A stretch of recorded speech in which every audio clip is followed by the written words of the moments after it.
right, guys, welcome back to the channel. Welcome back to the stream. Welcome if you guys are new here. Thank you for waiting patiently for the intro to finish up. We have quite a bit to talk about today. Resident Evil 9 leak? Nothing yet. Nothing yet. Nothing substantial anyway. Xbots supporters are currently going through movie-like feelings, the coping. Yeah, we're going to talk about that today. Big shift going on. Big shift. Another boring state of play. Ooh, I don't know. I don't know. Will it be boring? Well, we do have a leak. It's happening soon.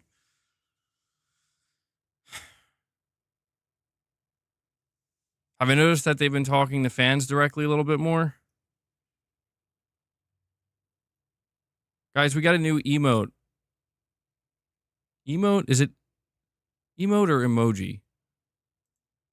I guess an emoji. We got Arnold. Arnold with a stogie. Okay? Enjoy it. Let me see.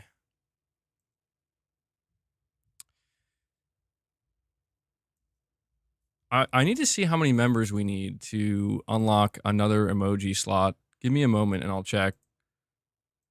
See what YouTube tells me.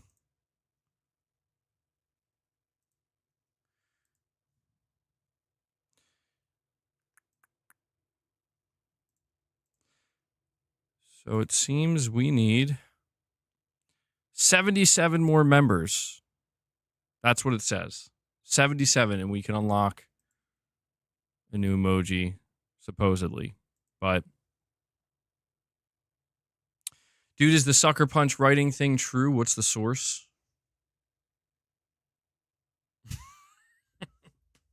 Irfan, yes, bro. That meme was so funny. I was rolling when I came across that. By the way, guys, we have something new that I'm doing with super chats. So I'm waiting for somebody to super chat to see if it works or not. It might not work. It might be broken, but yeah, I don't know. There's like a weird situation going on with Sucker Punch. Supposedly there are writers who worked on Dragon Age the Veilguard and Mass Effect Andromeda that were hired in 2022 by Sucker Punch to work on Ghost of Yotei, and oh man, I really hope.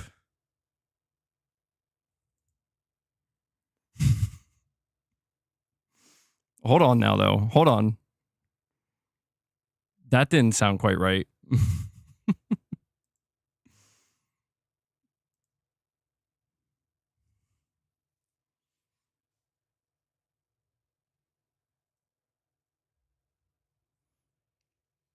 You didn't hear anything. Did it not come through? Is it Arnold AI? I mean, the voice that I was testing sounded like it. So there's no audio. Hold on. I think I know why. Oh, I don't know if it's gonna let me repeat it though. Sorry. Well, we might have a couple technical difficulties. I don't think it's gonna sound like Arnold. I got this voice. It sound like when I tested it, it could only give me a test, like a test super chat. It sounded a little bit like Arnold. I scammed my viewers. I'm sorry, Michael Lynch. Yeah, I don't know. We'll see what the next super chat if it comes through. I think I know why it didn't come through. But Michael Lynch said, "What's up? What's up?" Does it mean it's going to be super woke? I don't know, man. Michael says it's okay. I was the test bed. I don't know if it's going to be super woke or not. I mean, it's not good that there were writers who, I mean, look at what just happened with Dragon Age the Veilguard. It's a complete joke, you know?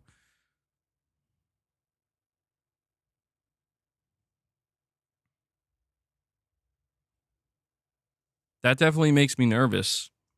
That makes me really nervous. There's already a lot of bad rumors around, you know, oh, they got rid of Jin and they got a girl boss and Sucker Punch went woke, and I'm like, oh god, now we're hearing that, you know, writers who worked on Dragon Age: The Veilguard and Mass Effect Andromeda, especially with Veilguard, man, they were hired in 2022 apparently, and by Sucker Punch, and it's like, ooh, that does not give me confidence. I'm still gonna reserve judgment until we see it, man. I'm not gonna call it yet. Do I think I fixed the sound? I'm not 100% sure. I had my desktop audio muted, so that may have been why it didn't come through. So, Michael, if you want to experiment again, I can't guarantee it'll work. I'll just have to wait. You can if you want, but if not, we'll just wait for a super chat to naturally come through, and we'll see if it works.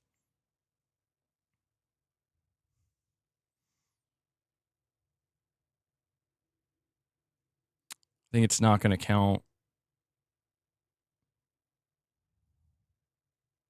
Butterscotch, butterscotch. Did it come through that time? Did you guys hear it that time? Although Michael Lynch is like, I'm just going to say butterscotch, butterscotch.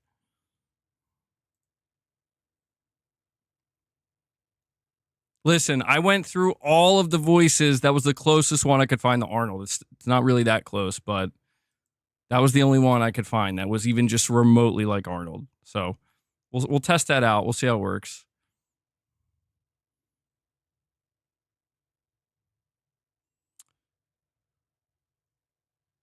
Oh, I didn't think about that, meme guy. I didn't think about that. Oh shit. Hold on. Hold on. Panic.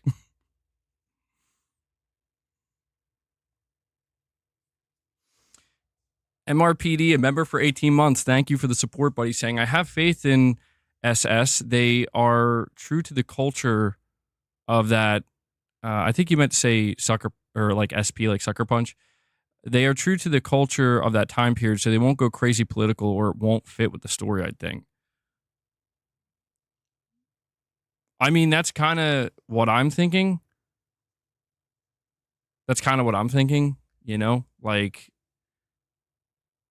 if they choose to go in that direction, like the woke direction or whatever, with this game, like, it's gonna crash and burn so bad, because it's like you're coming off of Ghost of Tsushima, dude. You're coming off of Ghost of Tsushima. It would be very stupid to do that. But yeah, we're gonna be talking about this state of play leak, apparently, when it's gonna be happening. We'll talk about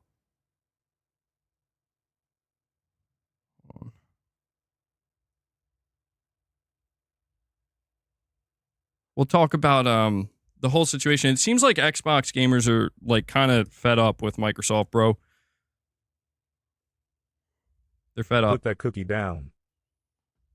Okay, that's not, dude, the voice that's coming through is not the voice that I heard when I tested this out. This is bullshit.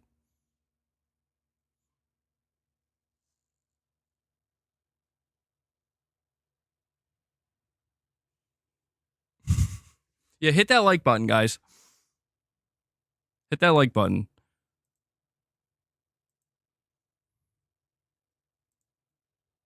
Also, why does it talk so fast? I'll do some, hold on, let me see if I can mess with it on the fly. Turn the volume up a little bit.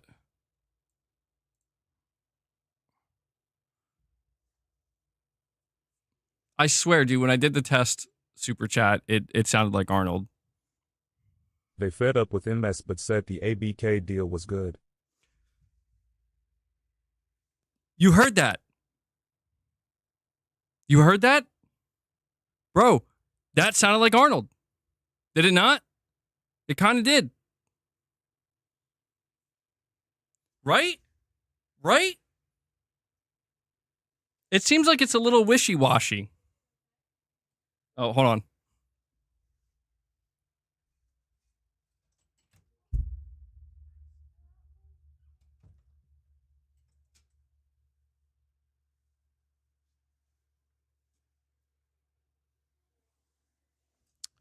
Forgot my coffee. SDO, you're not wrong, bro. You're not wrong. I'm telling you, if Xbox players had known, if they had known that going with pushing Microsoft to get ABK, if they had known that this would be the result, I'm telling you, most Xbox fans probably would have said no thanks. If they had known that it meant, yeah, we're going to be going third party and putting all of our games on PlayStation, and I'm seeing more and more people come out, more and more Xbox players being like, bro, I'm getting a PlayStation. I'm not doing this anymore. Or going to PC. A lot of people going to PC, a lot of people going to PlayStation. People, I'm telling you, man, people are abandoning ship when it comes to Xbox. Maybe not with Game Pass, but in terms of hardware, I'm seeing people saying they're going to go out and buy the PS5 Pro now, and I'm like, damn. Irfan, you're saying this was the case all along? Well, the rumors are escalating rapidly. They're escalating rapidly, and it seems like Microsoft is going to be just basically destroying their own fan base by being like, hey, we're gonna take our games that were supposed to be exclusive for you guys, at the very least console exclusive, right? At the very least console exclusive, and we're gonna optimize them for the PS5 Pro.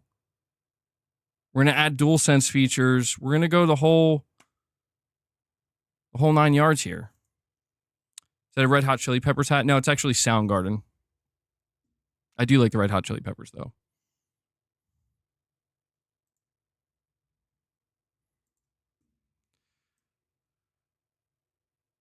I mean, Microsoft at this point in time, dude, it seems like clear to me that the sacrifice for the Activision Blizzard deal was so our core Xbox fans that like buy the console and have an expectation of like a, having some kind of closed ecosystem of any kind. Yeah, that's going to be done. And that's the funniest part, dude, in seeing all this. It's seeing how like suddenly exclusives are bad. Suddenly everybody hates exclusives. Everybody.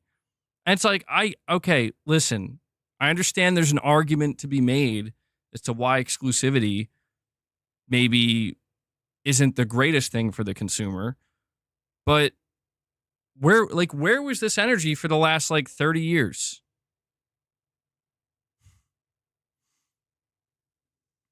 MBG, you've opened a can of worms with the Arnold TTS. Listen, I could disable it at any time. All right. We will see what happens.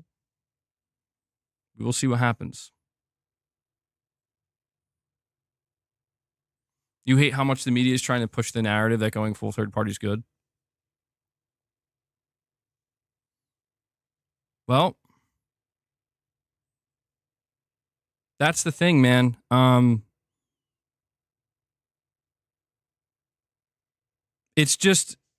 It's weird to me, specifically with the Xbox situation, because it's like, listen, even if you're against exclusivity, if you're an Xbox player, you gotta know. You gotta know. You're not getting games from Sony or Nintendo. You are the biggest loser here. That's what Microsoft is telling you. Hey, these games like Gears and Halo and Forza, games that we would have used, we have been using to keep you here and to make you feel like at least you're getting this. We're taking that away and we're giving it to them, and they're not giving you anything. It's amazing to me that Microsoft is actually going to make console hardware again, dude. Yo, what's up, Corey? How's your blood pressure been, man? Good? Keeping it under control? I've been having to watch my blood pressure. From just 4 games to full slate. Yeah, dude. So I'm just saying, you can't blame people who, who do have Xbox hardware or were thinking about it. They're like, bro, I'm buying a PlayStation. I'm buying a PlayStation and a Switch too.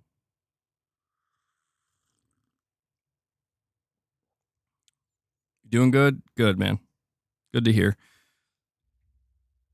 Yeah, I don't know what's been going on with the blood pressure situation lately. Everybody's blood pressure's been going up. Having a bad day with your mental health, Ice Queen Gaming? Well, hang in there. Hang in there. We'll rant. We'll rant together on this stream. Sony's too woke to go there.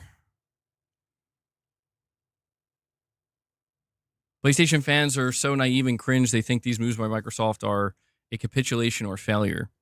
The moves are offensive to take advantage of PlayStation mismanagement and internal turmoil. They're seizing the opportunity. I mean, listen, man, I feel like it depends on which way you see it, right? It depends on which way you see it. If, like, one of the weirdest things that I've been seeing from Xbox fans now is it's like it's publishing wars now. And I'm like, okay. I guess now it's just publishing wars. It's like, why wasn't it publishing wars a couple years ago?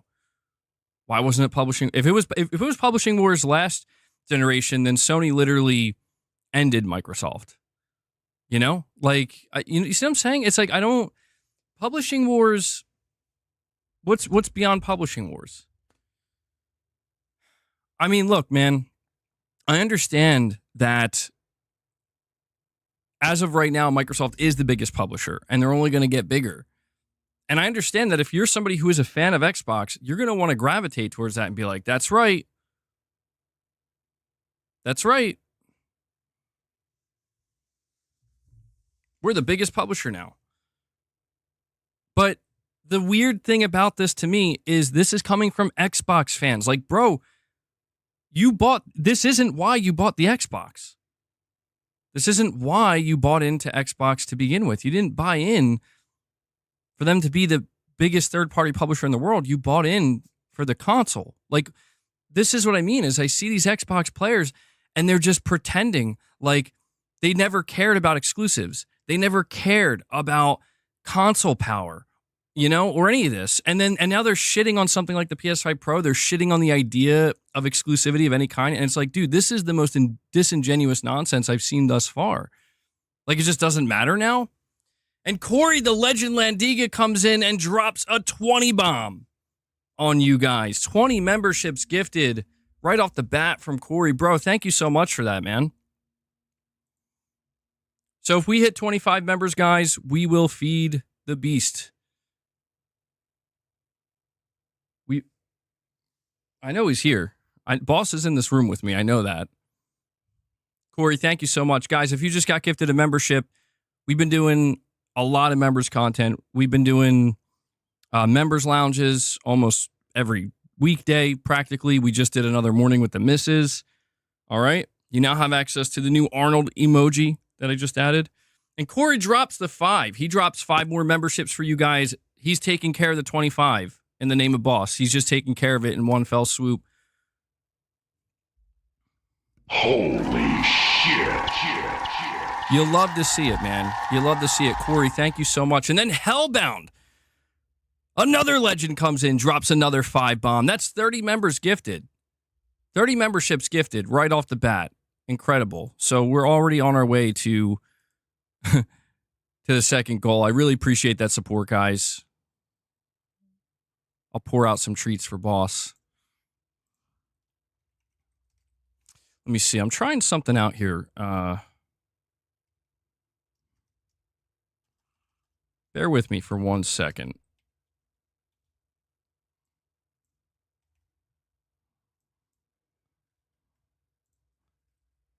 Okay. So here we go. Boss, do you read me? It's time to feed the beast. It looks like Luna is going to beat Boss to it, though.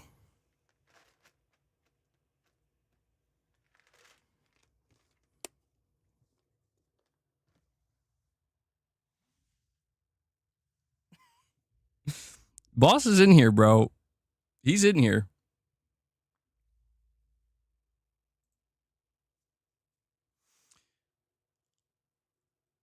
Not paying for games is what made Xbox go to Gamepass. Oh, hold on. Here we go. Boss, there we go. Wow. Luna actually got out of the way. She's like, you first. Corey and Hellbound got your back, Boss. No worries. Well, I mean, that's the whole thing, right? Like, we've been sitting here for years talking about the deleterious effect that something like Game Pass could potentially have on, if not just the Xbox business, but just, the wider gaming industry. And it's very clear, like, Game Pass has conditioned people not to buy games. And the effect it has had is now a lot of Xbox players don't buy games. Now it's affecting, the Xbox ecosystem, the Xbox platform. Less and less people are buying games. Publisher, even like third-party publishers are like, is it truly going to be worth going out of our way to put this game on your platform, knowing that so many people choose not to buy games? And so it's gotten to a point where now Microsoft is, they're going to PlayStation, they're going to Switch 2. And listen, I've talked about this many times. If at the end of the day, the goal is we want to become the biggest publisher in the world, then they're already there. They've won that. They've won that battle. But at the same time, it's like why wasn't this the goal from the start? That's what's weird.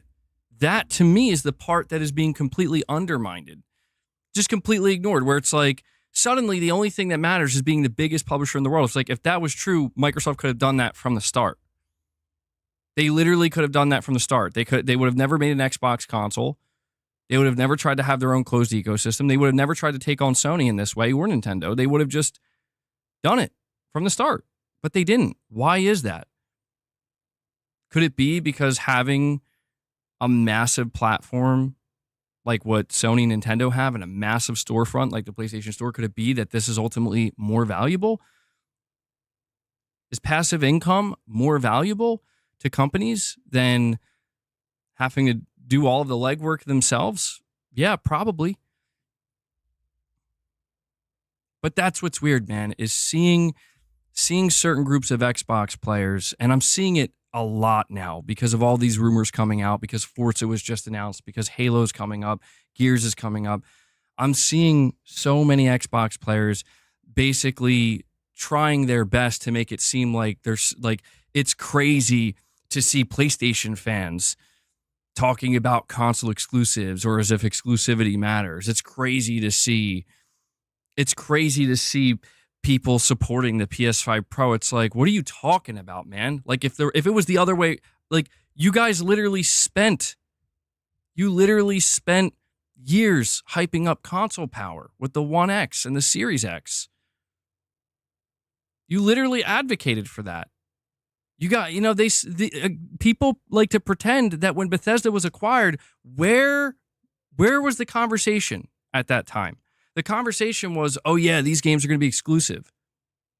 And everybody wanted to know. Xbox players were just salivating. They're like, tell me the next Elder Scrolls is going to be exclusive, Phil. Do it.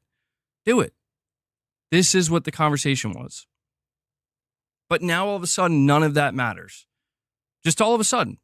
It doesn't matter because Microsoft decided it doesn't matter anymore.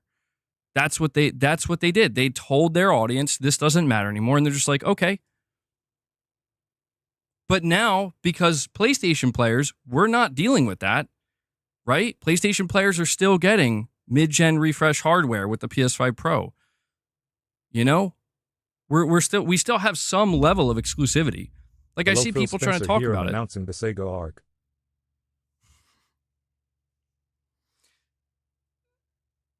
I'm telling you, the only thing I got to do with this, I got to figure out what this sound system thing is, how to slow it down. It's a bit fast. There has to be a way to slow it down.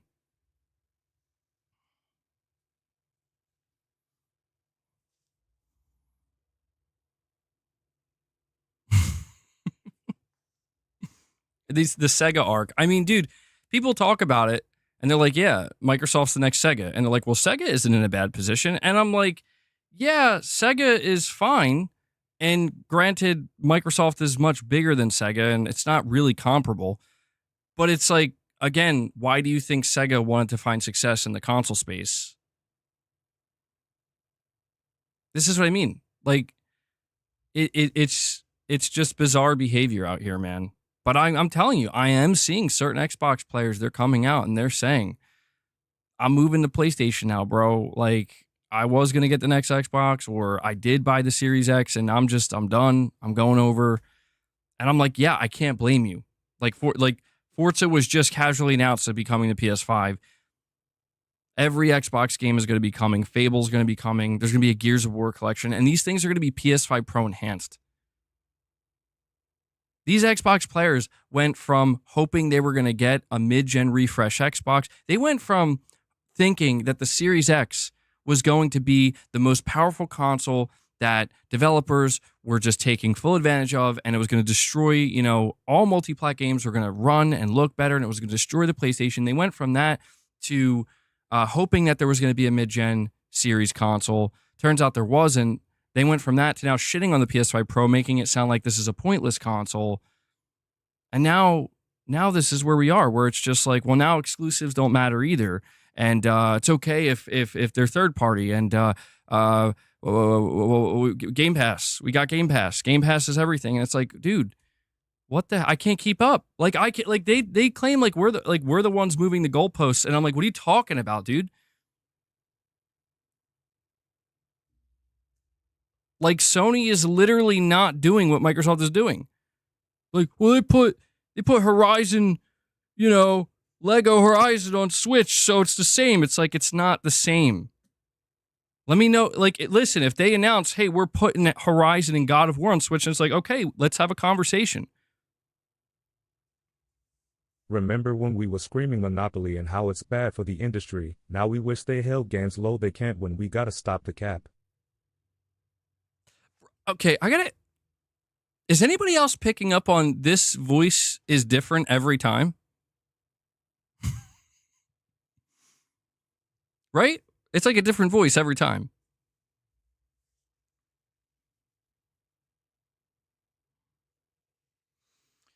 Money, I get what you're saying, bro. I get what you're saying.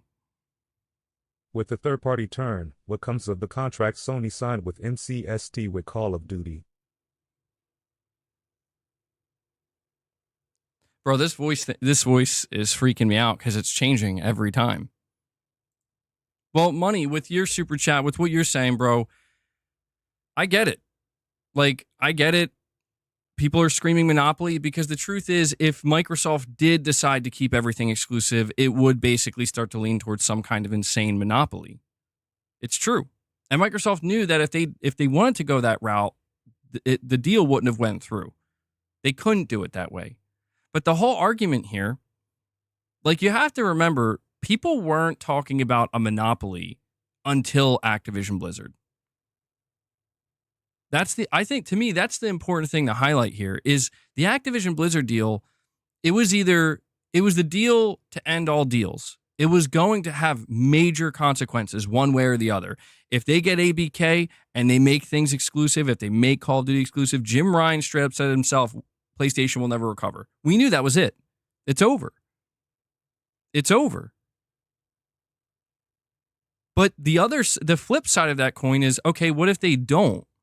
What if they don't make anything exclusive? What if that was never the play? What if the play is actually to continue to put everything everywhere? Well, it turns out the sacrifice there is, well, that just means Microsoft's going to have to go full third party then. It seems like the ABK deal was such a major acquisition, the biggest acquisition that Microsoft ever made. It was so big that it's like, it's going to be one way or the other. There's not going to be some kind of in-between. And it's interesting because at one point, Phil seemed to try to make it seem like, oh yeah, it's going to be a, case-by-case basis. But it's like, no, it's clearly not. That's the nature of this acquisition. Because the truth is, if they made every game exclusive, that would basically wreck Sony. Yeah. Xbox console, like if every Microsoft studio game except for Call of Duty, but pretty much every other game was exclusive, and then maybe in the future, even one day Call of Duty did become exclusive, dude, Xbox would outsell PlayStation straight up. They would win. But that's the thing. Microsoft would not have been able to get this deal over the line if that's what they were planning on doing. Not only that, but it's extremely risky financially considering they spent $68 billion. And to be clear, just to be clear, I'm not saying I wish Microsoft made these games exclusive. That's not me saying that. What I'm trying to figure out is why are exclusives suddenly bad? That's what I'm trying to figure out. Like, I get it. Microsoft is done with exclusivity. So certain Xbox players are like, well, I guess, yeah, exclusives suck now. It's like, well, for you, yeah, because you don't have any. You have nothing for your platform anymore. There's literally zero reason to own an Xbox now, except for I would say if you like the controller, but you can use the controller on PC. The only reason to own an Xbox is if you have a library, man.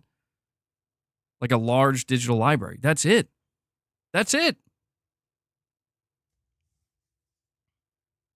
MBG, I predict Gears Collection may show at State of Play in Helldivers to XP this year. No way Phil has not had discussions with new PS leadership.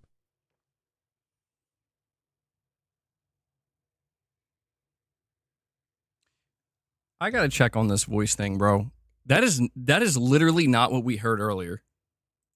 I'm getting freaked out. I'm gonna put a different voice up. All right.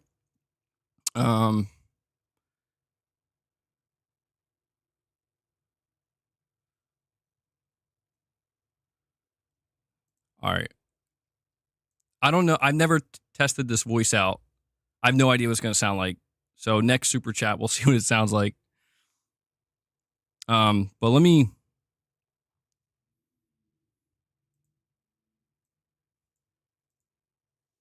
Patrick, with what you're saying with your super chat,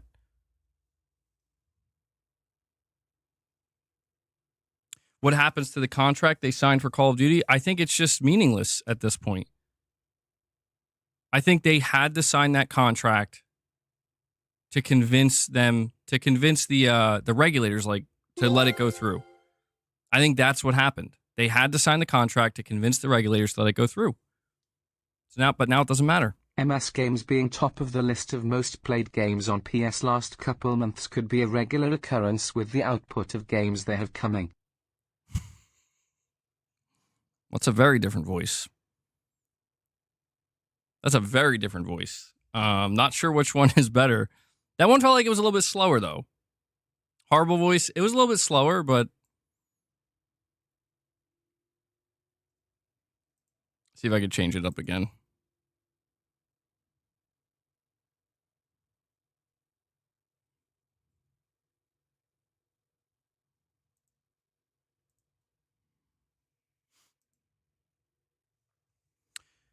Buck, with what you're saying, predicting the Gears collection may show at the State of Play, Helldivers to Xbox this year.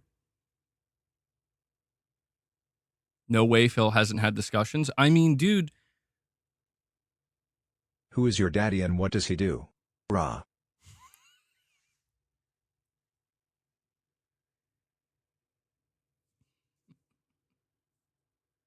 MBG money. If MS wasn't so inconsistent with their fans, their games would be exclusive. Console isn't selling as well as pushing the agenda not to buy games. Third-party route is actually a better move and kill the console. I'm sorry, I'm a little bit caught off guard because the voice changed again, and the contextual gamer clearly was hoping for an Arnold voice, and it was just the most robotic voice ever.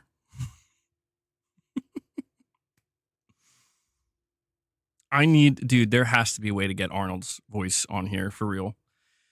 Well,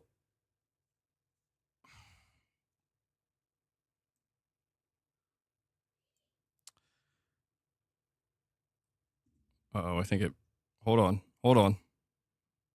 My YouTube studio is crashing. It is, it's like Skynet, bro. The Gears of War collection being announced in 2025, Lil thought it was 2018.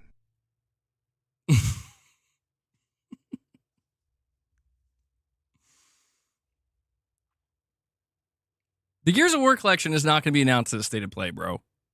There's just no way. Listen, I know that it seems like Sony and Microsoft are on like a new level of friendliness, but there are still limits here, bro. There's still limits. Get Phil's voice. Hold on, let me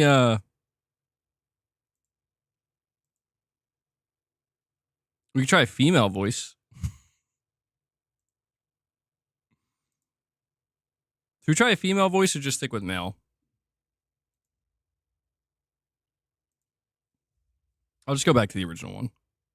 Helldivers, listen, I don't think Helldivers is coming to...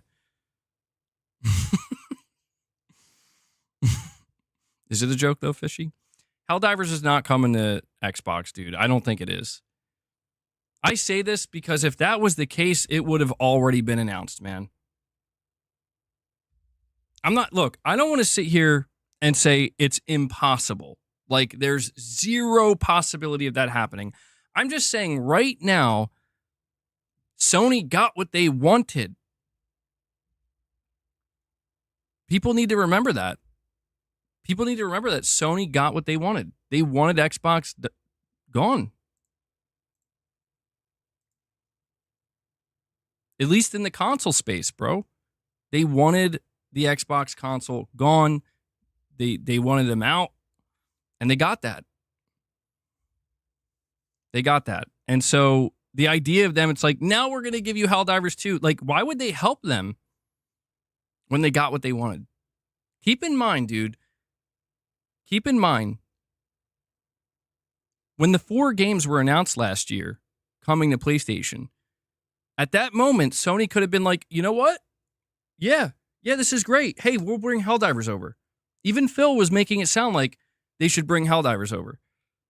And they were probably waiting, like, come on, Sony, we're about to do this. Get in. Let's do it together. And Sony was just like, nah, dog. How about no? And they didn't. They gave Switch a game, bro. I want to remind people, for the people who think that like Sony's going to start bringing games to Xbox, maybe Lego Horizon will be announced for Xbox this year. That was a rumor, but like, why didn't it launch on it? MLB is on Xbox, but now it's not even on Gamepass. So I just don't... Death Stranding, sure, that's fine, but I mean, come on, man. Like, the games you're listing, they have specific caveats. Death Stranding was because a 5-year contract with Kojima ended, and Kojima owns the IP. Marathon, they had to agree to that to actually acquire Bungie. So I'm not saying it's nothing. I'm just saying it's not like there's a difference between those specific contractual agreements and obligations being fulfilled and Sony making the decision, we want to go third party. Like, we want to start putting these games. It does matter. It absolutely does. Because what if the only reason we were seeing Forza right now was due to a contractual obligation? If that was the case, then it would mean, well, Gears isn't coming. Halo isn't coming. The whole slate isn't coming. Only specific games with certain, contractual agreements are coming. There is a difference. Come on, there's a difference. There's a difference. Maybe Forza is the wrong one to use because that's a first party. But what about Marvel IPs? Well, I'll tell you what, man. It's a possibility. It's a possibility that if Sony can't keep the sales up for the Marvel IPs, Disney might be like, listen, we want to start putting this everywhere. And Sony may have no choice if they want to keep that contract. So yeah, anything that's not directly owned by Sony, they might have some problems with potentially.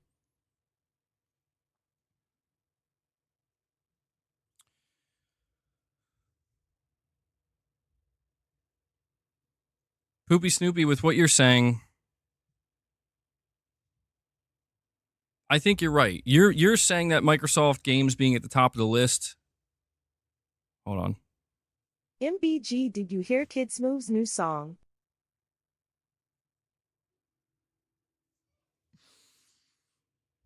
I'm laughing because Shattered Glass was not expecting that. Shattered Glass was not anticipating a female voice. No, I didn't hear it. I didn't hear it.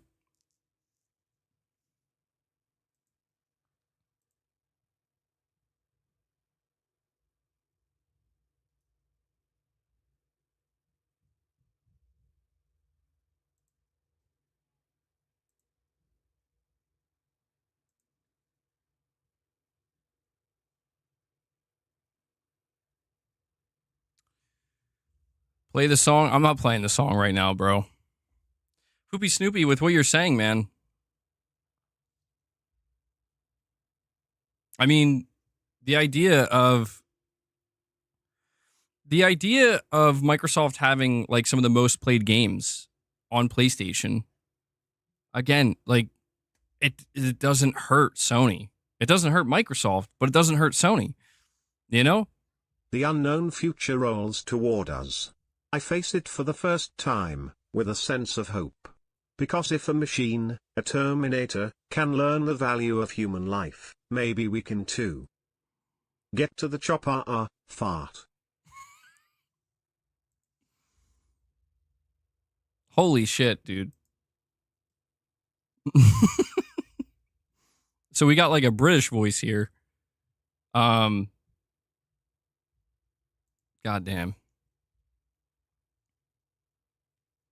I love how it just read fart.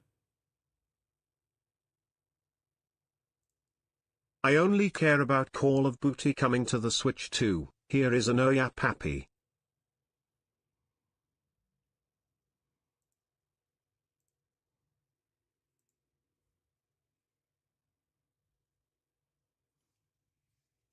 I'm going to keep changing the voices up till we find the perfect voice.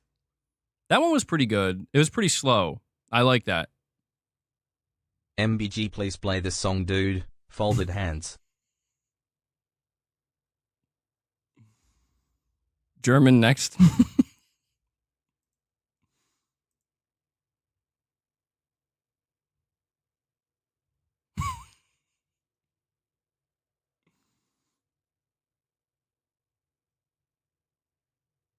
Hold on. Dude, there's so many. I'm sorry. There's just so many.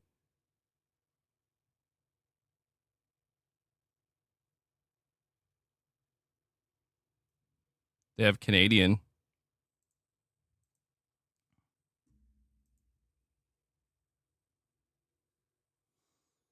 What is the song?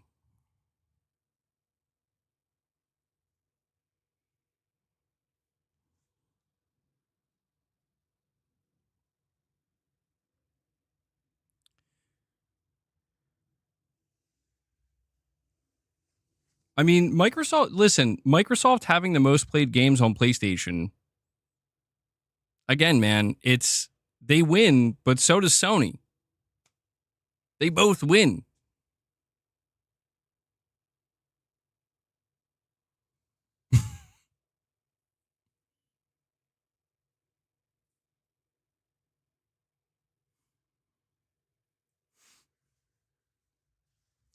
Leo Jimmy, if Microsoft wasn't so inconsistent with their fans, their games would be exclusive. The console isn't selling well. The third-party route is actually a better move and a kill to the console. Well, dude, listen. I firmly believe that if Microsoft was able to properly recover from the Xbox One generation...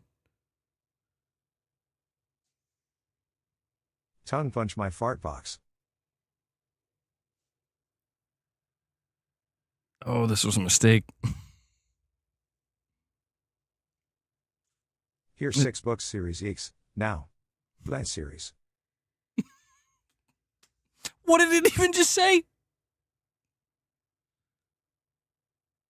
Sony can just be like Sim, sit back and take the tempo saw and not worry about putting out games that often focus on being the main storefront. That's supposed to be Canadian? Bro, what? All right, we're going to do German. Next super chat, German. All right? Screw it. I don't even know what's being said anyway. Your collection keeps growing on PlayStation. Well, I mean, Leo Jimmy, dude, if Microsoft recovered from the Xbox One generation, they wouldn't be in this situation. If they didn't condition their own fans to stop buying games, they probably wouldn't be in this situation. Xbox is about to be milking PS players dry. Lächelndes Gesicht.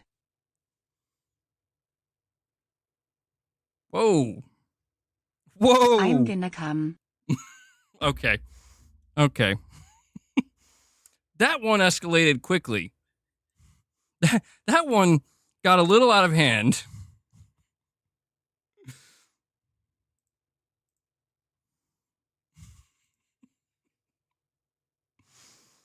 Fish, you're saying this is probably a bad idea? Vengeance.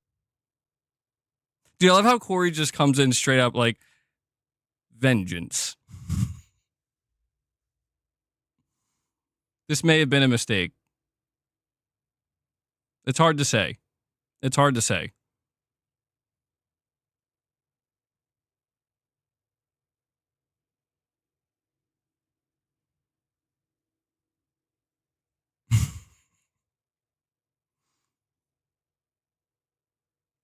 Petty says, answer the question.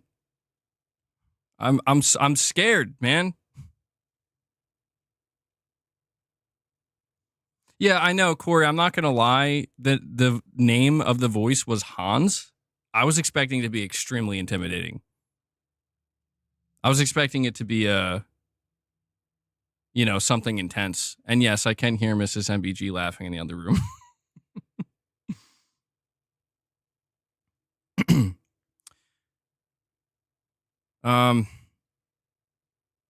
You only care about Call of Duty coming to the Switch 2, Axel? I mean, dude, yeah, the Switch is going to get one of the most played games now with Call of Duty. I think Microsoft is just betting against Sony not being able to continue to grow the console market. Because the only way that would become more and more appealing to Sony is if Sony's starting to kind of like we've hit the ceiling. We can't really go any further.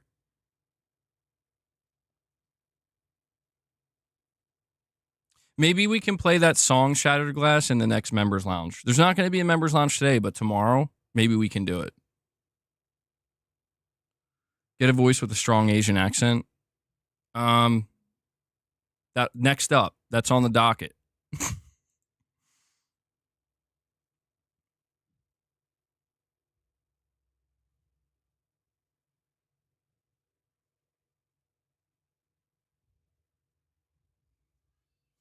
Sony can be like Steam, sit back, take a 30% and not worry about putting games that often.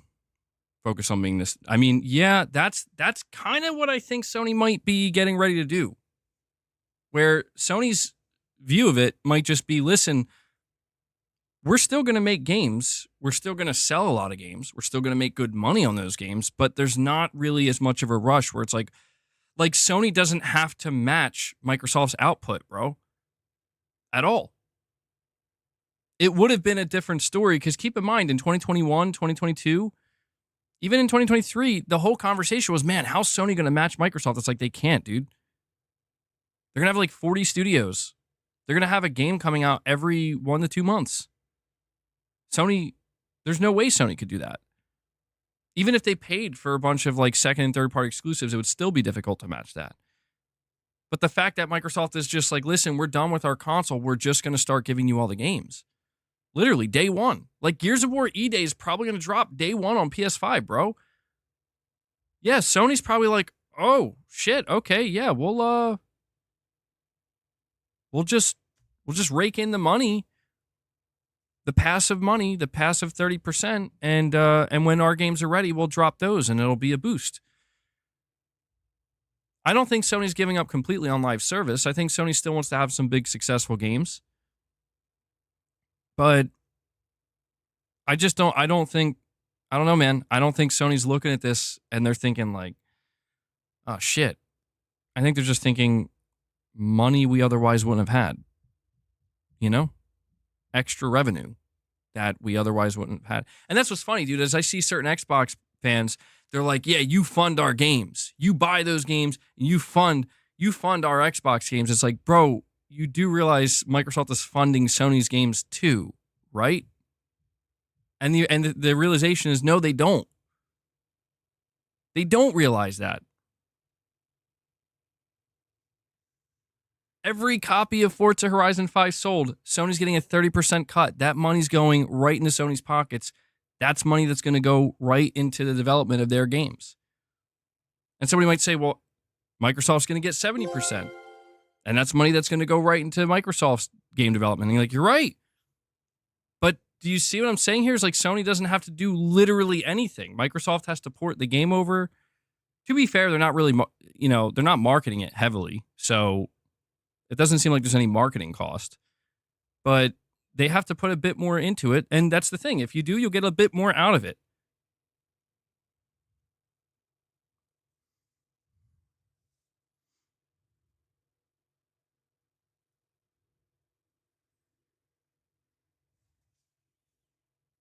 Nicodemus, you're saying Xbox is about to be milking PlayStation players dry. I mean, yeah.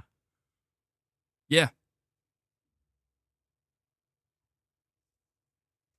Forza Horizon 5 is already, I think, at the top of the list, man. It's already at the top of the list. So it's like, listen, I want to make it clear. My problem isn't with Xbox anymore, dude. It's not. It's really not. I don't have a problem with Xbox because it's like, whatever, it's over. Saying play the song, man. What song? What song? You taking from Kids Move or whatever? This year's gonna be huge for Xbox revenue. It better be, because their revenue is down 6%, dude. It has to be. Microsoft needs to make up a lot of money. And I just feel like people are not. I don't understand why people are downplaying it.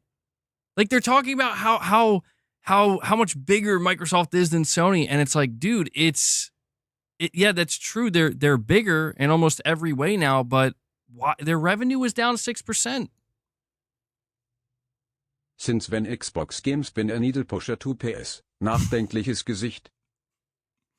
Okay, I forgot to change it back over. Money, you German now, bro?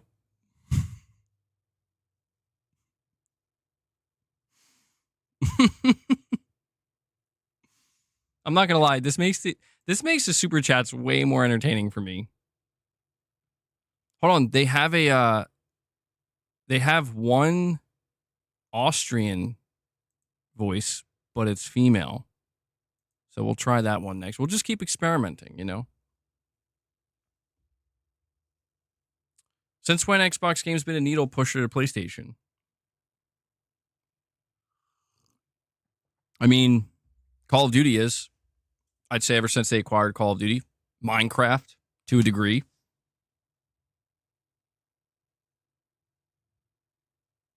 You're saying the German one, hands down, it's too funny?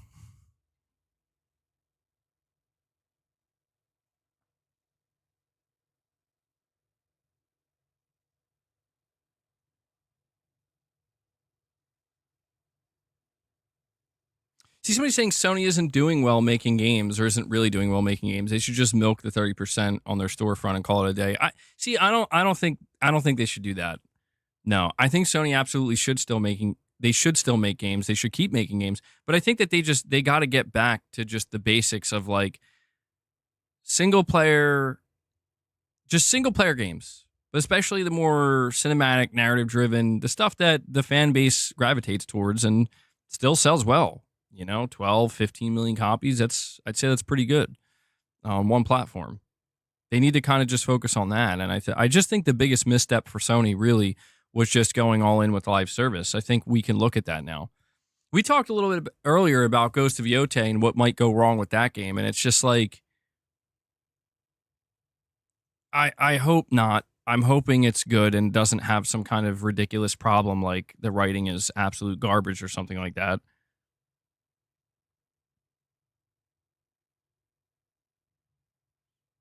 You do like Sony first party, but they seem to have lost their way.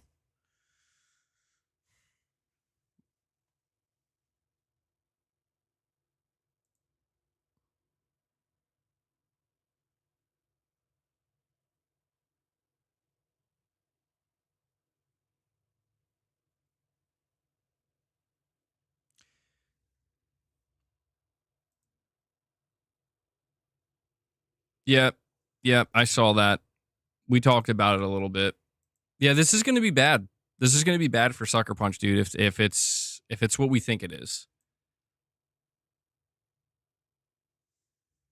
Ghost of Yotei having some writers that worked on Dragon Age the Veilguard. Oh, no.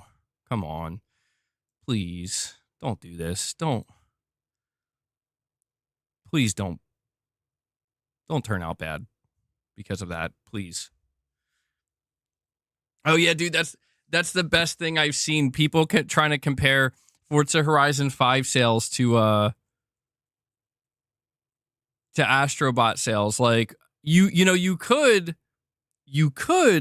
compare them to GT7 sales. Some Xbots YouTubers getting clicks on you. It's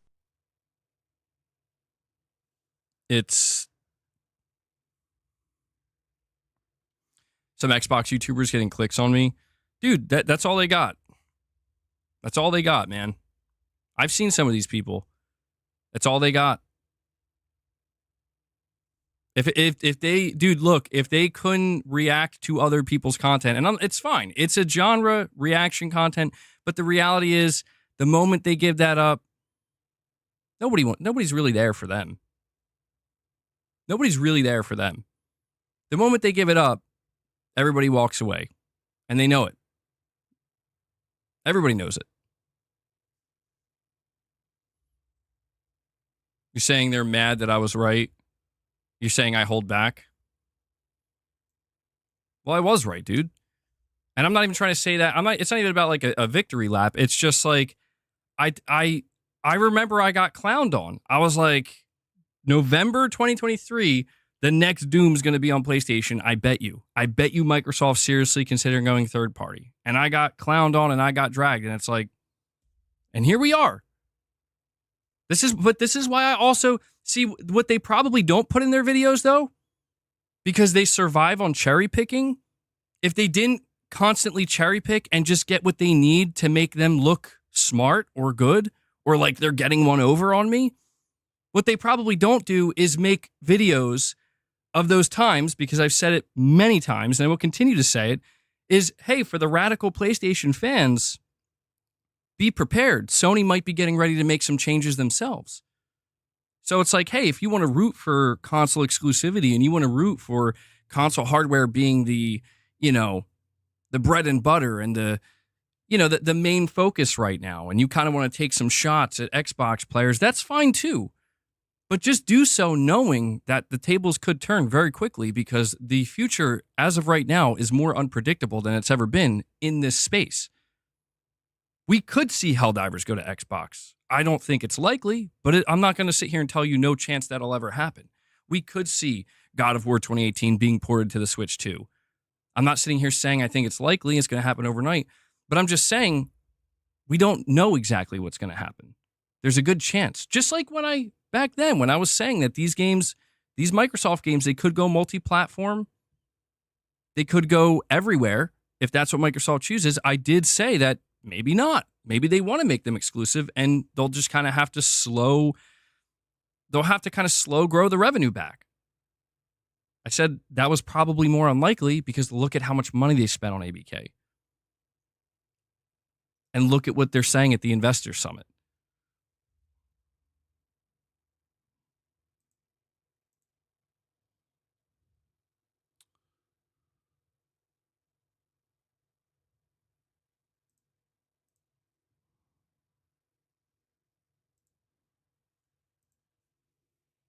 Where'd my chat go? Hold on.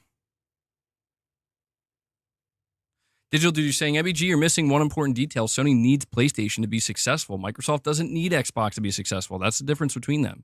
So no game will go to Xbox. Well, that's what I was alluding to, Digital Dude. I did mention this earlier where I'm like, dude, Sony's end goal was to end Xbox in the console space. Xbox was their rival, their nemesis, their main threat, their main competition. Maybe not at first, but especially with the 360, that's when it really became serious. And Sony had to contend with that. And that's what this whole thing was about. And Sony finally got him on the ropes, dude. Sony finally got him right where they wanted him. Where it's like, and what's ironic about it is for a moment, it seemed like it was the other way around. For a moment, it seemed like Microsoft was going to have Sony on the ropes because it's like, we got ABK, we got Bethesda, and Sony was like, whoa, no, don't do anything crazy now. Don't do anything crazy now, Microsoft. And that's what was funny. That's what was funny is that ultimately Microsoft knew, they're like, there's somebody inside of Microsoft that's like, oh man, I would love to make these games exclusive. I would love to nail you, Sony. But Satya Nadella won't let me. Satya Nadella won't let me. We gotta go third party. I mean, that's the reality of it, dude, is that Sony wanted this out. This is what people don't understand is that from Sony's perspective, this is the best outcome that could have happened. Right now, Sony has only a few first-party games lined up. They're coming off of 9 to 10 cancellations for live service. That's just a fact. I didn't want that, but here we are. It happened. If there was ever a time for Microsoft to basically, quote unquote, try to go in for the kill or try to really do some, not chip damage, but real damage to Sony, this was the moment. Microsoft has more games lined up coming out in the next 12 to 16 months than they've ever had in the history of the brand. And if they said we're going to make all those games exclusive, that would do damage to Sony right now. Straight up. I'm not saying it would be enough to turn the tide. I'm not saying it would, kill Sony or end them. Certainly not. But it would allow Microsoft to seriously catch up in the space. But Microsoft said, no, that's not where the high profit margins are for us. The high profit margins right now, not in the next 5 years, not in the next 10 years, the high profit margins right now are put our fucking games on PlayStation and Switch. That's the high profit margins right now. But sir, what about our own console? What about it? Forget it. The profit margins could be higher. They could be better if they went the exclusivity route. But the truth is, man, Sony is in a position of strength. So is Nintendo. For all the people out here, for all the Xbox players that are trying to flex, oh, look at Microsoft, bro. They're the biggest publisher. Ponies are begging for games. It's like, do you not realize this only happened because Microsoft got the absolute shit kicked out of them by both Sony and Nintendo? That's the only reason this occurred. That's the only reason we're seeing this. I've tried over and over to explain to people that Microsoft wanted to sell 200 million Xbox Ones. 200 million. They wanted to set a new record. Why do you think that is? Why do you think that was more important to Microsoft than being a publisher? This is what they don't get. This is what they don't listen to. They don't want to hear it. They don't want to hear it because they're like, no, you're just too busy. We just want to pay attention to you guys begging for games. It's like nobody's begging for anything. Nobody was begging for Forza. Microsoft just dropped in our laps. Oh, shit, okay. The only people losing here, I hate to say it, man, because I kind of feel bad for them. The only people losing are the people who genuinely bought into this Xbox generation. Those are the only people losing. That's it. And they're losing because they bought in on a completely different notion. Nobody at the beginning of this generation pre-ordered or bought an Xbox Series X or S thinking, I can't wait for Halo to go to PlayStation. I can't wait to see Forza Horizon 5 launch on PS5.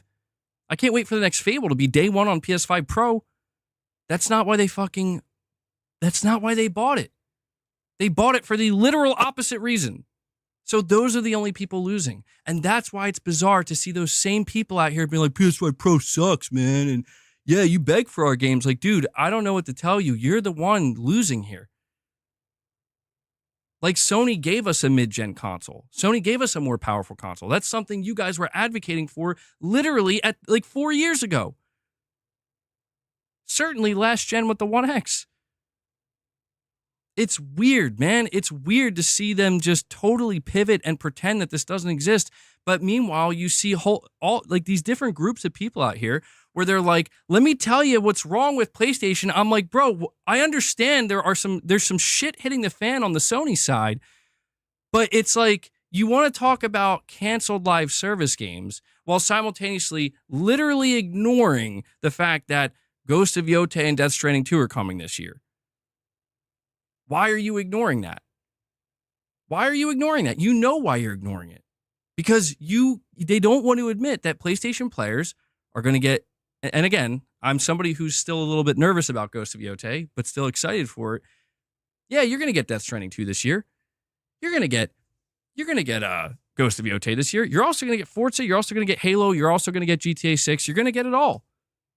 That's the reality.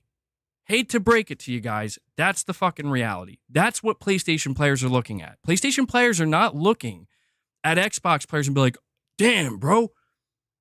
Damn. If only we had that Xbox Series X. Yeah. If only we had that in Game Pass. Like, bro, at any moment we could go get that. If we wanted it, we'd be there. If people wanted Game Pass, if the people that you think want Game Pass wanted Game Pass, they would be over at Game Pass. If you think they wanted the Series S, they would be there. More people are buying PS5s. More people are buying their games. That's what the fucking market is doing. That's why Microsoft is about to sell games on the PlayStation 5.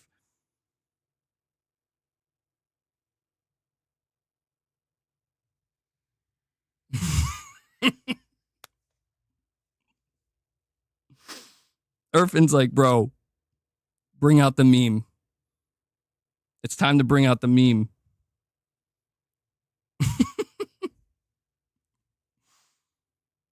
It's beast mode. Thank you, by the way, bro. I saw that. Thank you for re-upping your membership. I appreciate that.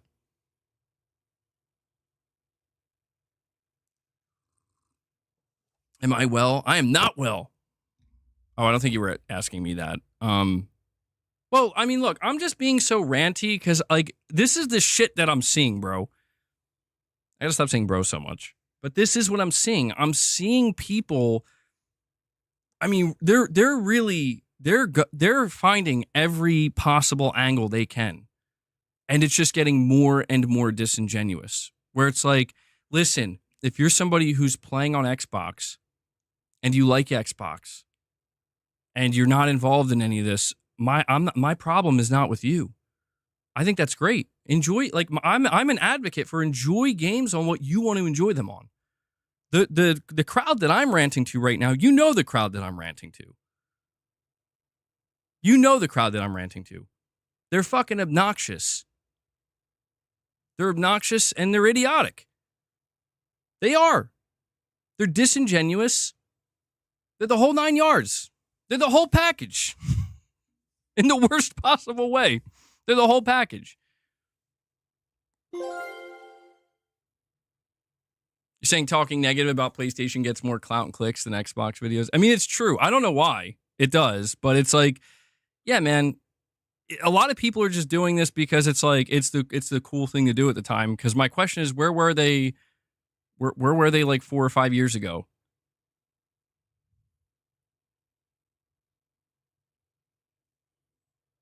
I mean, really. They were probably doing the same thing towards Xbox. But in reality, it's like, bro, not much has changed. I mean, some things have changed on the PlayStation side of things. There's no denying that.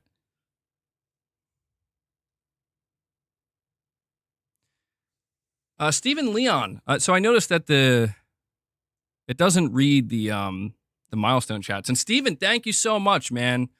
Stephen Leon coming in, dropping another 10 bomb for you. Thank you so much, bro. That brings us up to 43 members. 43, Maria. 43 members, bro. Thank you guys so much for the continued support. We'll see if we can hit that 50 mark. It gets me every time too, Irfan. You always thought that soundbite was me? Maybe it is. Maybe it is.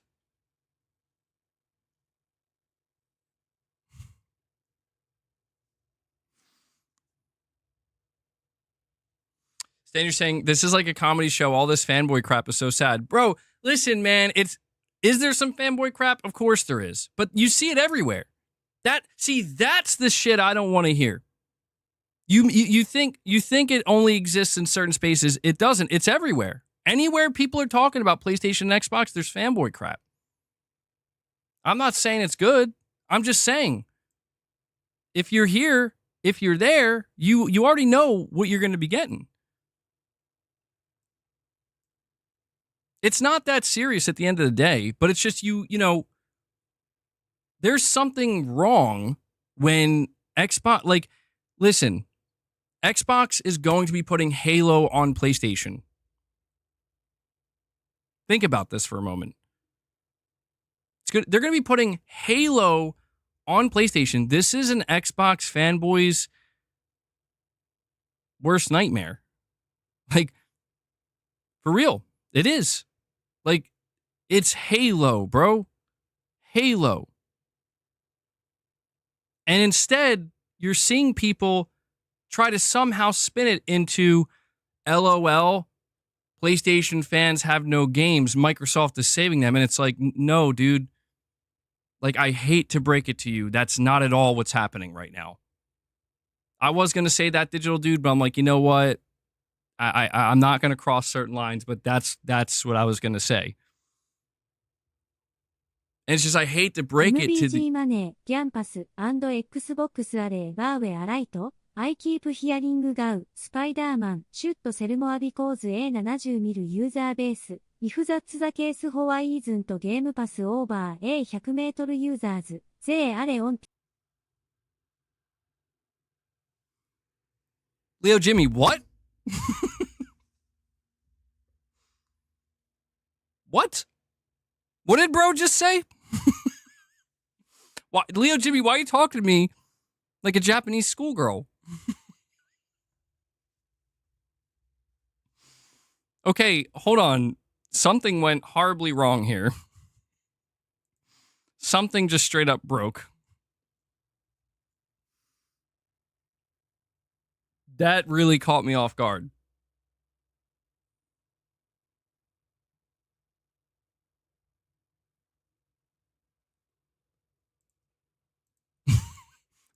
So Leo Jimmy, I'm gonna read what you just super chatted because I genuinely didn't get a single thing out of that. You're saying MBG money, Game Pass and Xbox are everywhere, right? I keep hearing God of War Spider-Man should sell more because of a 70 million user base. If that's the case, why isn't Game Pass over 100 million users? They're on TVs, PC, Xbox, and toasters.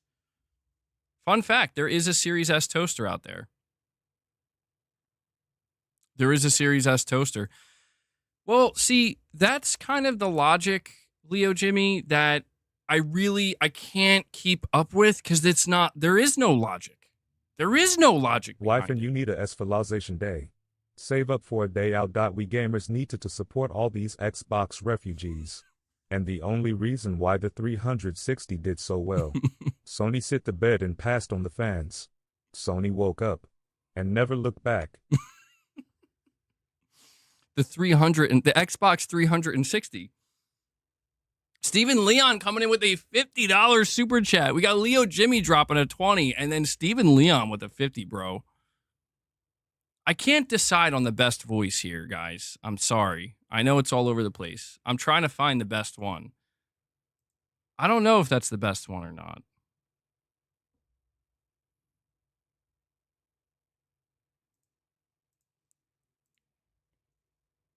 Well, Leo Jimmy, that's the logic I don't understand, and I'm met with it all the time. It's like, yeah, why are Sony games not selling well enough? Like, they have an install base of 70 million, or even when we look at the PS4, over 100 million. How come something like, you know, God of War is only selling 15 million or 18 million or something like that, or Horizon's only selling 10 million? And I'm like, bro, these are good numbers. Like, these are really good numbers. And you're talking here about how Game Pass, Xbox is everywhere. Their games are going to be everywhere. I mean, I'm really curious to see, man. I'm curious to see when it's announced that, let's just say Fable, okay? Fable's going to be day one on PS5. I'm really curious to see how the goalpost is going to move this time, where it's like Fable sells 3 million or something like that on PlayStation 5, And suddenly you're going to see Xbox fans celebrating that. Like, oh, yeah. Like, I don't know if they realize what's coming. You're going to see Microsoft celebrating sales numbers on PS5 and Switch 2. And what you're going to see and happen in real time is Microsoft validate the importance of full-priced sales. And you're going to see them talk about millions of units sold potentially. And you're going to see Microsoft probably talk about it in the same exact way we've seen Sony talk about it. What then? What do we say then? Well, it only matters because now Microsoft is saying it? Newsflash, it mattered the whole time. And it still matters. Sales matter, bro. Like, I know a lot of you guys get this, but there's just so many people they don't understand. Like, Game Pass is not doing what it needs to do. If Game Pass was doing what it needs to do, none of this would be happening. Game Pass is supposed to reach 100 million by 2030. That's 5 years. They're not halfway there. And they already launched Call of Duty in the Game Pass. If Call of Duty isn't doing it, what is going to do it? This is why they're becoming a publisher, bro. And again, I'm not saying that these players, like, they have to be mad or upset. They don't. That's the point. You don't have to. You don't have to be upset, but you can't ignore the fucking reality. You can't ignore the truth. I'm tired of seeing these people trying to gaslight people like me or just PlayStation fans out here. And yes, there are toxic PlayStation fanboys, and yes, they are also obnoxious. And I'm not sitting here pretending that doesn't exist either. But I'm tired of the gaslighting that's going on, where it's like, what are you people talking about? It doesn't make any sense. It doesn't make any sense. Now listen, could the conversation change dramatically in the next year? In the next 2 years, where suddenly Sony's making very different choices. They're going in different directions. They are making decisions that seem to be very similar to what Microsoft is doing. Absolutely, that is a possibility. There's new leadership now. But it hasn't happened yet. And there's been no word. That's the thing. It's not Sony at an investor summit saying, we're going to start going more multi-platform. That's not what's happening. If that was happening, I would be literally doing a stream telling you, hey guys, Sony just said at an investor summit they're going to go more multi-platform. And that's something they're going to look into to increase their profit margins. Right? And who knows? Sony's earnings are coming up in a couple of days. In like a week and a half. Let's see what they say. Maybe they will say something like that. But it's just right now, that's not happening. And there are no rumors of it happening. There are the only rumor we've had, to be clear, the only rumor that we had is that Lego Horizon is going to get announced for Xbox. That's it. That's it. That's the only rumor. And it's not even from a credible place. It's just a random rumor that exists. But yet I'm seeing people out here, they're like, yeah, but you know Sony's going to bring God of War. You know they're going to do it. It's like, no, I don't know. I really don't. Better be on Game Pass. Yeah, probably. But Steven, getting your super chat, man. Thank you so much for a $50 super chat. That's extremely generous of you. Really appreciate that support, bud. You're saying, gamers, we need to support these Xbox refugees. It's the only reason the 360 did so well. Sony shit the bed, and they passed on the fans. Sony woke up and never looked back. Well, that's the whole thing, man. These Xbox players, and I'm seeing it. I'm seeing Xbox players. They're coming out here and they're being like, I'm fucking done with this brand, bro. Like, the brand is in. I'm done with the console. And they're talking about buying a PlayStation. They're talking about going to Switch 2. They're talking about going to PC. And you know what? My recommendation is, if you're thinking about leaving Xbox, consider the PlayStation, because it's been pretty good. Like, if you're a console player and you want a good console experience, I don't think you can go wrong with the PlayStation. It's been great. You know, you see a lot of people out here who are going to tell you this has been the worst generation ever. You know, there's nothing to enjoy it on PlayStation 5. And I'm like, listen, it's not perfect. I'm not going to lie to you. I'm not going to sit here and say it's perfect, but it's been pretty damn good overall. You know, there's a pretty, I would say, robust catalog of games to choose from. And if you're interested in GTA 6, might be worth your while. You know, if you're somebody who, see, that's what's weird to me, man, is like the Xbox console players. I mean, the PS5 has to look tantalizing right now. And I'm not saying that facetiously. I'm saying that earnestly. Like, think about it. You buy the Xbox console, you clearly enjoy the console experience, right? A part of the reason you might buy your Xbox console potentially is for Xbox games. But if not, maybe it's for the library you already have. If not for that, maybe Game Pass. Or maybe your friends. These are all valid reasons.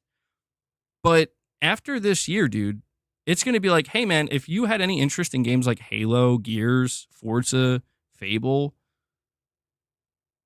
yeah, you could play that on PlayStation. Oh, you're interested in GTA 6? Yeah, you could play that on Xbox, but that's also on PlayStation. Yeah, sorry, we don't have Wolverine over here. No, we don't have Spider-Man. We don't have Helldivers. No. So it's like, I feel like, how much of a choice really is there left? I mean, at this point, it really is truly a conscientious choice, like a really deep conscientious choice to remain on Xbox, because I will be totally honest with you guys right now. If I was an Xbox player, like somebody who was, I don't know if I want to use the word loyal, but just really into the Xbox console experience, I would be convinced right now, like it's over. Like there's no point in buying the next Xbox. Why would I do that? Why would I do that? And I'm being serious. As somebody who did purchase Xbox consoles in the past, why would you do that? I would feel like I'd be making a mistake.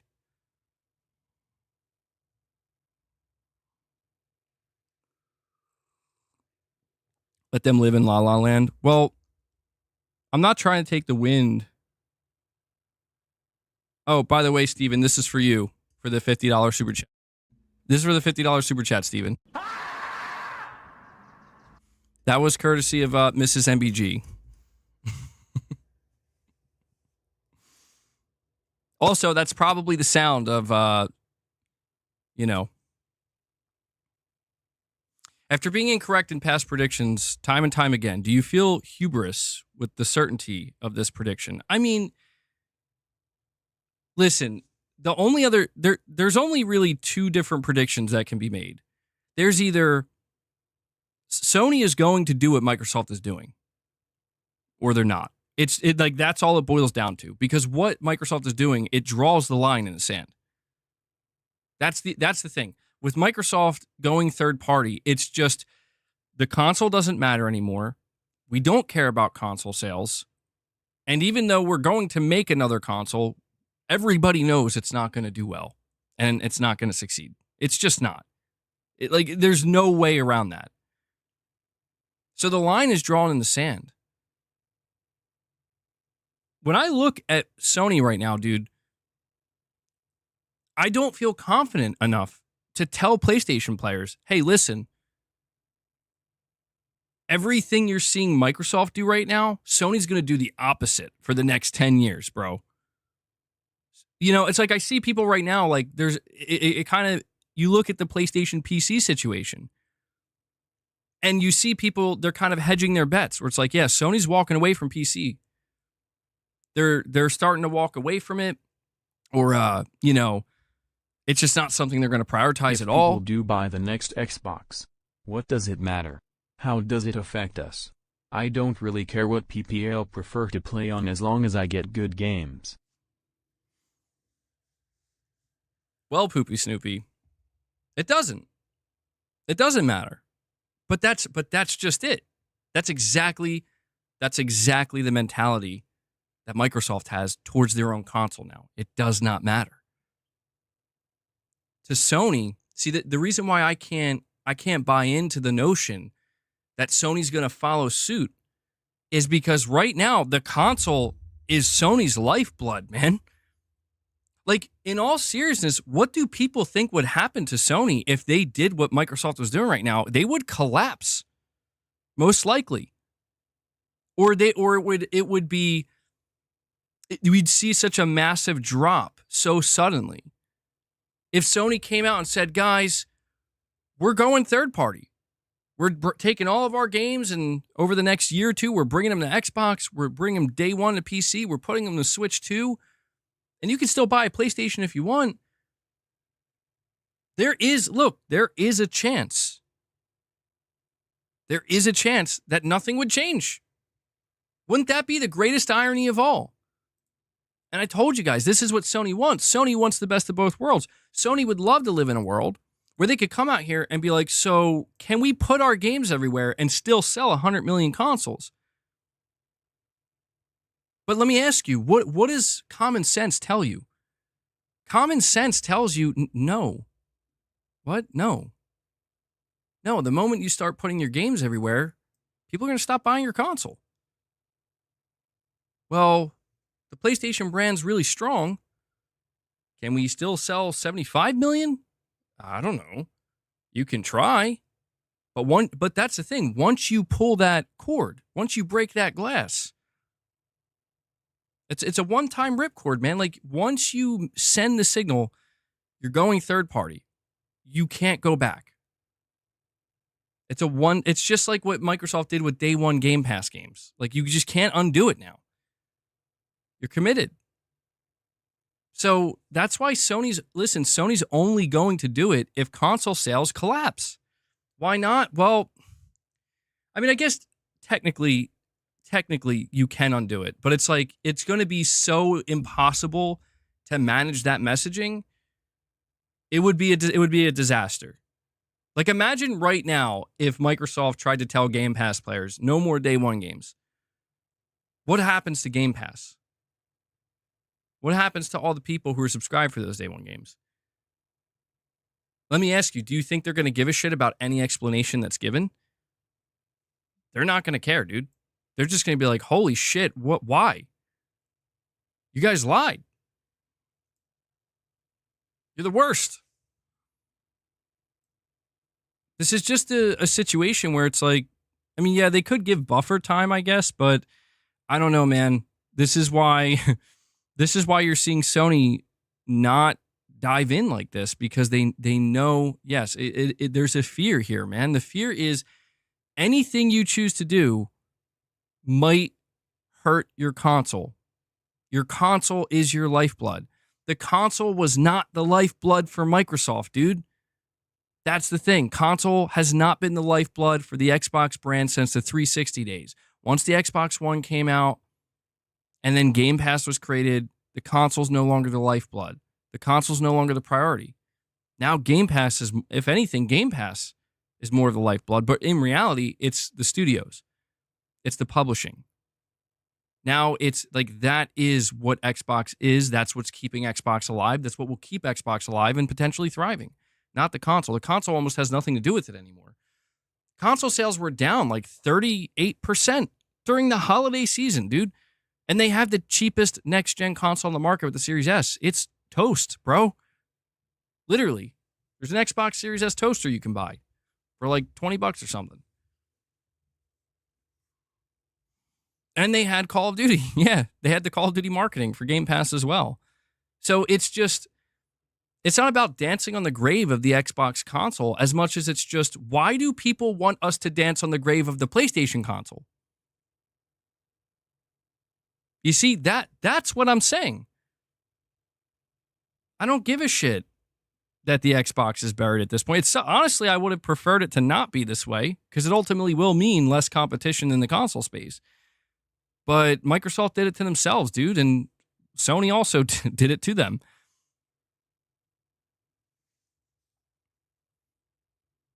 Sony lose nothing going day one PC. They already own the console market. No competition SP, they'll always sell the most consoles now.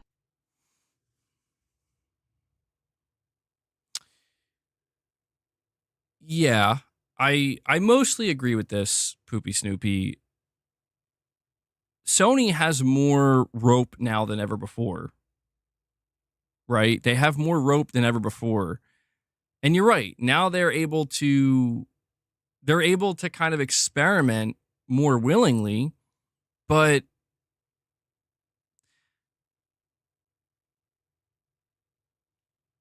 I don't know, man. I still believe that Sony is going to let it happen naturally, if that makes sense. Let me explain. I think Sony is not going to force anything that could potentially harm the sales of their consoles going forward into the PlayStation 6 generation, because they need to just see, they need to see it happen. Like, okay, you didn't do anything wrong, but less people want consoles now. Do you get what I'm saying? Where it's like, you did everything right. You had exclusives, console exclusives, you prioritized the console, but it just turns out that people are moving on now. The PS6 is not selling anywhere near as well as the PS5 was. I think that's when you see Sony make big changes, because that's the appropriate time to do so. Hey, look, the thing that we've relied on for the past 5 generations that have built the PlayStation brand into what it is, it's not succeeding the same way anymore. And there's really no rhyme or reason for it. It just seems that the market has decided they're not as interested in buying consoles. You know? So if that's the case, then it's like, if you're Sony, yeah, then I think that's when you decide, okay, well, we have to start going to different places now, because we can't rely on the console the way that we used to. Again, it all comes back to why is Xbox doing this? Xbox is doing this because they lost, man. They lost, and they didn't just lose slightly. They lost badly, man. Like, they could not sell more than apparently 30 million Xbox Series X and S's. And now they're not selling hardly any at all. And Steven Leon comes in and drops another 10 bomb, bro. Another 10 memberships gifted by Steven, bringing us up to 53 members on the day. So at the end of the stream, I'm going to have to do some reps for you guys. Steven, thank you so much, man. Let me, all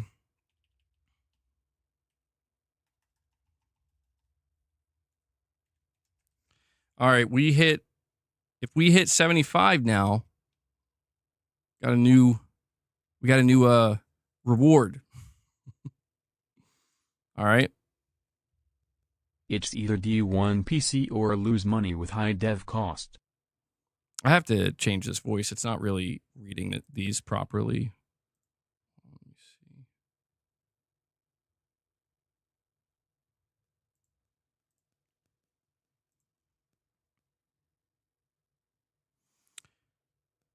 It's either day one PC or lose money with dev cost, or just not spend as much money on development. There's that too. I mean, I'm not saying that's likely, to be clear. I'm not saying that Sony's going to want to pull back on their budgets, but I don't think that's I would be surprised if that's what they end up doing, man. Only because, listen, I could see Sony experimenting, but Sony needs to I've been thinking about this. I've really been thinking about this, and I'm going to be I'm going to be honest. I got to stop saying that. I'm just simply going to say this. I think after what I'm seeing happening with Xbox right now, what Microsoft is doing has killed. Like, Sony didn't kill the Xbox. Nintendo didn't kill the Xbox. Microsoft killed the Xbox. Sony took the first shot. Well, no, to be honest. Microsoft took the first shot too. Microsoft basically delivered the biggest, most devastating blow to their own brand at the beginning of the Xbox One. And Sony basically just kicked them while they were down. Which, that's competition for you, right? They kicked them while they're down. But Sony didn't even kill Xbox. Microsoft killed Xbox. With this Satya Nadella killed Xbox, bro. The Xbox console. And with the whole situation I'm seeing unfold with Microsoft, it makes me realize that, like, there is a true importance to exclusives in the console space. There is. Because look at what's happening right now, man. People are... I'm literally seeing people leaving messages about how they're going to sell their Series X for PS5 Pro. And then also maybe buy a Switch 2. This is what I'm seeing. It's anecdotal, but then you see the data and you see, oh yeah, Xbox sales, hardware sales for holiday 2024, negative 38% or some shit like that. And what's weird to me is, like, and this is how I feel like I've been gaslit by people who are like, well, hey man, whoever wants the console is going to just buy the console. You know? You're just going to buy it. What will you talk about now with no Xbox? I don't know, Poopy Snoopy. I'm gonna have no choice but to talk about Xbox games on my PlayStation. This is my worst nightmare, man. No, I mean, in all seriousness, listen, they're still making an Xbox, right? We're still going to be able to talk about the next generation Xbox, but dude, I'm like wondering if they're going to cancel it. I'm not even kidding. When you look at those earnings reports, it's clear that one of the main reasons their revenue is down is because of the console, man. They're not selling units. I wonder if they're going to cancel it. I would be shocked if they did, but it's a genuine thought. And that would suck. To be clear, I wanted to see them at least, come on, you got to squeeze out at least one more console. I think it's going to do terrible, but it'll be fascinating to watch. What will I talk about with no Xbox? We'll still talk about Xbox, but on PlayStation. Yo, this new Xbox game that just came out on my PS5 fucking sucks. Get this Game Pass, welfare pass garbage out of my face. Review code provided by Microsoft.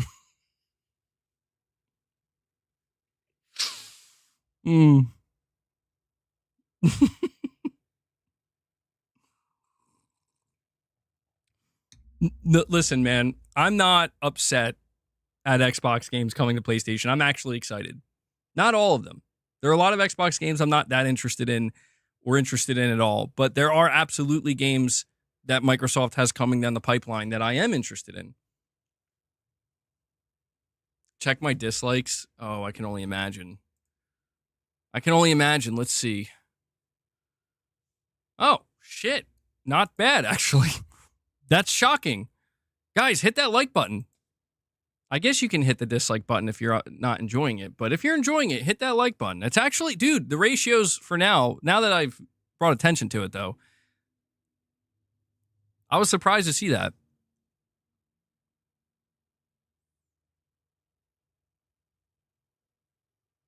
It was a joke, man.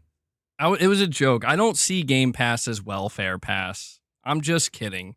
It's not, like, that's what I mean. It's not that serious, man. I have no problems with Game Pass. Listen, I had concerns at the beginning of the generation about how it would impact the wider industry, but it turns out that Microsoft fucked around and found out, dude. Microsoft fucked around too hard, and they found out, no, sir, nobody's buying our games anymore. Mr. Spencer, so you remember when we told people they could get their games day one on Game Pass? Yeah, it turns out that that really did a number on our day one sales. And it's like, yeah, that's Microsoft's problem. They created their own problem. And now they have found their own solution for their own problem. You're saying you joke, but people say things like that whenever I complain about $70 games. And look, man, $70 is a lot. I don't think I want to be clear. There's nothing wrong with somebody saying, I'm not cool with paying $70 for this game right now. It's too much. Won't they be MS Game Studios games low, not Xbox? There's nothing wrong with that.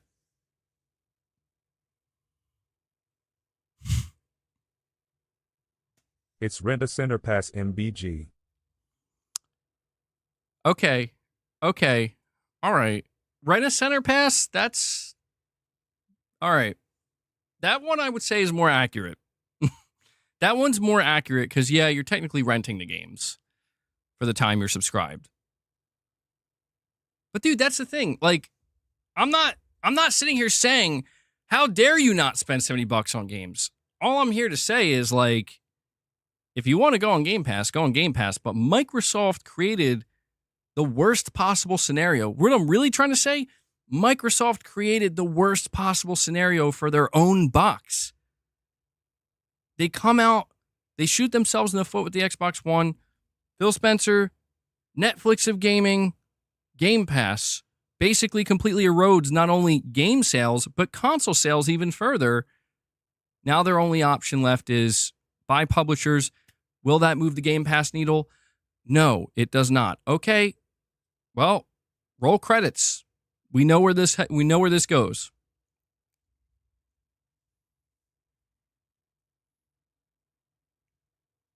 Welfare Pass is brutal, bro.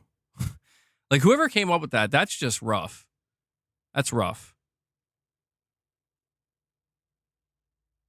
But it speaks to another truth, right?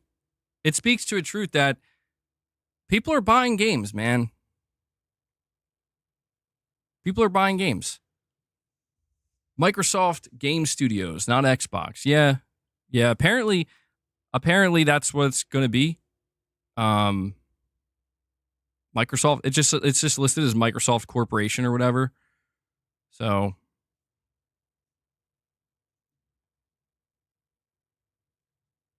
Oh man, Rolly, that's rough. PlayStation needs to fix their own games. I'm telling you, things aren't going to be perfect in PlayStation land either. There are going to be some problems over here if Ghost of Yotei turns out to actually be Ghost of Woktai. Woktai. Yotei? The point is, I better not find out. I better not find out that the people who have been anticipating that Sucker Punch went full woke, I better not find out that it's true. That my man Jin Sakai got the axe. He was on the chopping block. I almost said Ghost of Wokai. Ghost of Yotei better be amazing. It better be amazing. And it looks good so far, bro. I didn't see anything in that trailer that makes me go, whoa, whoa. What's going on over here, Sony? You know, there's nothing in that trailer that made me take a massive step back and be like, I am offended at what I am seeing right now, Sony. Get it together. But we will see. Jin Sakai died to how time works.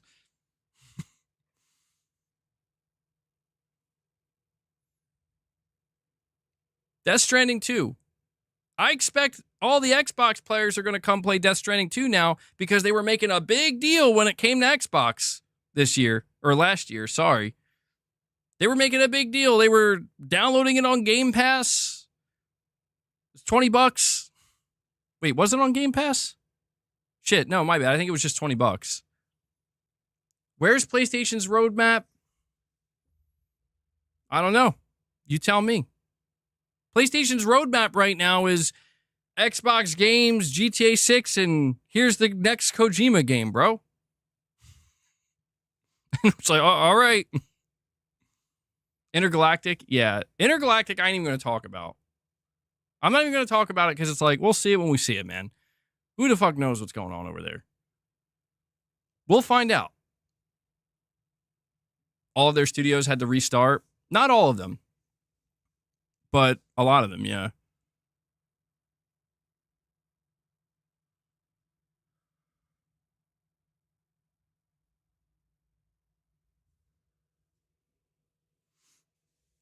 We're going to find out Jin Sakai is actually somehow still alive. V Game Veteran, you're saying Phil said, oh, just a little bit. When what he meant was every little bit, what it did. Thank you, V Game Veteran. Member for 30 months. Appreciate that support. Let me check something here. Just give me a moment.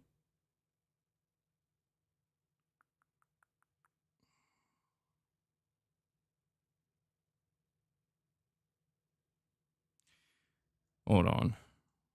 Where is it?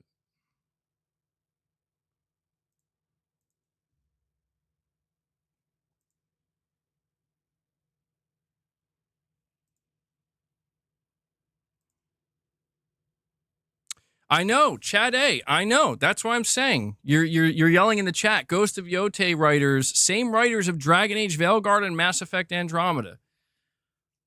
Sucker Punch. Where are the rumors coming from? Somebody referred me to a channel. God, it was a YouTuber.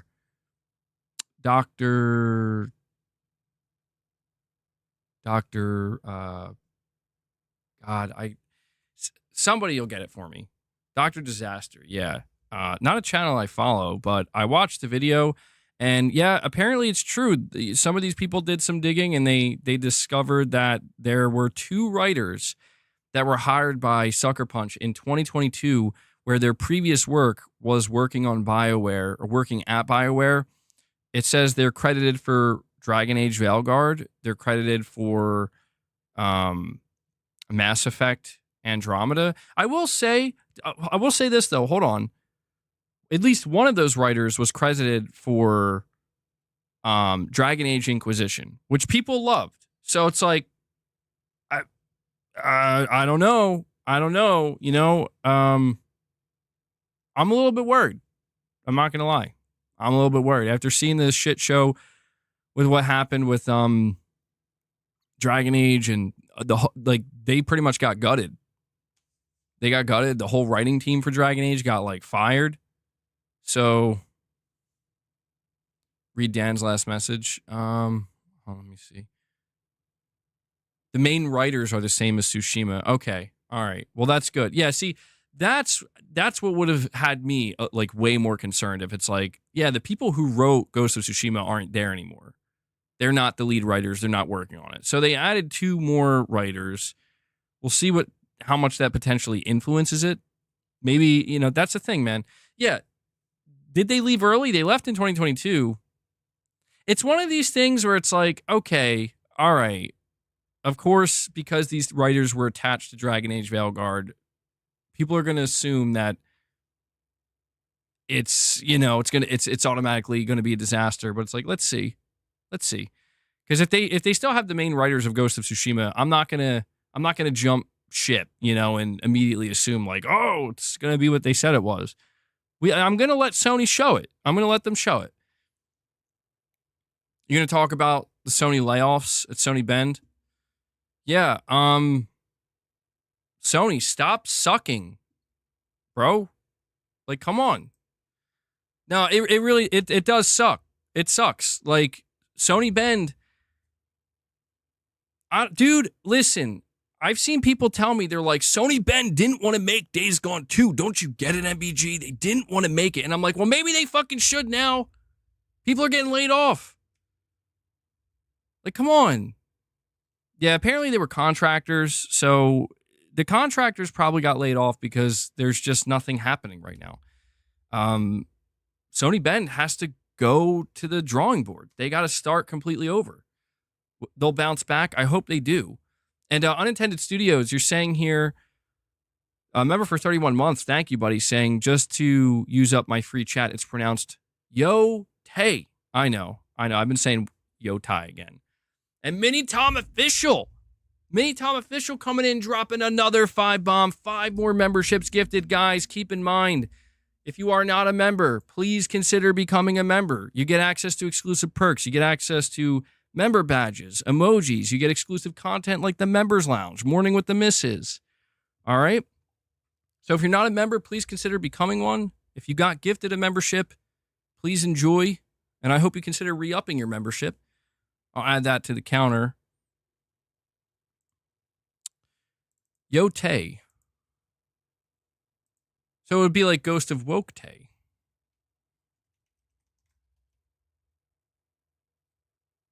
What did I say we're going for? 75. So I think we're at 58 now. 58 members. Love to see it. Really appreciate that support, guys. And I said, well, it would be hat off. Okay.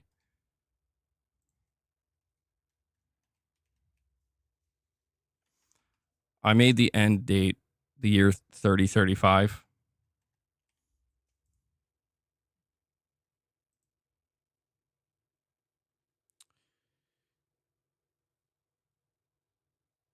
MBG, are you really a cancel culture warrior? No, I don't consider myself that. No. I consider myself somebody who has definitely identified some like nonsense in some of these games and going on across the industry that it's very clear that, like, at least with Western game developers, they've went too far. I'm a cancel culture legend. They've went too far, man, in certain directions. And I've talked about it. And it's just like, I do think some people take things too far in all directions. There is reason to be concerned because there are maniacs. There are not well people inserting themselves into this industry, into these projects, into these games, into these stories where it's like, what are you doing? What are you doing? Go somewhere else. Stop ruining good shit. But there's also people where they get so crazy that's like, I just saw a black woman in a game. That's a problem. It's like, whoa. Why is that a problem? And they're projecting, assumptions. And it's like, I heard Sony Bend's employees had political disagreements with the head devs of Days Gone. This is why politics is not good in the workplace. The employees sabotaged and pushed heads devs out. Dude, I heard some rumblings about that shit, and I have no way to confirm it, but man, see, that's what I always found strange. Here's what was strange to me, Chad, right? Is there have been like mixed, conflicting reports about what happened at Sony Bend. There have been reports that Sony didn't want to greenlight Days Gone 2. There have been reports that half the studio at Bend or some employees were disgruntled and did not want to see Sony greenlighted Days Gone 2 and they didn't want to do it. What I found weird is that Days Gone 2 was a huge success in terms of sales, made the studio and Sony a bunch of money, and obviously had a passionate fan base. That's the thing, dude. They're like, Days Gone fans are passionate. And it was the studio director and I think lead producer was John Garvin and Jeff Ross, and they were like veterans of the studio. They were there. Dude, they were with Sony Bend the whole time. Ghost of Yoti is Shuhei's most anticipated. If that isn't a glowing endorsement, I don't know what is, and Inquisition had good writing. It'll be fine.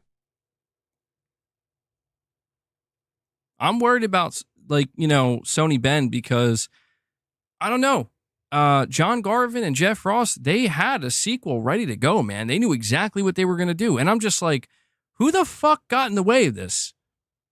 Because whoever you are, you fucking suck. I'm going to be straight up. Like, whoever got in the way, whether it's Sony, whether it's developers at Sony Bend right now, like, you guys suck. You do. Because Days Gone 2 would have been an easy win. P.S. The home of female protagonists. Progressive. Why was that? That was said so, elegantly, though. But I'm putting my rant out there, man. It's like, whoever got in the way of Days Gone 2, you suck. All right? And if it was for political reasons, you suck even more.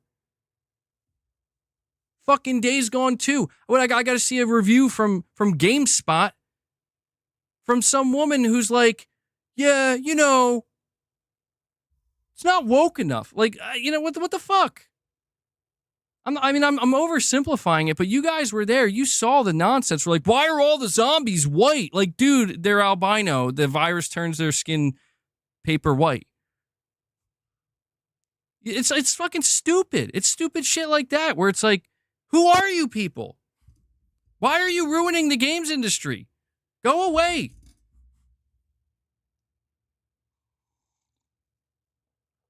Dude, GameSpot gave Days Gone a fucking 5 out of 10. A 5 out of 10. Like, what?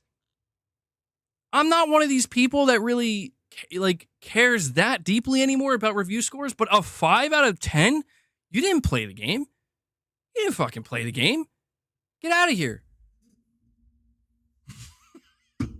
Bro, you're saying even Colt gave it a 7.2. That's how you know. That's how you know something's wrong. It wasn't good? Oh, come on. Listen, I know it wasn't everybody's cup of tea, but come on, bro. It wasn't that bad. The people who try to make it sound like it's a terrible game. And there was like talk where it's like, oh, it's like a game for right wingers and whatnot. I'm like, dude, no, it's not. It's really not. Sony, greenlight Days Gone 2, for fuck's sake. By the way, yeah, Deacon St. John had, look, I'm just going to put it out there. Sony Bend, they keep using him as like their mascot. I'm like, why are you doing that? I don't get it.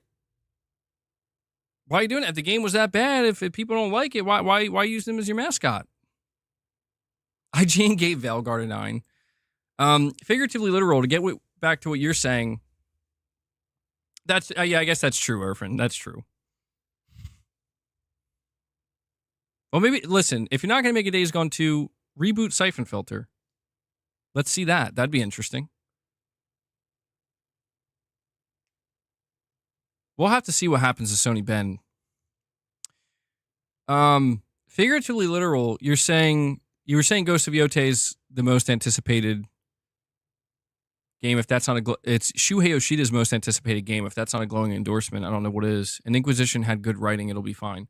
Yeah, Inquisition, Dragon Age Inquisition got a lot of praise. So that's why I'm saying, hopefully. Because Jason is trans.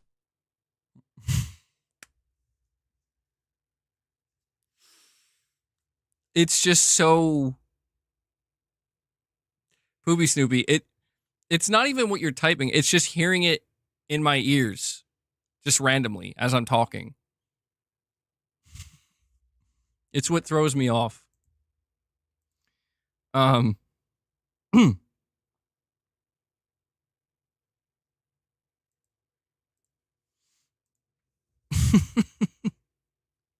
mean, look, man, I'm not going to jump on the Ghost of Yotei hate train yet. And I don't want to jump on that train. I want Ghost of Yotei to be amazing. I want Atsu, the main character of Ghost of Yotei, I want this to be a cool, badass character that is well written, with a great story, just like Jin Sakai. Just like Jin Sakai. Just because Jin was a male, that's not all that mattered. You know? It's not like, oh, well, Jin was a male. Good game. Male, good game. Female, bad game. Bad game, bad game. Like, no, it's not like that. It's, how are they, like, Jin Sakai was a well-written character, and it was a great story. And there was a great internal conflict story there, you know? So I'm really curious to see, can we get that same level going on with this new character, Atsu? Because if not, I'm going to be like, bro, why? Why'd you do this? Poopy Snoopy, you're saying PlayStation is the home of female protagonists, progressive. I mean, yeah, a lot of people have been saying that lately, and it's like, I don't know, man. I get it. It's like a lot of us want, like, we want more Kratos energy, you know? To keep it funky, SP continues live service multi consoles and keep their exclusive to PlayStation. These Xbots are bots, bro. Cartridges winning.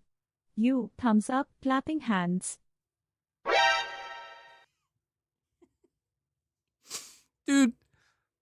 Dude, the Metal Gear alert immediately after.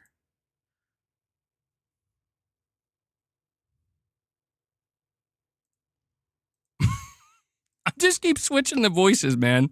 I'm gonna keep you guys on your toes.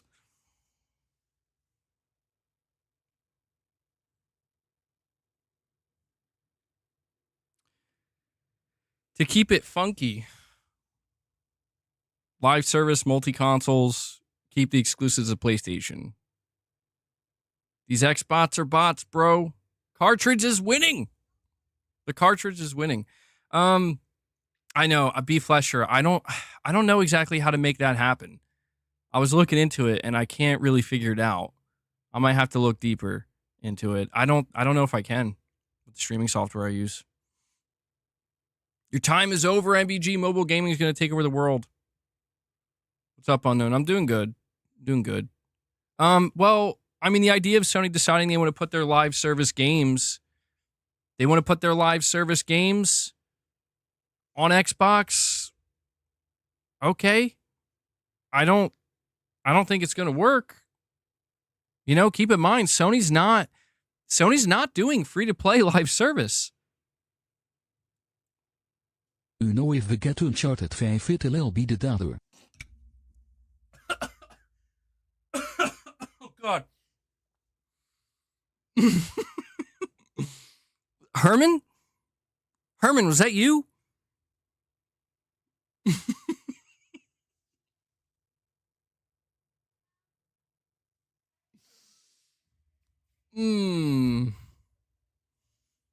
Okay, that one, Poopy Snoopy, I don't appreciate that one, bro.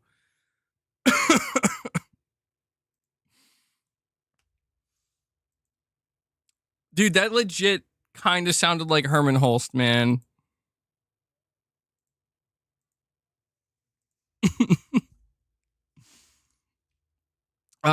You're saying if we get Uncharted 5, you know it'll be his daughter. Well, I mean, look, man, I'm just gonna be fucking real about it. All right, I'm tired of overthinking things. Is what I'm mostly tired of. Okay, I'm tired of feeling like I gotta double and triple and quadruple think every thought I have because it's like, what if you're wrong? What if you're wrong? It's like, you know what, man? The whole fucking world is wrong. Og Britisk sang Margis sund smart matte.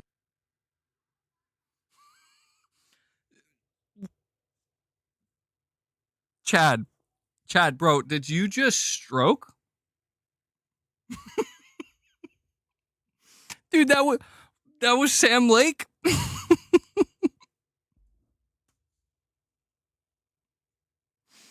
What the fuck even was that, man? Nathan Drake in a wheelchair jumping over gaps. Let's do it. No balls. Oh my God. Oh. Oh. Okay. Holy shit, dude. Those last two super chats, the way the voice sounded really caught me off guard. That's some funny shit. Look, I'm just going to put it out here. All right? I'm not trying to be sexist. I don't know if it matters because if people want to label me that, they're going to label me that. And I'm not trying to make it seem like there's a problem with female protagonists, but it is becoming clear that Sony is like their studios. Sony studios are going and Microsoft as well, actually. It's not just Sony, it's Sony and Microsoft. Yeah, like they went off the deep end to a degree where it's like, what if we just make almost every protagonist female? And it's like, that's stupid for the same reason if you made almost every protagonist male. Why? Like, why? There are more male gamers than female gamers. And even if there isn't more, there's at least equal. So, like, what sense does it make to decide that 90% of our studios should be female? Like, no, why not just a couple? And then the rest can be male. Like, why not? All lesbians, too.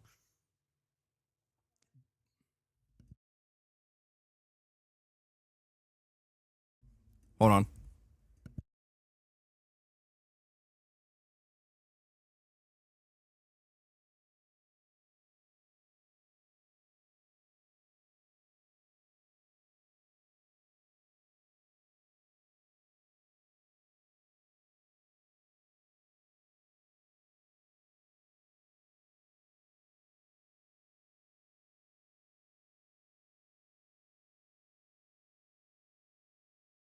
Saying force feminize Kratos. No, I mean, they're like lines, right? It doesn't have to, I'm just tired of this all or nothing approach with shit, man. I'm tired of it. Like, I'm tired of where it's just like it's like we got to go all in this direction or we're going to go all in that direction. It's like, why can't there just be some kind of fucking balance? Why? I just don't understand why it's that difficult. I don't know, man. I think that the market's going to speak. And listen, I think most people, truthfully, are not against female protagonists, male and female. We're talking mainly from the perspective of a man or of men. I don't think men collectively are against the idea of a female protagonist. I just think most men are against the idea of every new game that's announced by Sony, it's now a female protagonist, because it's like, well, that's a lot. And yes, like half of them are lesbians. It's like, okay. This is getting a little strange. Yeah, it is. It would be like it's yeah, it's like it's just there's nothing wrong. I'm just, to me, inherently there's nothing wrong with some people just kind of raising an eyebrow, being like, it seems a little, yeah, we want sweaty, buff men. You hear me? I want muscly, sweaty men beating the shit out of other men. Look, I'm just saying I'm gonna put it out there. All right, I'm just gonna put it out there. I'm gonna get down to it. We need some more masculine energy up in here.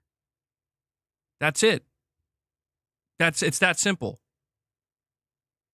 We like the feminine energy. We welcome that. But we need more masculine energy as well. Because there's been a dearth. There's been a dearth of masculine energy. Come on now. Let me play as a homeless man, damn it. And that's okay. I want to make it clear. We don't need, no. You heard dearth with a D. Dearth. MBG needs homoerotica grinder style games.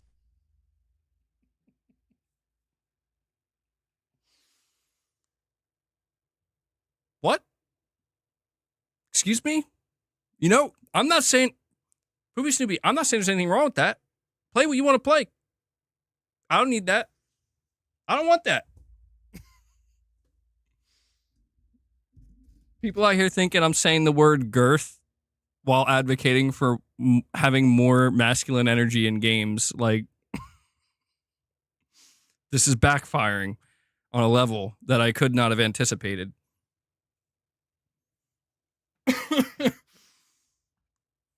What are you guys doing to me? Dan says we finally found out the truth.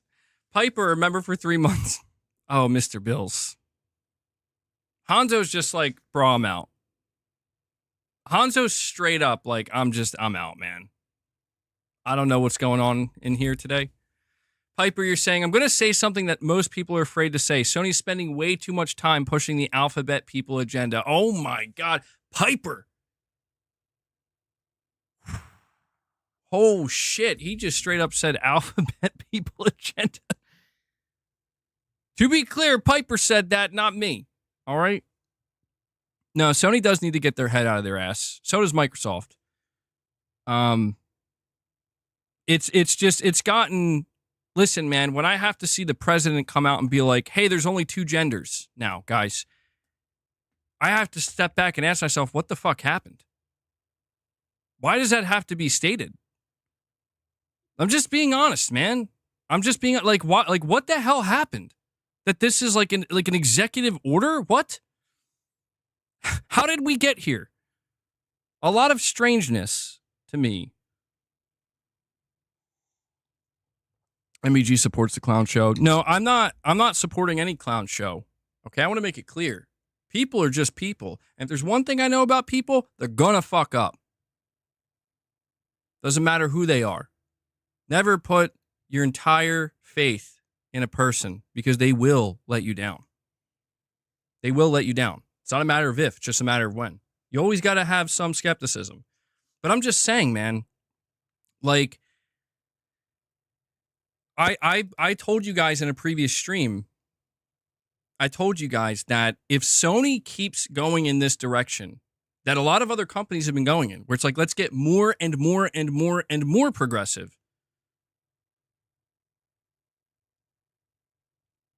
I'm telling you, look at what's going on right now. That's not going to work. You're going to lose money, bro. And you're going to lose a lot of it. So I'm not saying pander, but what I am saying is just take a look around, man. You know, stop.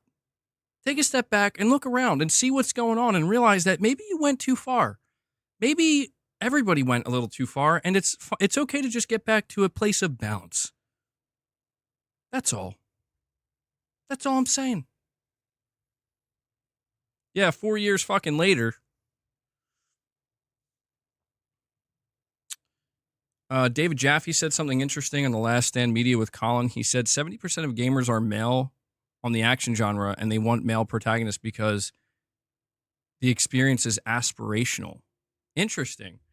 That is an interesting way of looking at it. Yeah, I mean, I don't know, man. I guess that's kind of true to a certain degree. Where it's like, I don't know, man. I've always kind of gravitated towards that because it feels, yeah, I don't know. Sometimes people feel empowered or they feel... The word aspirational is interesting, though. Aspirational.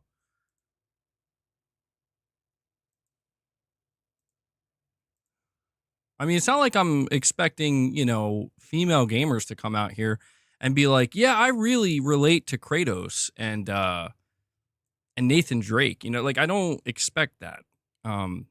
It's okay if that's true. You know, it's not like I'm like, to some level, it's like, yeah, to some level, I can relate a little bit to Aloy or, you know, Ellie or whatever. Yeah, to certain levels on a more human level.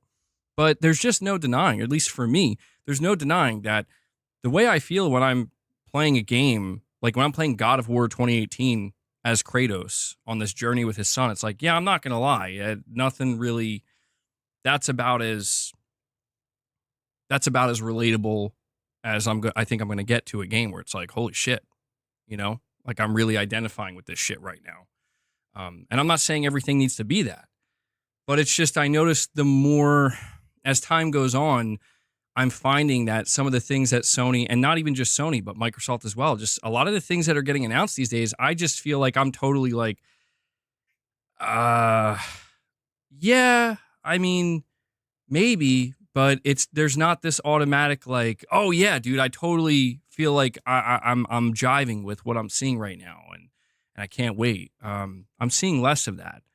That's why when I don't know, I saw like that Doom presentation, and I'm like, all right, I'm feeling the adrenaline going a little bit here. Let's go.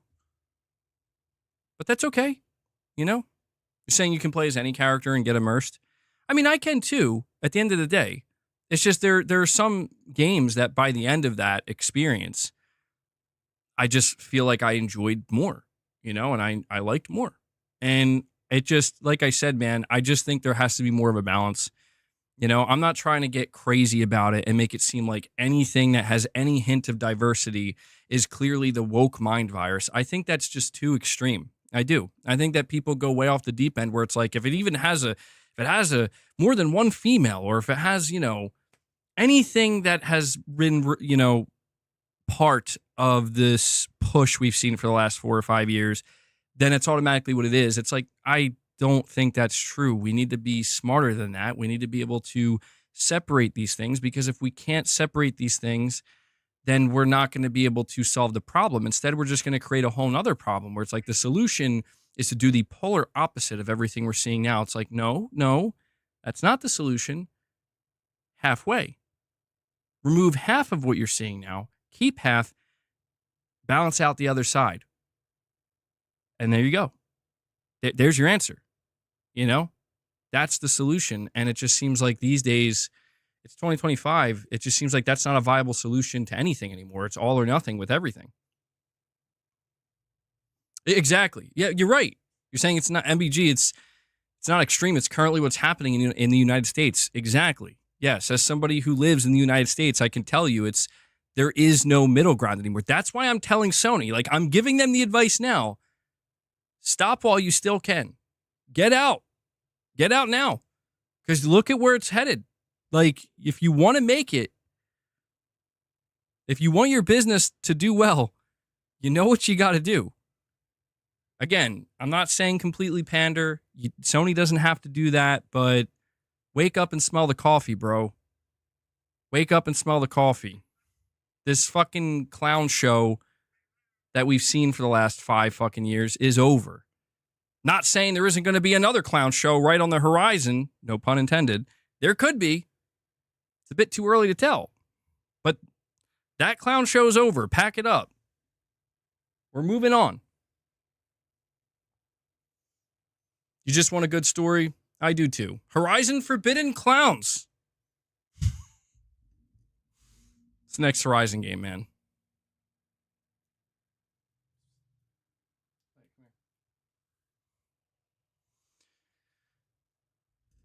From one clown show to another. I hope not, man. There's a lot of extremism these days. A lot of extremism. Ghost of Clowns. Ghost of Clowns.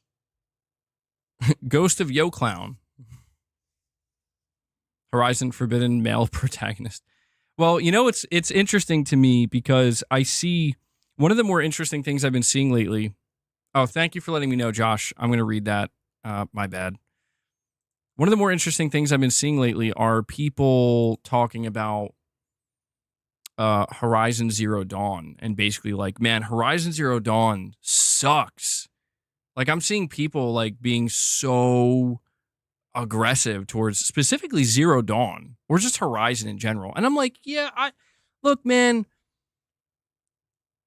is it possible that, you know what they say, like too much of a good thing becomes a bad thing? Is it possible that maybe Horizon Zero Dawn, it should have, at the least, it should have stopped with Forbidden West, maybe?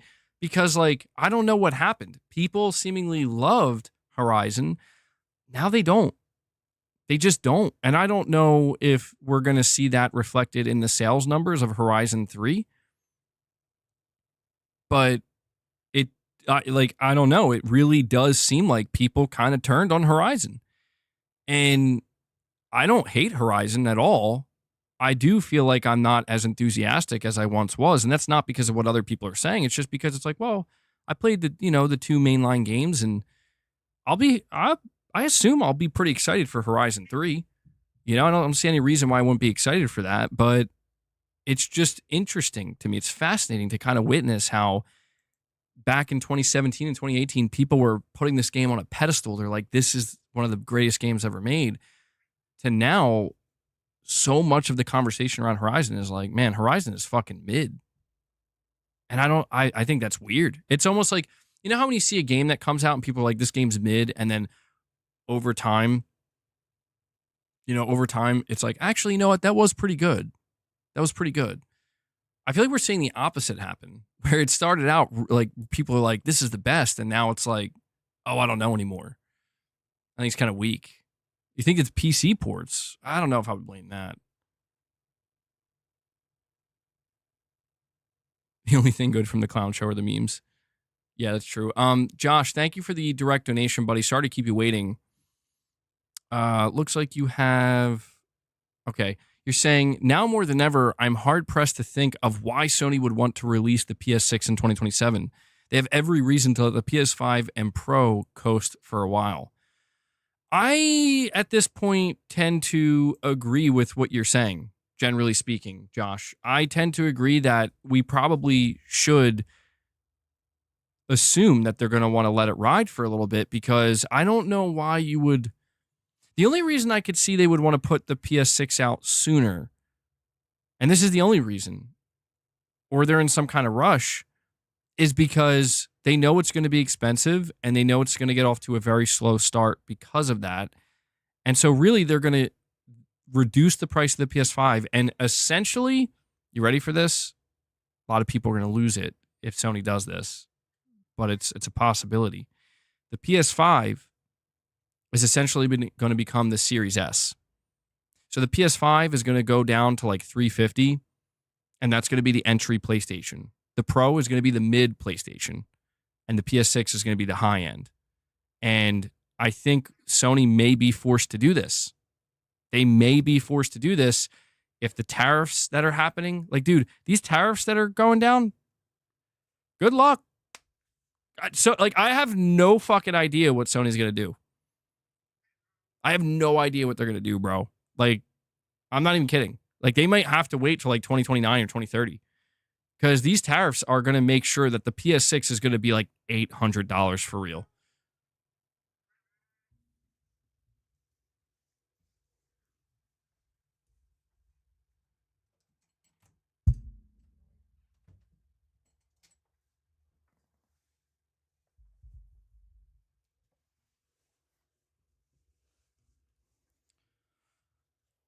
Yeah, I mean, even the PlayStation 5, honestly, the PlayStation, well, yeah, the PS5 would probably stay at around 500. I mean, I don't know, maybe they could get it down to 400. I'm not trying to like assume everything here. I really do just think that there's a struggle ahead, man, in the console space. Sony does not want Microsoft to have a 2-year head start on next gen. What was that voice? I don't remember changing that. Hold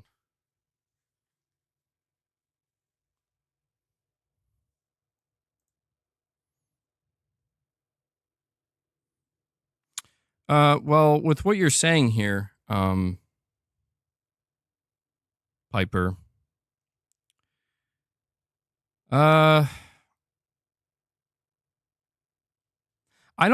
I don't think Sony cares anymore, dude.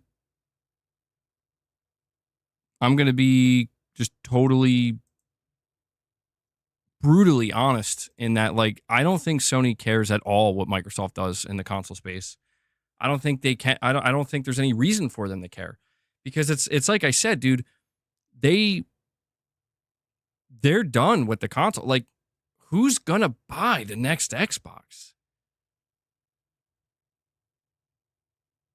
I just, because we have to understand, Piper, that when the next Xbox comes out, Halo, Gears, and Forza, and games like Gears E-Day and Fable are all on PS5 and PS5 Pro.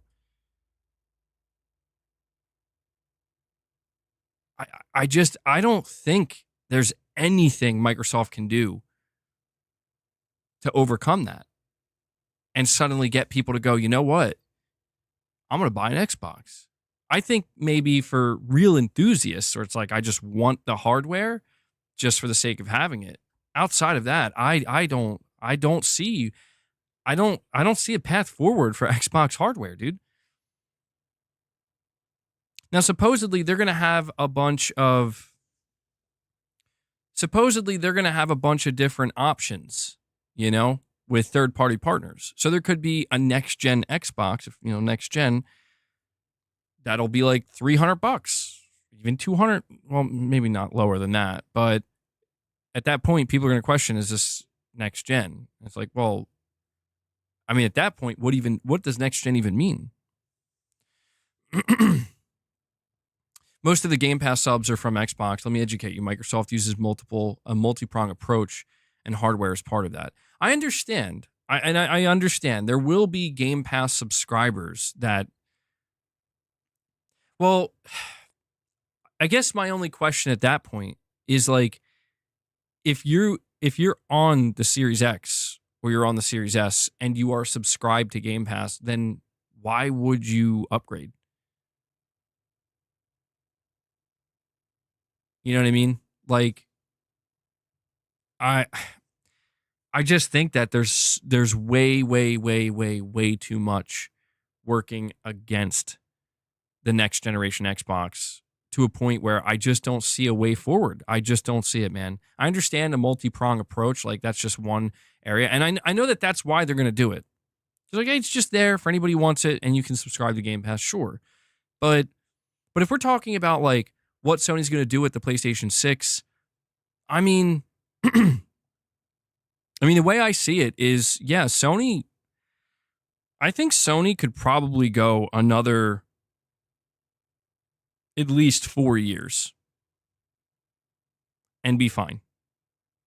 They have the PS5, which is a fantastic console, and it's only going to get better each year that goes by.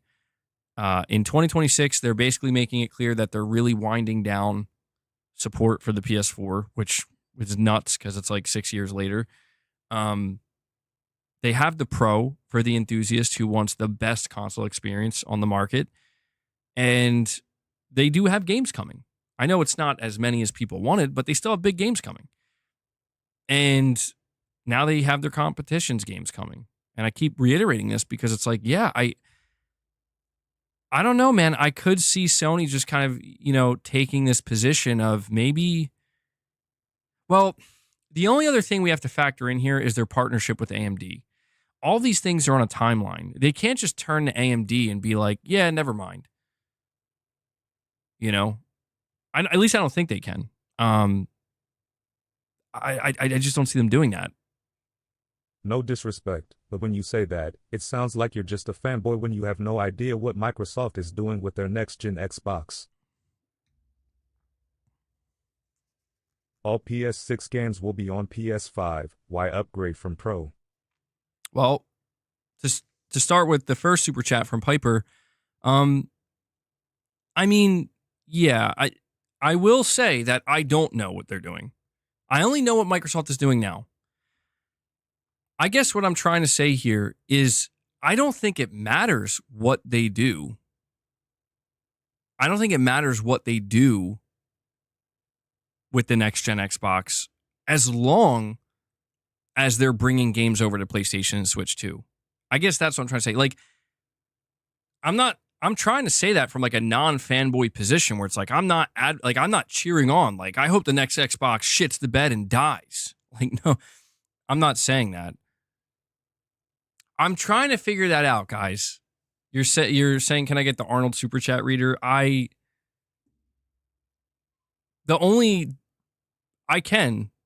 The real problem I'm facing with that, though, is I can't seem to integrate it to my streaming software. So I would have to manually use it, which would be a nightmare. When this stream's over, I'll look deeper into it and see if there's some way I can get it working.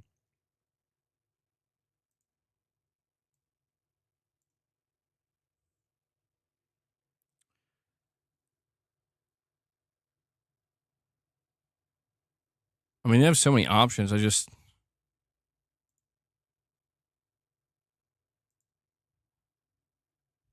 right, I put it on something else now. I don't know what it's going to do, but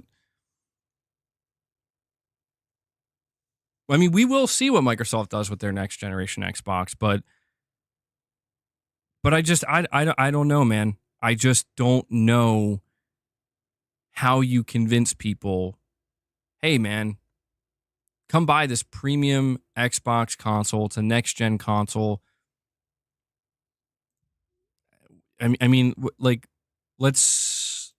assume the next Halo game, right? Let's assume the next Halo game is going to launch with the next generation Xbox. What if that Halo game launches day one on PlayStation 5 and PlayStation 5 Pro as well? I seriously wonder at that point, like, where do you, like, I don't know, man. That's a hard sell. And what if it doesn't? But why wouldn't it? It's they switched to Unreal Engine 5 for multi-platform development. Why wouldn't it? That's a big what if at this point, man. I would say if it doesn't, then you might be on to something. If the next Halo is going to launch with the next generation Xbox and they're like, we're not releasing this on PS5, you might be on to something. You might start to sell some units. But it seems clear based off of everything we're seeing that this, apparently it's going to be like a remake of Halo 1. It seems like that's going to launch, the plan is to launch that day one on PlayStation and Switch. I think what I'm telling you, man, I know sometimes people think I sound like a fanboy for saying this, but I feel very confident in what I'm about to say as somebody who's following this extremely closely. And I'm not saying it's what I want. I'm just saying it's my honest to God read on the approach. Microsoft's approach in 2026 to the next generation Xbox is they're going to market it. They're going to show it off. They're going to try to hype it up. But generally speaking, the message is going to be, buy it if you want. Go ahead. It's an option. We don't care. Or don't. It's cool. That's it. That's going to be, I'm telling you, we've never seen that from Microsoft. Even when the Series X and Series S launched, Microsoft they got pretty aggressive with their marketing. I think this time around, their messaging is just going to be very clearly, sure, if you want it. And again, I think that's exactly what Phil Spencer's prepping us for. I think there's a reason why Phil Spencer said, we want our hardware to win based on its capability. It's also going to look really awkward for Xbox players who have been trashing the Pro. If the next Xbox launches and is better than the Pro, then wouldn't it just be for enthusiasts who want the best versions of games? Just like the Pro. Well, Poopy Snoopy, to answer both of your super chats, you're saying all PS6 games will be on PS5. Why upgrade from Pro? That's the conundrum. That's why I'm sitting here wondering, like, Sony, should you make your games exclusive to PS6? Because I think that's a real conundrum. Like, yeah, dude, there's going to be a lot. You think a lot of people were hesitant to move from PS4 to PS5? So many people are going to be like, do I really need to upgrade to the PS6? Thank you, Robert. I'm glad you're enjoying it. Yeah, hit that like button, by the way, guys. We're sitting at over 300 likes, which is awesome to see. Let's see if we can get that up to 325, 350. You guys have been crushing it today. There's going to be a lot of people really thinking, I don't know. I don't know that I want to upgrade. And this is why I'm saying, like, what do we think Sony's approach is going to be? Is Sony's approach going to be, we need to get them to PS6 as quickly as possible? That was Sony's approach under Jim Ryan with the PS5. Jim Ryan was like, I want to move as many people over to the PS5 as fast as possible. And it worked.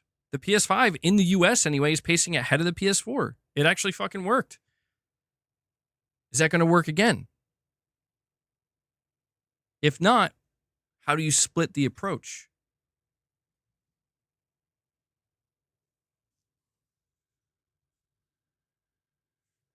You're saying Sony... Poopy Snoopy, hold on a second. You're saying Sony made you buy the PS5, then made you buy a Pro console that only has a lifespan of 2 years, and you guys are worried about Xbox consoles. Bro, listen, nobody made anybody buy a Pro. Anybody who bought a Pro bought it because they wanted it. I'm telling you, like, you see these people, they make it sound like Sony made me do it. Like, no, they didn't. They didn't make you do shit, bro. I'm sorry to tell you. And it's not that we're worried about Xbox consoles. It's just, you know, there are people here who are interested in what's going to happen with the next generation Xbox. And I can't blame them because, like, there's some weird shit going on right now. I'm worried about what's going to happen with the PS6. I'm happy with the PS5 Pro, dude. I just saw, by the way, not WCCF Tech. I think I saw them talking about it. I meant to say Digital Foundry. I said WCCF Tech because they cover Digital Foundry all the time. But Digital Foundry, they just did a 2 video analysis videos for Sniper Elite Resistance and Kingdom Come Deliverance 2. Both games taking advantage of the PS5 Pro, doing great, especially Kingdom Come Deliverance. Digital Foundry even titled it like a win for the PS5 Pro. And I'm like, dude, this is exactly why I bought this console. Because these developers are supporting it, and like the PS5 Pro we're starting to see, like, yes, it's going to have the better versions of like all these games. So for anybody who made that investment, I think it's going to be worthwhile. I think it's already proving to be worthwhile. But you need to realize that maybe some of the next-gen games won't even run on a PS5, and if has Steam that's PS games as well, because if Sony removes their games from PC, then where is their growth? what? Why is it? I'm sorry, guys. I don't know what this voice is. I guess it's just randomly picked it.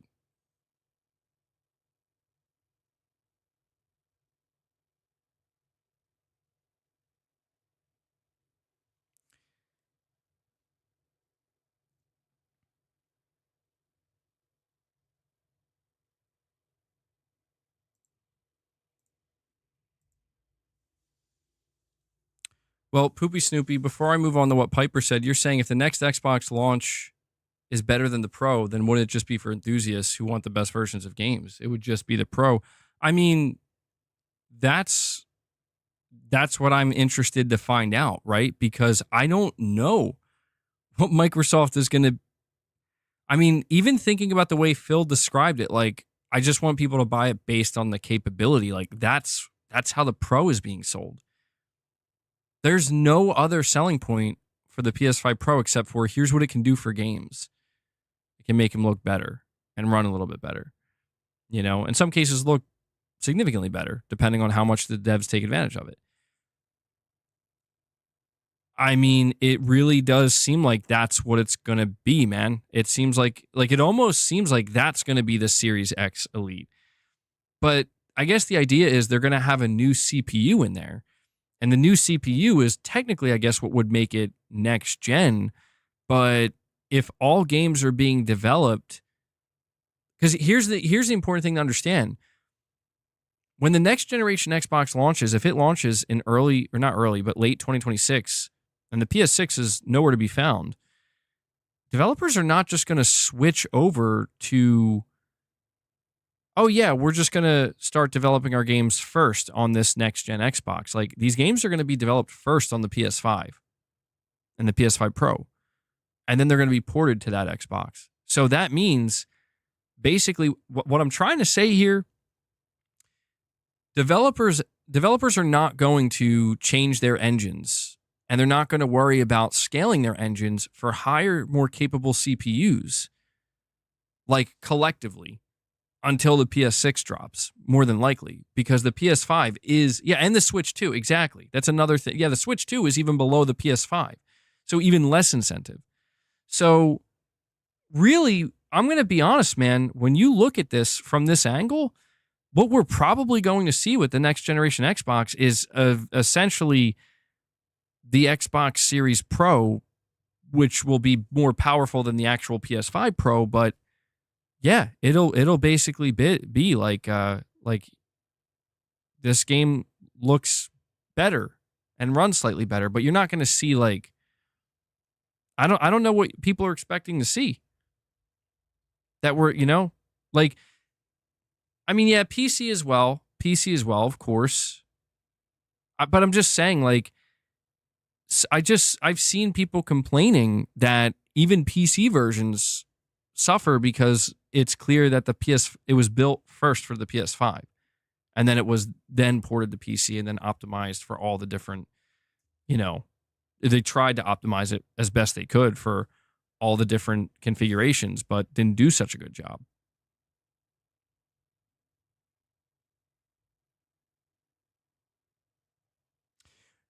I mean, the truth is, when it comes to Xbox and the console, it's like I said earlier, I think Xbox killed it themselves, dude.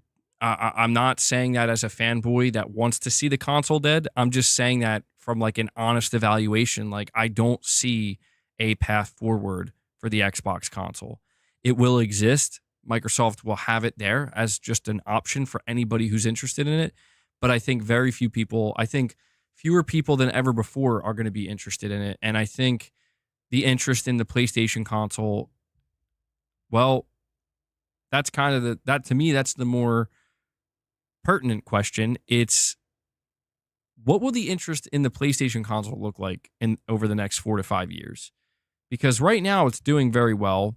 It seems to it's continuing to do well. There seems like there's going to be massive amounts of interest in the Switch 2. I'm assuming there's going to be a lot of interest in the PS6. I mean, I put out a post about the PS6 like a week and a half ago or 2 weeks ago, and it got 26 million views. And I'm like, geez, is this indicative at all at, you know, how people are going to be interested, like how much people are going to be just interested in the PS6 to any degree?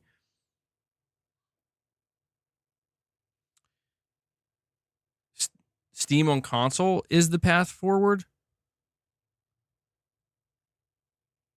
I mean, we've talked about that. We've talked about that, man.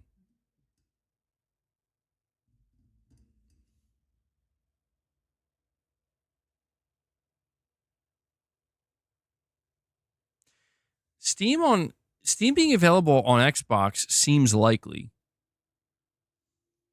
Steven, you're heading out, man. Well, I appreciate you stopping by, dude. I appreciate all the support today, the super chats and the member gifts. Very much appreciated, Steven. I hope you enjoy the rest of your day too, bro. And I hope to see you later in the week. Appreciate you, man. Nintendo eShop and PlayStation Network. Now you're talking. Well, I mean, do people really think that we're going to see... Will there be a lounge? Not today. We don't do members lounges on Sundays. But all throughout the week, there will be members lounges. Do people think we're going to see Steam on PlayStation? Because that's not going to happen. Yeah, well, listen, the more rumors that come out about the next generation Xbox, the next generation Xbox sounds like a PC with an Xbox logo on it. That, to me, seems to be what we're looking at. Steam will never be on XPD pushing down OS. Bro, okay. This shit's too, like, wildly inconsistent. What did you just say, man?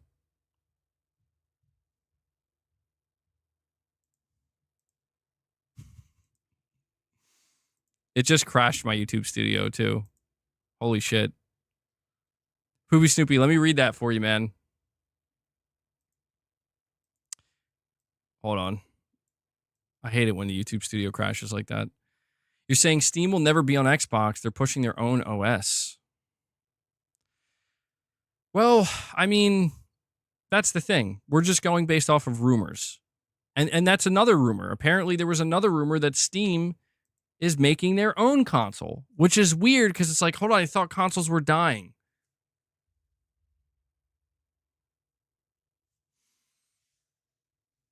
You're sorry if any of us... You're saying I'm sorry, but you saw...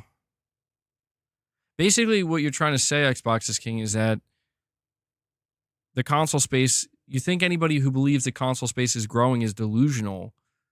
Sony's feeling the same pain as Microsoft. Well, I mean, we've had extensive conversations about that, dude. And this is where I think a lot of the PlayStation fan base is at odds with Sony corporate. Right? Sony Corp. It does seem like the console market has reached a ceiling. Nobody has gone past the PS2. The Switch might go past the PS2, but even if it does, it's not going to go that far past it. And it seems like the ceiling is there. So it's a big market, though. That's the thing. We have these conversations like, well, is this market big enough to satisfy? Is this market big enough to satisfy Sony? Clearly, it's not for Microsoft. Well, to be fair, for Microsoft, it wasn't even a matter of satisfaction. It was just they couldn't penetrate the market. I guess if that's an appropriate word to use. They could not penetrate the market in the way that they wanted to. Weird way to say that, but true, nonetheless. So the question is, well, what about Sony? Is Sony satisfied with knowing that you can likely keep making consoles and keep selling them. The question is simply, is Sony okay with just keeping PlayStation basically where it is, in that we have our own ecosystem, we have our own storefront, we have our own hardware, we have our own games, and we're a massive, massive third-party platform, one of the biggest in the world. And we have a huge subscription service with PlayStation Plus. Giant Enemy Crab, you're saying I missed a super chat? Which one did I miss? I don't think I missed one. Unless you mean a direct donation.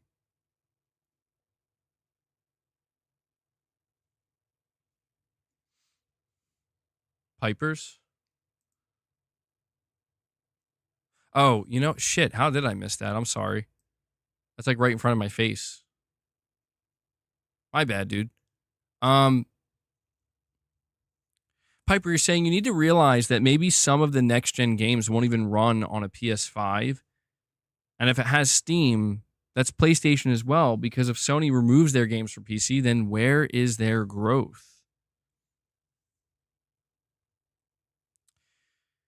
Well, that's why I'm saying, man, like, the big question here is, how is Sony going to grow the PlayStation brand without losing the support that they currently have worked generations to build up?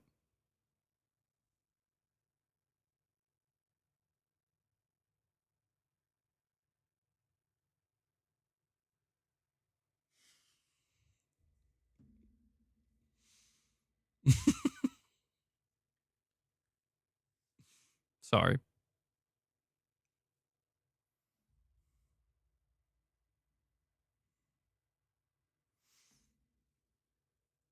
Well, this is where I think there is a bit of struggle. There is, I would say, a division between Sony corporate and the core enthusiast PlayStation fan base. The truth is, there are PlayStation fans who look at Sony PlayStation and they say, you should stop releasing games on PC.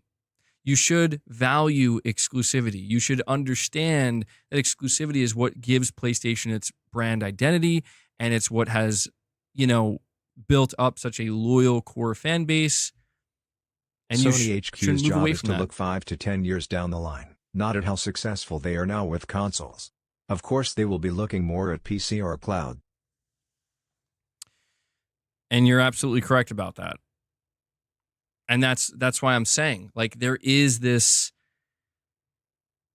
This right here is why when we go back to the conversation that we started the stream with, where it's like people are talking about coming over to PlayStation. I'm seeing a lot of Xbox fanboys like trying to gaslight PlayStation players and whatnot. And this is kind of the rhetoric to a degree where it's like, well, it's just a matter of time until Sony does the same thing or something very similar. Like, I've actually seen people saying that Sony is already third party because they put their games on PC. And I'm like,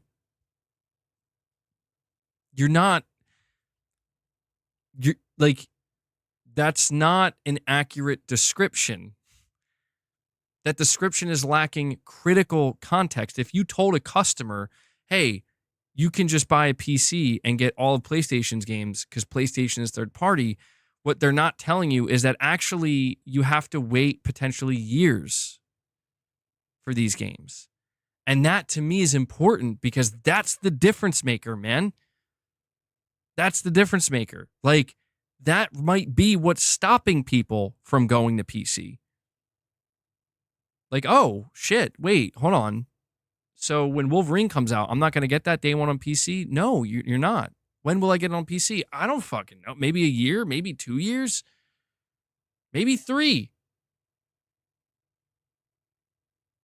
I see end times. You're saying it is accurate. It is accurate, but it's not, because it's not accurate to the end result of, like, which is the customer. The customer is going to be left in the dark. If you tell somebody, like, hey, go to PC because PlayStation is a third-party publisher, They're gonna be sitting there like, where are the Sony? Dude, there's only old Sony games on here. I thought I was gonna get Ghost of Yotei and shit. Like, no, later. That's important because you have to ask yourself, why is that even a thing? That's a thing because Sony is afraid that people are going to, if they end that, people are just going to walk away and go to PC.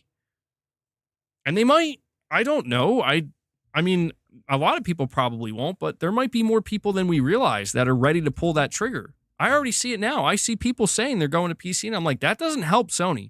Like, no matter what people think, that doesn't help Sony. That is bad for Sony. I don't know if people realize this, but like when we're trying to evaluate the situation, the worst thing that could happen to Sony is a PlayStation player leaving their ecosystem to go somewhere else. Even if it means they're still going to buy your game and play it, that's the worst thing that can happen. That's why I feel like, well, the Xbox games we getting are years old. Yeah, but dude, that's literally about to change this year. That's the difference, Poopy Snoopy. And I would not be talking about Xbox this way if it wasn't pretty clear that, dude, Fable is coming out this year, day one on PS5. I would be talking about this PlayStation PC situation if there was a rumor from multiple sources right now saying that Ghost of Yotei is going to be day one on PC, then I would be sitting here telling you, all right, that's it. There it is. It's happening. But we're not.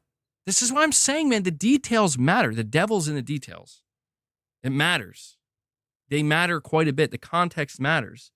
Because without the context, we can't have a proper... Without proper context, we can't have good speculation or even decent speculation. Can you list all the day one Xbox games currently on PlayStation, Starfield, etc.? Where's the whole slate? Well, dude, it seems like it begins with Gears of War Remaster Collection and Fable this year. So, look, man, I understand people may look at me and they're saying you're jumping the gun, but it's like, look at what's out there, man. I want to make it clear, I'm not sitting here in the face of a fucking wall of rumors and leaks from credible sources claiming this is what Sony's doing. And I'm like, I don't think so. No, they're not. That's not what's happening, man. Honestly, I would love for that to happen. I would love to get rumors from credible sources at the same rate we're getting them for Xbox. I'd love to get them for PlayStation. I would welcome rumors from Jason Schreier, fucking Jeff Grubb, and Tom Henderson being like, yeah, they're getting ready to go day and date with PC by the end of this year. And it's like clear, like this is what's happening. It leaked out. Everybody knows now. I would be sitting here saying, there it is, guys. Sony made their decision. And some people might say, well, you're jumping the gun. It hasn't happened yet. But it's like, yeah, but look at the wall of rumors and leaks. It's undeniable. You know? But we're not. That's the thing, dude. Right now, the last thing we got, and I don't even know if it's true or not, the last thing we got is that PC ports were canceled for some reason. I don't know. I can't make heads or tails of Sony right now. I really can't. I would love to. I can make heads or tails of Microsoft. I can do that because everything's leaking. And it's happening right now. Sony has been the market leader in the music publishing space. This is a game they are familiar with compared to Microsoft, who got a lot to learn. That's true. I do often forget that Sony is pretty big in the music space. I mean, I think Microsoft, they're going to learn pretty quick. I think they're already learning. But this is why I think Sony, it's not like they're not experimenting. They are. There's still stuff that Sony has to learn too, because Sony does still have to respect the fact that the music industry is vastly different from the games industry. So they can't take the exact same approach, but they do have some experience there. And that does, I would imagine, in some way help. Microsoft, they're just diving in the deep end, and they're gonna learn as they go. And I think from what I can tell, it seems like it's going fine so far. Still curious to see what happens with Call of Duty because there's still so much consternation around Call of Duty. I'm like, so what's going on? Is it dying or is it not? What's happening?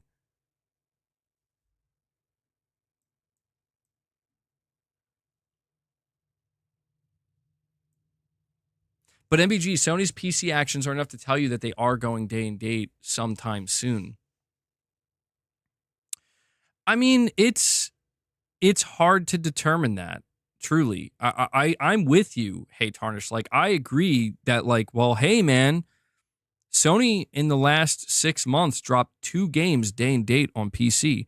Horizon Zero Dawn Remastered. No, 3 games. Horizon Zero Dawn Remastered, Until Dawn Remake, and Lego Horizon, which was a brand new day one game on PC. I do agree that like when you look at that, it's like, oh, okay, so that's like the first silo. Like that's the first wave of day one PC single player games. Next up are going to be the bigger ones. But when you look at how they perform, like, dude, they fucking tanked. Like, I'm not talking like, oh, they just did okay or no. Like, dude, Lego Horizon is the worst performing game. It couldn't even get 600, but it did worse than Concord. It did worse than Concord, bro. And I know it's not like, can we really compare a day one Lego Horizon game on PC to a day one brand new Horizon game? No, but do you think that's giving Sony confidence? You know what I mean? Like, I don't think that's giving Sony. I think Sony sees that and they're like, ooh, I don't know, dude. That's rough. But they also have Helldivers 2. And Helldivers 2 is, I don't know, dude. Like, it comes down to Hideaki. It comes down to what Hideaki Nishino thinks. And I have no idea what that man thinks. That man might despise PC and be like, fuck PC, we're done. He might love PC and be like, this is the way. Let's keep going. Let's do even more. I don't know. I'm not saying he makes the only, like, there are other people there at Sony making decisions and giving input, but the buck stops with him now. And I don't know. I do not, when I say I can't make heads or tails, it's because I don't know anything about Hideaki Nishino. I don't know what his plan is. With Jim Ryan, I felt like it was pretty clear. We'll still do PC. We'll do day one with live service, and we'll do a couple years after with single player. That was Jim Ryan's. And that's basically what it's been up until this point, where now we have new leadership, and it's like, I don't know. I'm telling you, I'm seeing it right now. There are a lot of PlayStation fans, like enthusiasts or fanboys, if you want to call them that, I guess. I mean, there's both. I use the word enthusiast because not every PlayStation fan is a fanboy, but there are a lot of them that really do think that they believe that with this transition in leadership, or not transition, but with Hideaki Nishino getting promoted and being the CEO of SIE, that Sony's going to be more, they're going back to being more like they were during previous generations. You know, they're going back to just focusing more on the closed console ecosystem and not branching out as aggressively. And that would be something that would be fascinating to watch. I would love to see how that would play out. But I'm not convinced. I can't be. There's nothing there to convince me. That's just a shot in the dark, man. That's just a total coin flip, like maybe, maybe not. Because what evidence is there right now to make us believe that? I don't think there's any.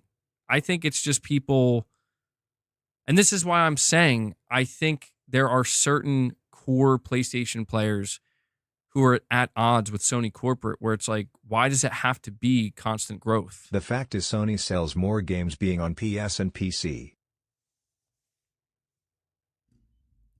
Well, you are right about that, Poopy Snoopy, but the question I think becomes how many more sales? And we also have to factor in, do they lose console sales?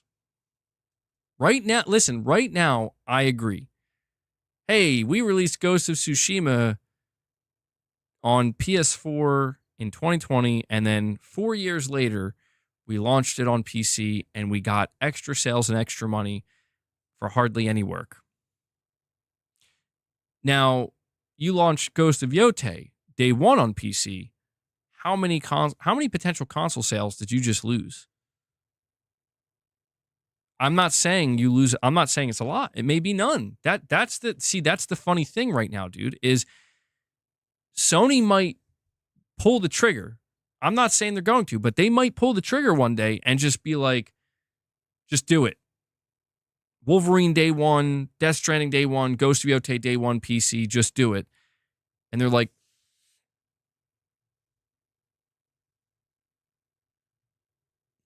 oh, nothing happened. We got some more sales and our console sales are exactly the same and that's it. That could happen. But you won't know until you do it, because the other side of that is, screw it. Death Stranding PC day one, Ghost of Yote PC day one, Wolverine PC day one. Oh God. Oh God. Look at that. Our sales of our PlayStation are dropping. Holy shit. They're slowing down. It's because we put these games on PC. I don't know. Like, we don't know the answer to that question because Sony has never done that, man. Sony has never done it. And until they do it, we don't know. This is different. This is different from what Xbox is doing, by the way. Xbox is putting their games on the competing console. If Sony put their games on Xbox, it would unequivocally, no questions asked, that's going to hurt PlayStation sales. Yeah, that's directly going to hurt your sales. Same thing with Switch. I believe that. I think if they put like new games day one on Switch 2, that's going to hurt PlayStation sales for sure. But PC is a different beast where it's like, how many of you console players are going to say, never mind, I'm going to PC? Let's find out.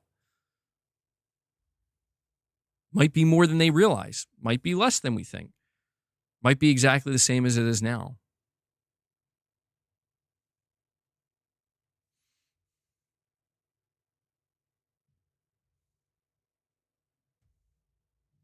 Saying those are just the ravings of PlayStation fans who want Sony to forever be the 2016-2018 PlayStation.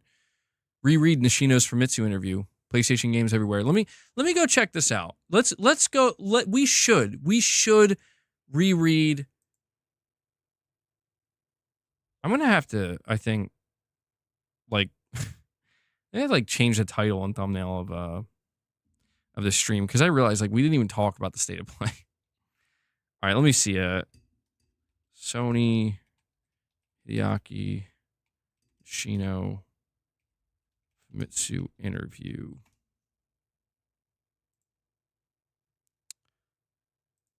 All right, let me see what I can get here.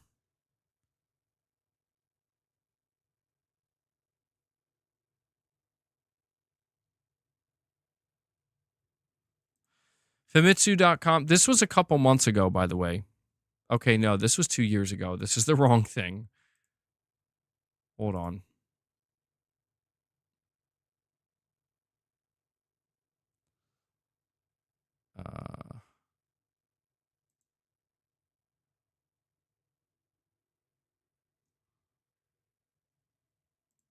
Why is this so hard to find? Hold on, guys.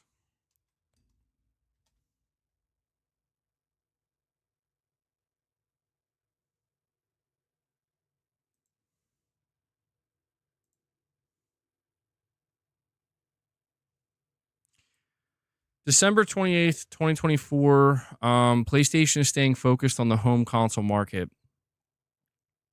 Sony co-CEO Hideaki Nishino spoke about PlayStation's future in the home console market. This is how it's being written by GameRant. I can't find the full interview, which is annoying because, like, why can't I find it? Like, why is it this hard? So it's being reported by Twisted Voxel, Famitsu. Okay, all right, I got it. It's translated. All right, so the first question. Now, I want to go over this again because, dude, this is the guy who's running everything now at PlayStation. All right. First question. There are many things I would like to ask you, but first, please tell us about your career history in the business area. All right, well, hold on.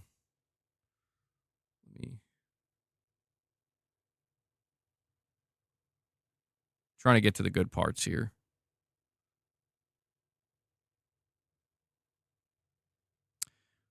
What is the reason for this continued support? Nishino says in terms of hardware, I think the biggest change was adapting to the changing times, such as the SoC. Okay, hold on. The way of thinking about hardware development has changed quite a bit between the time of the original PlayStation and now. Okay. So you've always wanted the hardware to be cutting edge and optimal for games in line with the times. What about software and game titles? So in terms of game titles, the biggest change over the past 30 years has been the development of online multiplayer titles, while traditional single-player cinematic titles with great graphics and sound. There's going to be some translation issues here. Remain important. Online multiplayer games are attracting more and more new players, so I feel they have brought about a big change. The next question is specifically what titles do you think have had a big impact? Nishino says Fortnite was huge. Also, sports games have become big. So the next question is, it turns out the hardware sells because it can be played by everyone and creates connections between people. Nishino says this was also the case in the days of the PS4 when we looked into the reasons for buying one. The top answer was price, followed by because a friend had a PlayStation. I think being connected via network is a big factor. If your friends have it, you probably want one too.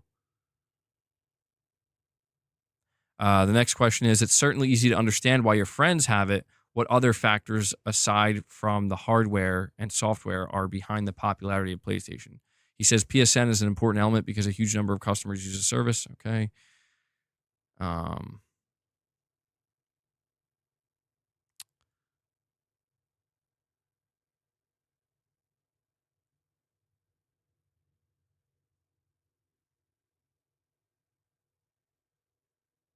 My God, this is tough to go through because it's all translated. I'm trying to find the good shit here.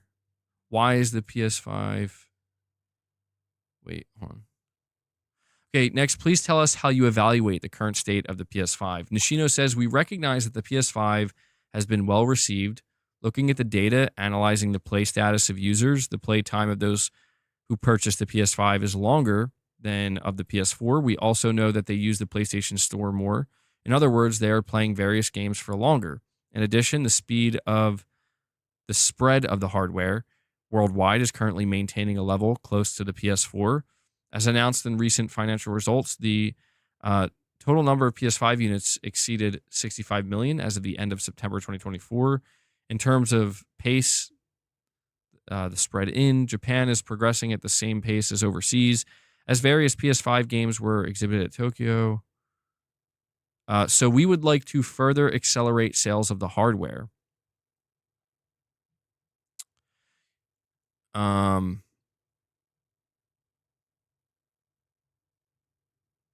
Is content a big influence in terms of the positive reception from users? Nishino says, I often say this at events with our partners, but no one will buy hardware without content. So I think it's all thanks to the content. What else?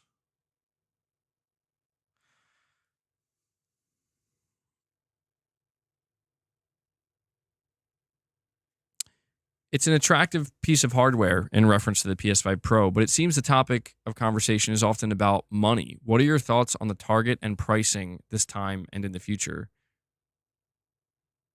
He doesn't. There's just so many PR answers.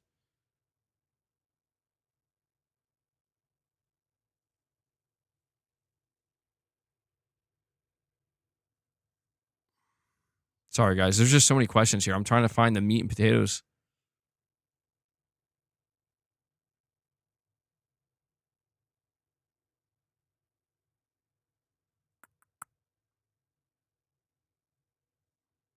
I had no idea this interview was this extensive, by the way. Like, it's way longer than I thought. Nishino said a lot, but it just seems like a lot of it isn't really telling of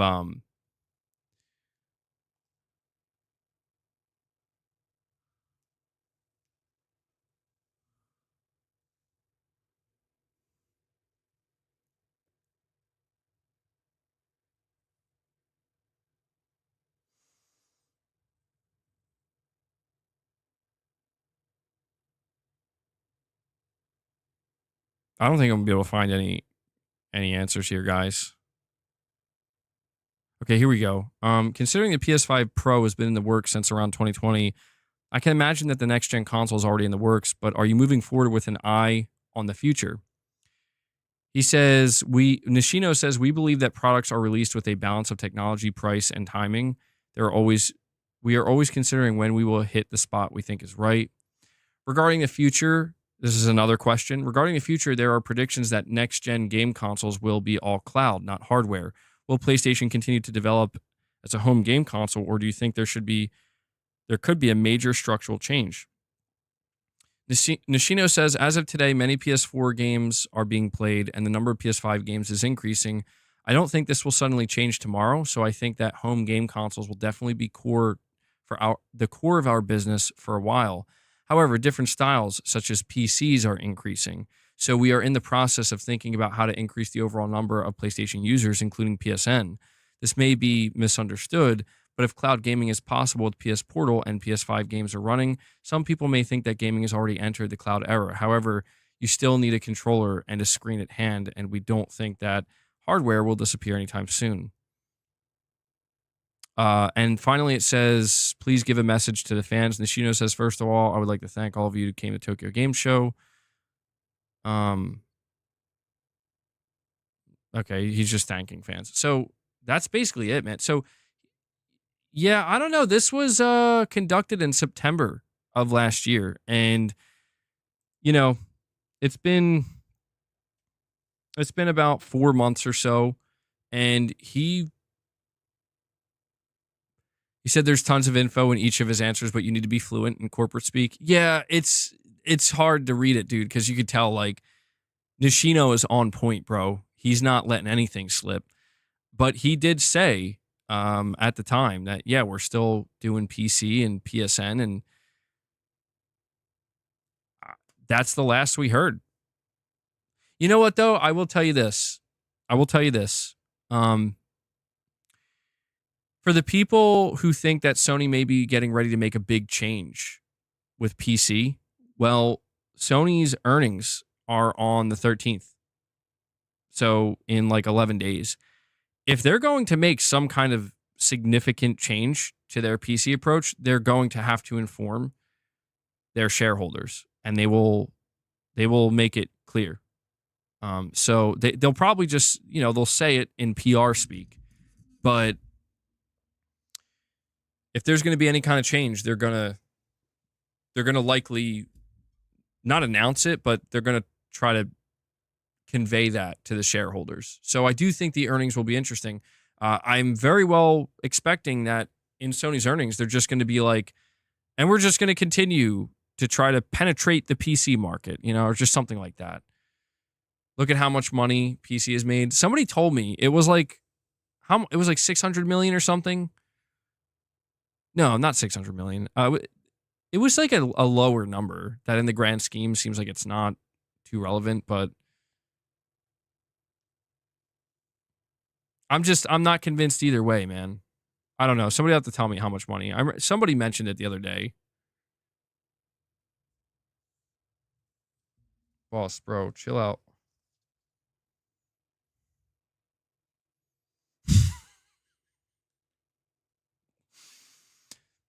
Demser DVL. What the hell kind of comment is that, bro? No. No, man. What in God's name?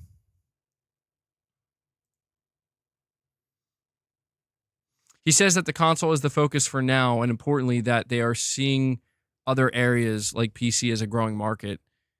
That in corporate speak is telling you where they believe the growth is. You know what's dumb though? Like, all right. I have a question for you guys. I could look it up, but I'm being too lazy at the moment. How many, so I know there's like over 1 billion PCs out there, right? How many people engage with PC gaming? Like, how many people are playing on Steam and Epic Game Store? I mean, realistically, like, is that number, there's no way that number is like 400 million or something. It has to be like a more reasonable number.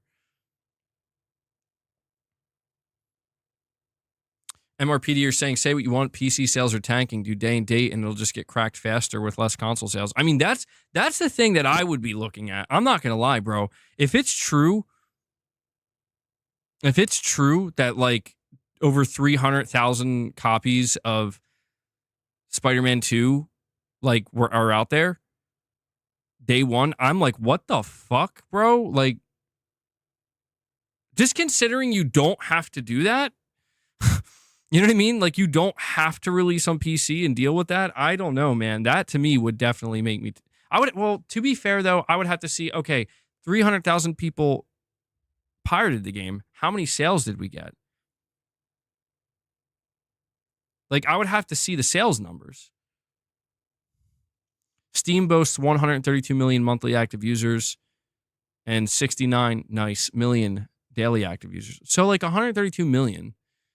So Steam basically has like a I guess we could kind of say like a base of 130 million, give or take, 135 million.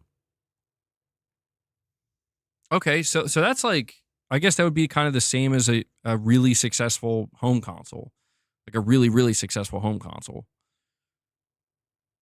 Or handheld Steam console. Online now 33 meters, peak to date 37 meters. I was saying meters.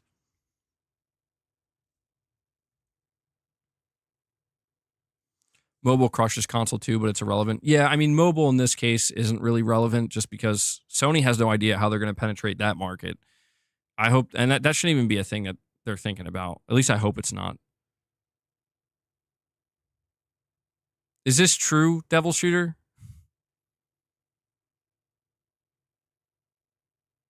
Steam may have a lot of people playing, but a lot of people are playing older stuff like CSGO.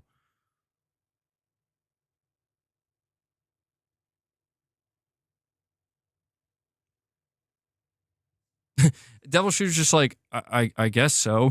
It doesn't have to be. I don't know. He's just saying it so definitively. Well, Sony's licking their lips at Steam and Switch. Well, if that's true, then, dude, listen to me. If that's true, if Sony's like, Switch 2, huh? Steam? Let's go. I'm not going to feel the least bit sorry. All right, Sony, if your console sales collapse, I don't want to hear anything. All right? I don't want to hear nothing. Because maybe they won't, but I don't know, man. I don't know. If they make another move that is more aggressive than what we've seen, I'm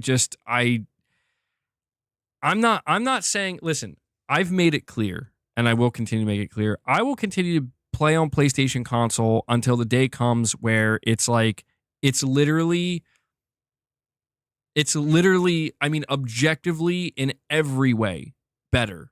Like, hey, dude, Wolverine's launching day one on PC and with trophy support. And on the PC you have right now, the game would literally run better. if they do some shit like that, it's like, okay, I will seriously consider going to PC then, because at this point, I'm not sure.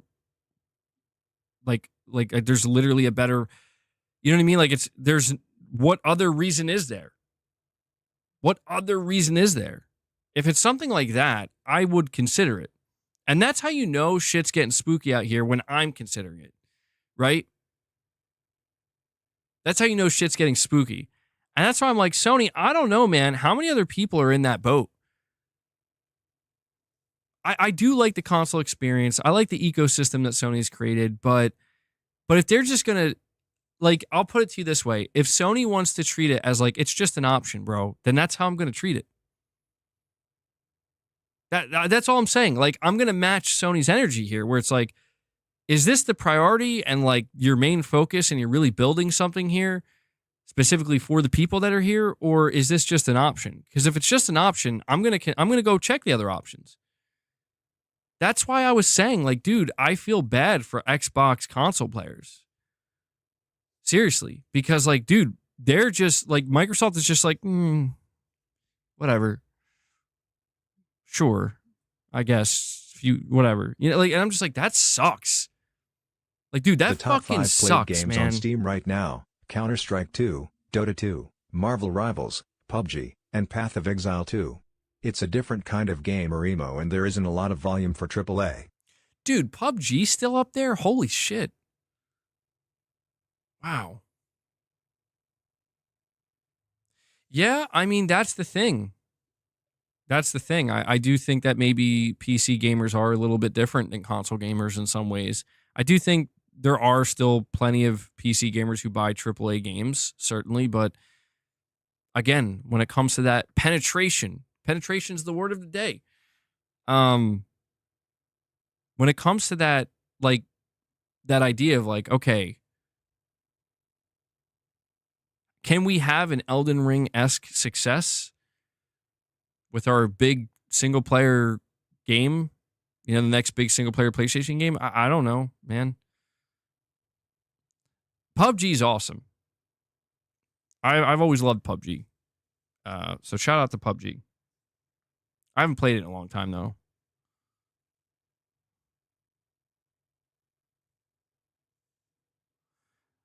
MBG, but man, wouldn't you say console is already the least desired option when it comes to first party? Well, I mean, I don't know, man. I just don't. Here's what I don't understand. PC gamers want more gameplay over narrative games. That you're probably right about. Yeah. Yeah, I do. I could agree with that. That's why I'm not sure that that some of these games that Sony thinks would really pop off. I mean, look at Helldivers 2. Helldivers 2 is a perfect example of that. You're saying PUBG has destruction now? Oh, damn. When did that happen?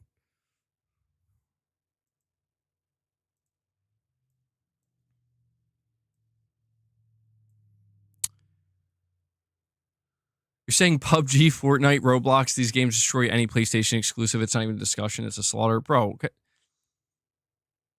All right. Roblox. I mean, don't get me wrong. Sony would love to own Roblox. You know? They would. I'm not going to pretend. I'm not going to pretend they wouldn't love to own Roblox. Who wouldn't?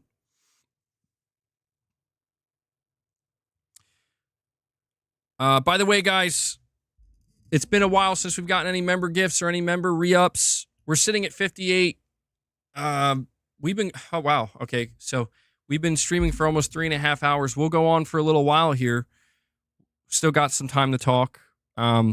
But keep in mind, we're going to be doing a lot of members content this week. We're going to be doing members lounges. We're going to be doing a morning with the missus. I think we might have to do a morning with the missus. No, this week we can do it Friday. I think next week, if we do it, we might have to do it a day early. But yeah, consider dropping some membership gifts or becoming a member. I also want to throw this out here. If we hit 75 members today, I will drop 5 members of my own. Okay, so if we hit the next goal, I'll drop 5 members for you guys too.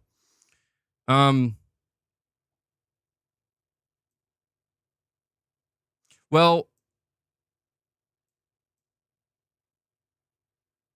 I don't know, man. I don't know how Sony plans to tackle.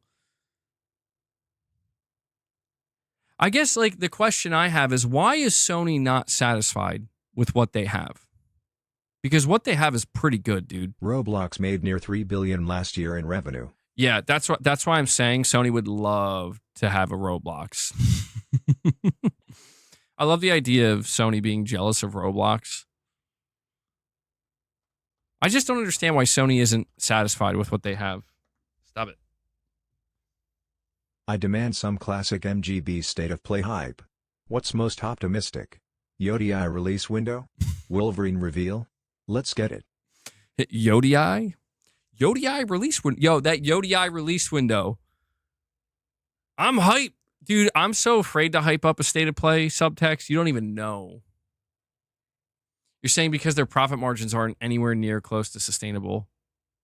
To facilitate growth, though, right? That's the point. To facilitate growth.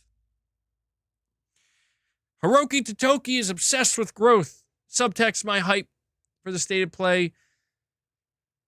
I want to say fucking Wolverine, bro. Come on. Sony, come on. How long's it been? It's been since September 2021. We haven't seen a single thing. I want to see some Wolverine. I think the time is right. I will say this, though. Subtext.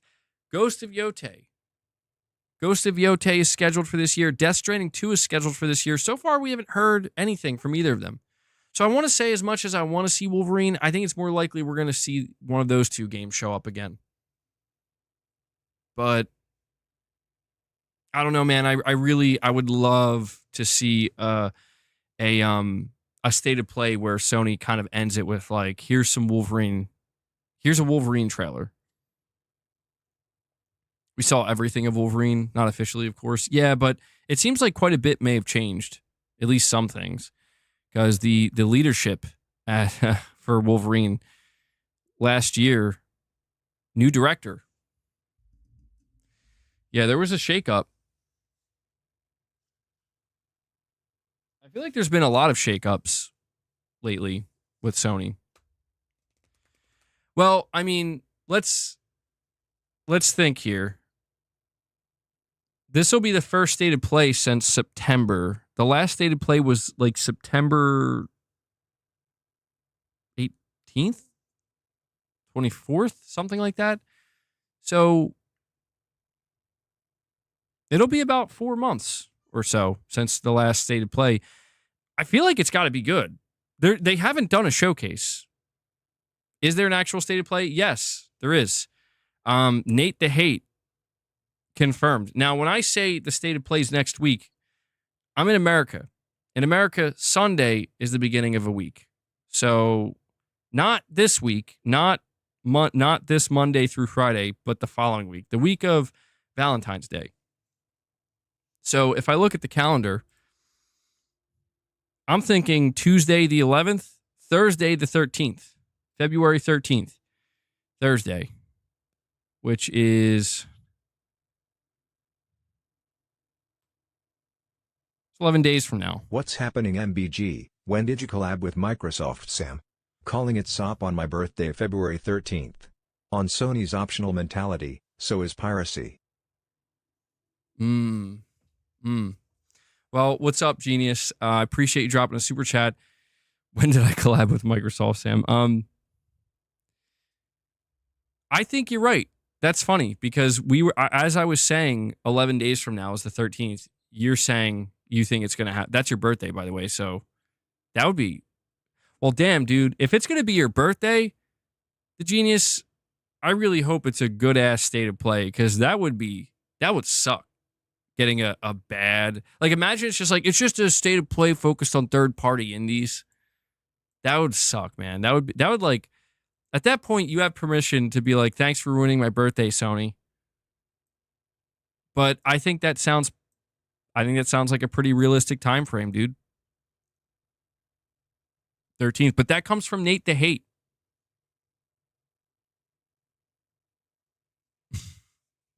That comes from Nate the Hate, by the way. Nate the Hate, he was the only person who leaked out the the date of the reveal for the Switch 2, and he was correct. So he said last month there was going to be a state of play in February, and now he's saying it's going to be seemingly the second week of the month. Oh, absolutely, I'm streaming that state of play. 7-hour stream, baby. You guys ready? I don't care if it's the most piece of shit state of play I've ever seen in my life. I'm bringing the hype. And I will bring the hype, and I will bring the tears if it's bad. All right? I'm done. I'm done playing this. I'm done trying to play it cool, man. I just can't do it anymore. I got to just embrace what I am.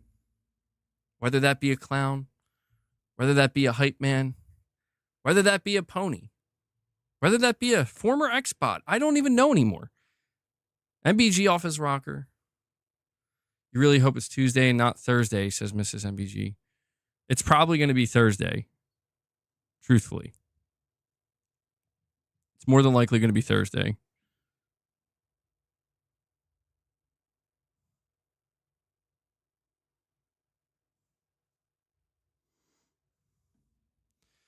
Maybe just a gamer, MBG. No, I want to be more than a gamer. I am a gamer, but I am also a content creator. I have to bring the entertainment to you guys. I have to entertain my audience. Are you not entertained? I have to bring the energy. I got to start doing backflips. But without Xbox competing, there is no competition at all. PS has made a lot of horrible decisions. They've now become arrogant, but they don't care because they know they're dominant. See, I don't like it when it does that. Why is it reading it like it's in a rush? Like, yeah, blah, blah, blah. This is what he's saying. Like, why? I gotta find the slowest voice, man. There has to be a voice here that's slower than that.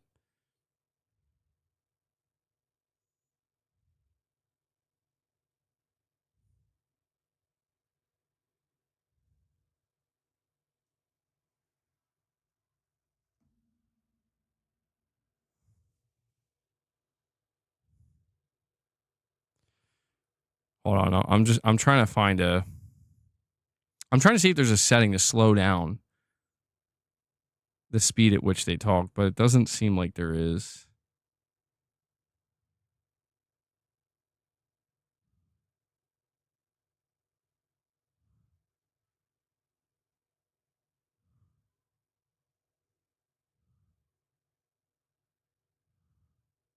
Okay, this one's called Pedro.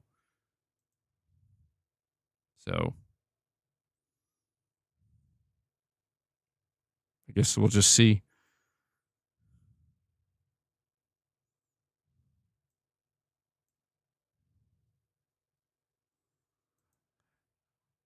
But Cream, you're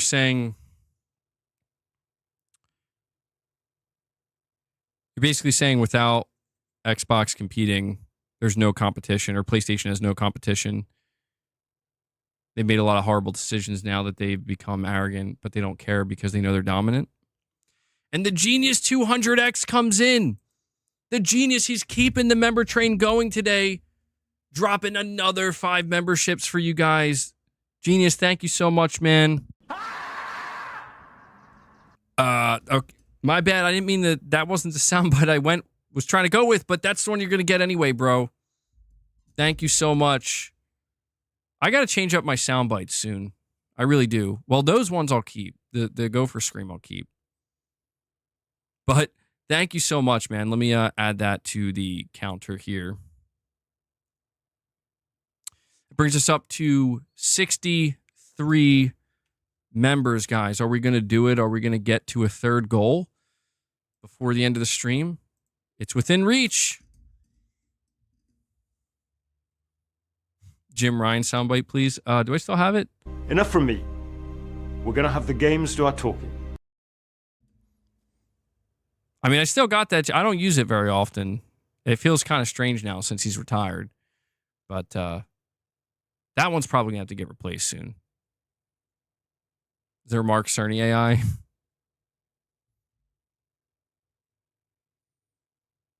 Hello, my name is Pedro. Don't call ICE. Okay. First off, Poopy Snoopy, no. Second off, that didn't sound like Pedro. That literally sounded like an American trying to do like a Spanish accent. Right? Like, because it feels like at first it sounded like it, and then it just stopped at the end and just sounded like some random, unbelievable Poopy Snoopy. Going back to what Kareem Ali said, I don't know. I don't know that Sony's as arrogant as people think they are. I hope they're not.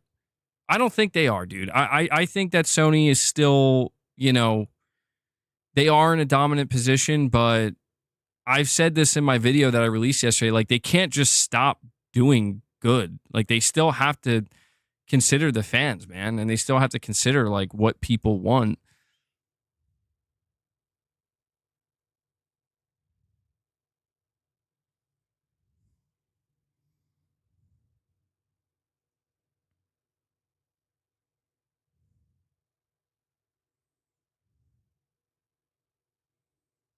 So I don't know. I don't know that I'm I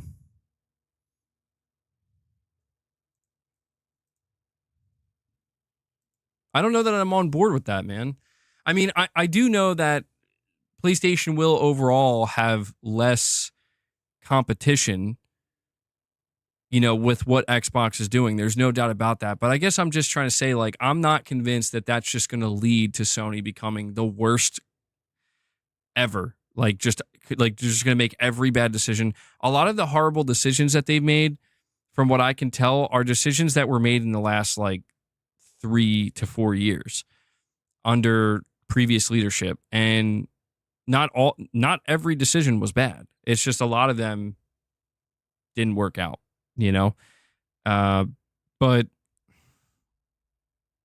I would have preferred to see greater competition in the console space, but ultimately this is the direction it's going in. And so I'm basically just going to advocate for Sony to do the best they possibly can in this space. As long as Sony continues to prioritize the console, and keep in mind, I've been okay with them going to PC. I am questioning if it's really the smart way to go about it, considering it. I don't know. It seems like some things are maybe not working out the way they thought they would on PC, but I'm not against them continuing that. I know that there are PlayStation players who are completely against it, and they're like, no, dude, stop. I'm not there, because as long as they continue to prioritize the console and, this whole thing they're doing where we're going to release it on PlayStation first and then put it to PC, the day they go day and date with PC, if they do that, I don't know that that's just going to make me leave. It would take a little bit more than that, but it would definitely make me feel like, okay, I'm going to be evaluating more so than ever before, what I'm getting here versus what I could be getting there. And that, that would likely take some time, but yeah, man, I want them to continue to prioritize the console. I want them to continue to innovate in the hardware space, in the console space, as best they can. I want them to continue, listening to the I want them to listen to the fans is what I want. I want them to have some better fanfare. I think for me, that's the biggest thing, man, is I don't really give a shit that much if you want to find new growth vectors and new audiences. I get it from a business perspective, but I just don't appreciate that as you're going to do that, do you really have to I just want them to bring a little bit more hype factor to the fans. That's all. That's all, man. Stop. Don't make it so sterile and so corporate. Loosen up a little bit. Just a little bit. It can be fun. It can be fun. It was fun. I think maybe that's the thing, is a lot of people associate, again, you look at the PS4, it's like PS4, people had this idea, not this idea, but this feeling that Sony was more in touch with the fans than ever before. And they also were not releasing games on PC, and they were not trying to do all these different things in live service. And I think the reality is, like, people would be much more okay, the PlayStation fans, I should say, would be much more okay with Sony wanting to do these things if they just had more fanfare, generally speaking. I really, believe that. The Genius 200X, a member for 21 months. Thank you for that long-time support, buddy. Saying, my thoughts for the State of Play are Ghost of Yotei release this summer, ends with an in-depth State of Play in March to showcase Yotei. Then Nintendo in April. Life's good. That would be great, dude. That's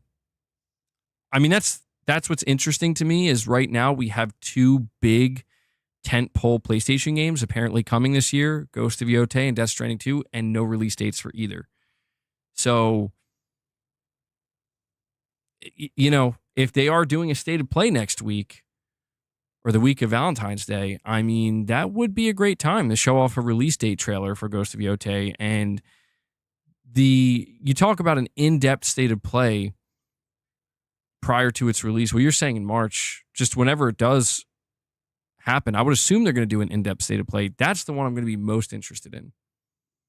Because that's the one that's going to really let us know, is this game going to be as good as we want it to be, or is it going to fall short in some ways compared to Ghost of Tsushima? Once we see that really in-depth look, then we'll know. Ghost of Goaty.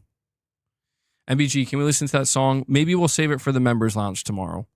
Remind me tomorrow when we go to the Members Lounge, and maybe we'll check it out.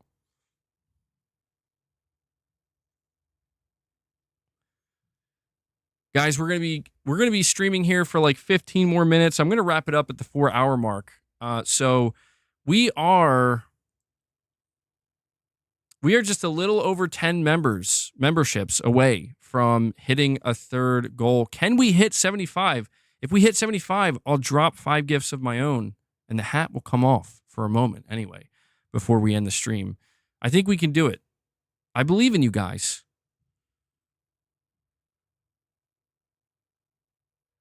Dude, Titus, I forgot about that, man. Yeah, I forgot you sent me that. Shit, I think you might have to I don't know if you still have it. I may still have it somewhere. You might have to resend that to me. I completely forgot about that. Yo, Titus, can you get me a song in the style of Soundgarden? Or Guns N' Roses? If you could do that, that would be fucking crazy. That would be awesome. Gaming Survivor's like, oh dear.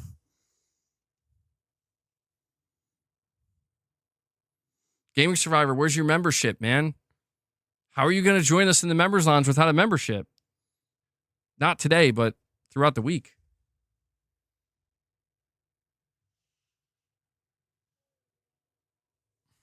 Grunge, but with solos.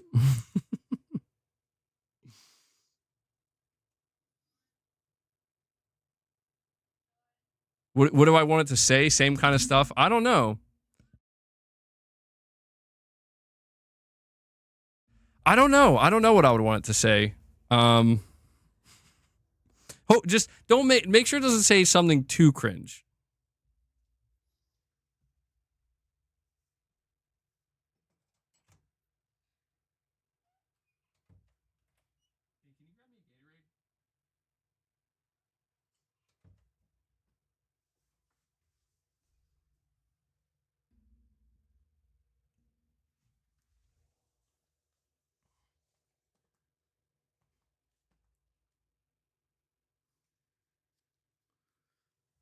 Use Arnold quotes. Oh, yeah, we got to get at least 1 or 2 Arnold quotes in there.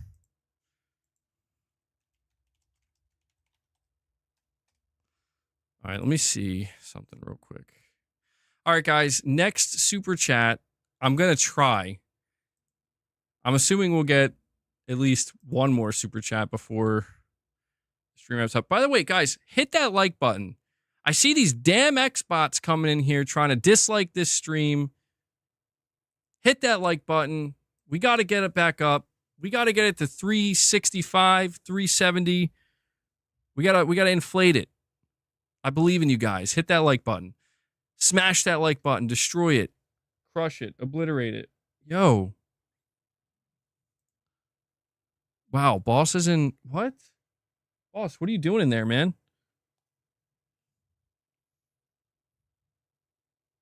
Hey. Hey.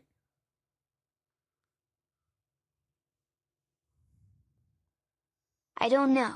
They used two different LGBTQ person/activists as a face model for Intergalactic and Ghosts of Yodi, because mood DEI. I'm tired of these woke identity politics, virtual signaling BS in these games. Samson, I'm so sorry, bro. I don't know why. Do you want to hear? Oh, dude, the irony of what you just said and the way it was read. The name of the voice is Justin.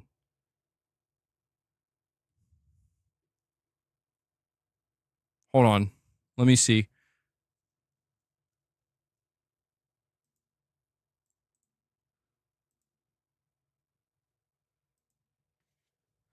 I think I can only do a portion of it.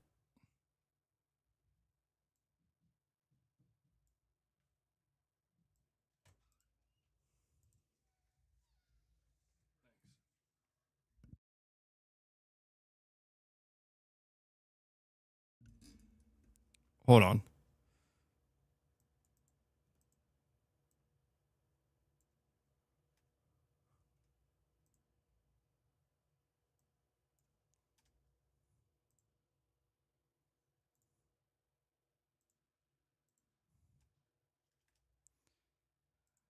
Hang tight, hang tight.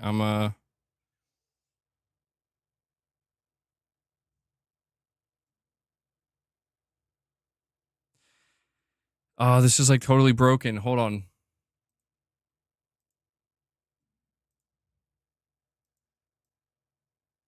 I'm going to try this. Samson, I think this might be the best I can do. Just give me a moment.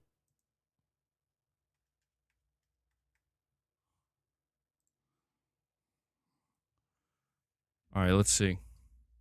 Let's see if this works. I'm tired of these woke identity politics, virtual signaling BS in these games.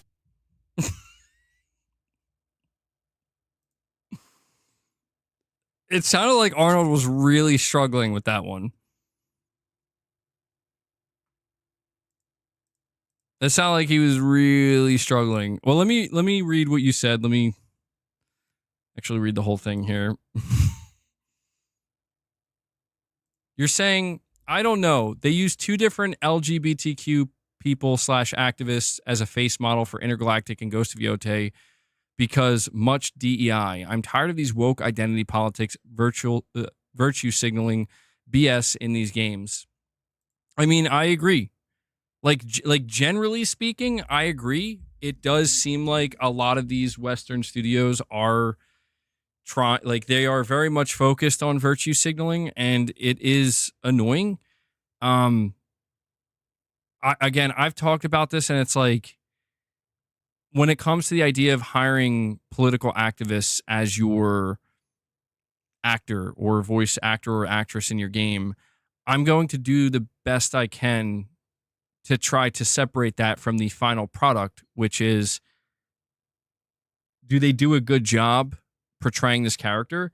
Is the reason why they hired this person to do this job because they're a political activist? Because if that's the case, that's bullshit. That's a terrible reason to hire somebody.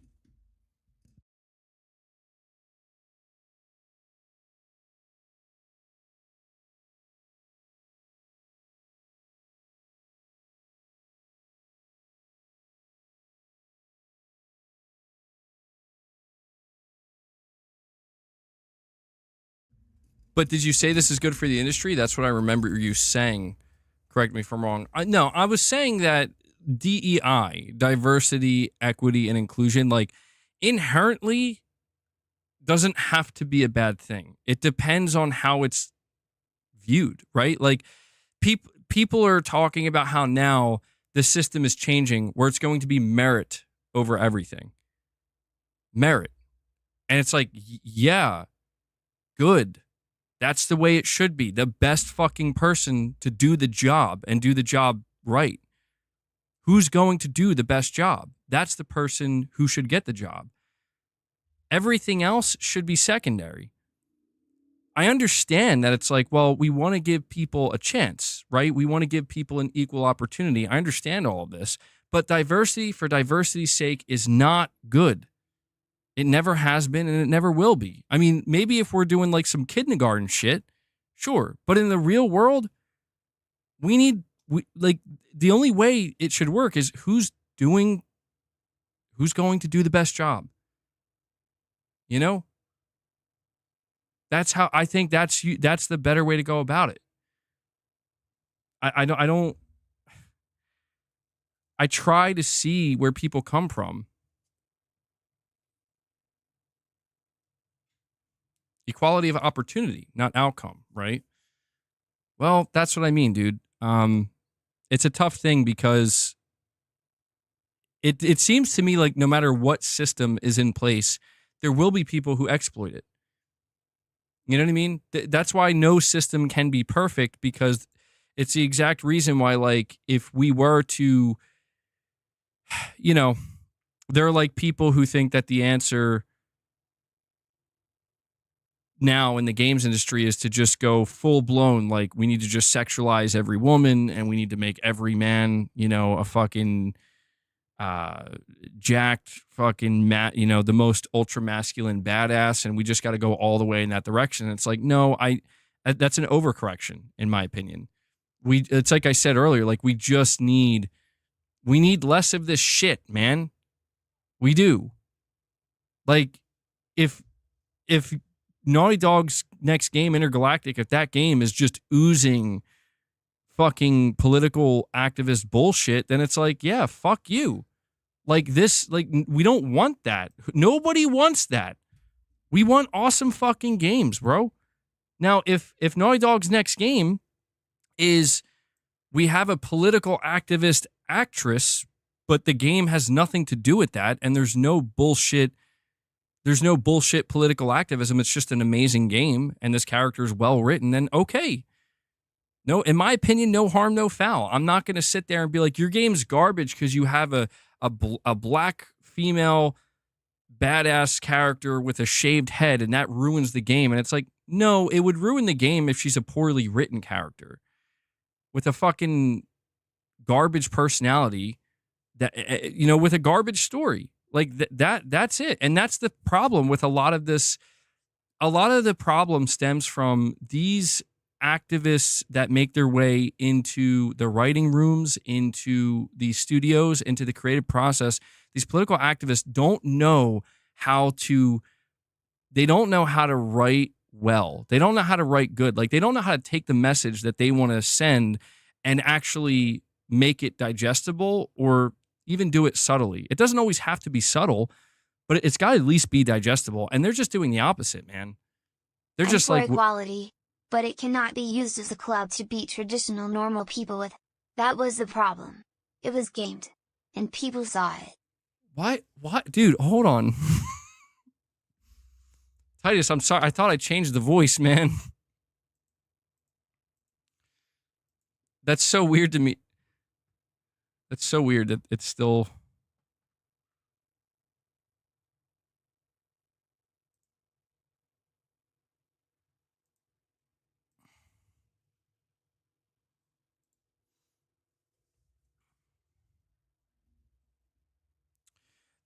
That's what I mean, Titus. I think that's a good way to put it. Like, equality can be good if it's handled respectfully, but like you're saying, if you kind of if you wield equality as like a weapon and you want to use it to just like beat everybody down that again, would kind of be, as you're saying, like we all know traditional why Dragon people. Age the Veilguard failed. Yeah, I agree, Samson.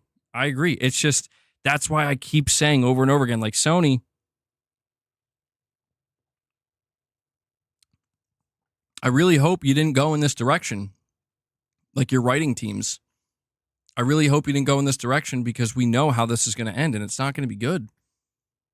I don't want to see Ghost of Yotei fail. I don't want to see Intergalactic fail if they're good games. They don't deserve that. If they're well written, great characters, great stories, great gameplay from top to bottom, I don't want to see them fail for stupid reasons. But if they're not, if they are doing the things, somebody says, what the F for traditional people? I think what Titus is really speaking to here, he's talking about how a lot of this stems from left versus right political ideology, where anybody who's leaning more right and is more conservative, they're just that. They're kind of more conservative in that, for example, like there's two genders. We're not recognizing like 73 fucking genders and stuff like that. We're just kind of keeping shit traditional, and not trying to go off the deep end with this shit. Anybody who's on the left, leaning side of the political ideology, or is Democratic, I mean, they went full tilt into, no, like, we got to just go crazy with it. Like, anybody can be anything, and there can be as many genders as we want, and it's just, there's no barriers for anything. And we basically witnessed that implode on itself because it was always fucking stupid. Not all of it. Like, there are some good things there, just like with the people who are more conservative. There's good stuff there too. It's just when you when you go full tilt and you start getting crazy with it, like, yeah, I identify as pizza. No, but like basically condemning people who are just like, yeah, I'm not really about that. I just view things in a more traditional way. Like, once you start to basically get crazy and condemn that, while simultaneously trying to poke, the biggest problem is poking the hive. You know what I mean? Like poking the bear, basically looking for a fight. That's what so much of this has turned into. This is why I'm saying, like, the people for Dragon Age Veilguard who wrote that game, they got fired because they were like, it was very obvious that some of those writers were literally getting into, if they weren't personally getting into arguments on Twitter, they were watching people fighting on Twitter, about all these different about transism and all this shit. And they're like, we're just going to basically take that and put it in this game. And it's like, what is this garbage? Like, that's what it turned into. And that's the fear, is like, oh God, please don't tell me that there are developers and writers at Sony Studios that are like basically behaving the same way, because it's stupid, man. It's like you are doing bad at your job. Politics are everywhere. Politics are going to be everywhere. Not all of the time, but they are everywhere around us, and they're going to make their way into things. That's okay. But once you basically decide that that's going to be the priority, and this is why I didn't lose it on Spider-Man 2, but I had this conversation about Spider-Man 2 where I was like, I understand why people are frustrated about some of the decisions that Insomniac made with Spider-Man 2, where it's like, there's no good reason given. And the best reason they can come up with is weak as fuck. Like, for example, we changed Mary Jane's face. They didn't even give a reason for that, by the way, as far as I'm aware. They didn't even give a reason. They were just like, we did it. And that's true. They do sell millions, but it's the Disney effect, man. Like, it will fall. It can and it will fall, dude. It may not happen overnight because they built it up so high and it takes time, but it will fall if they keep doing it. That will happen.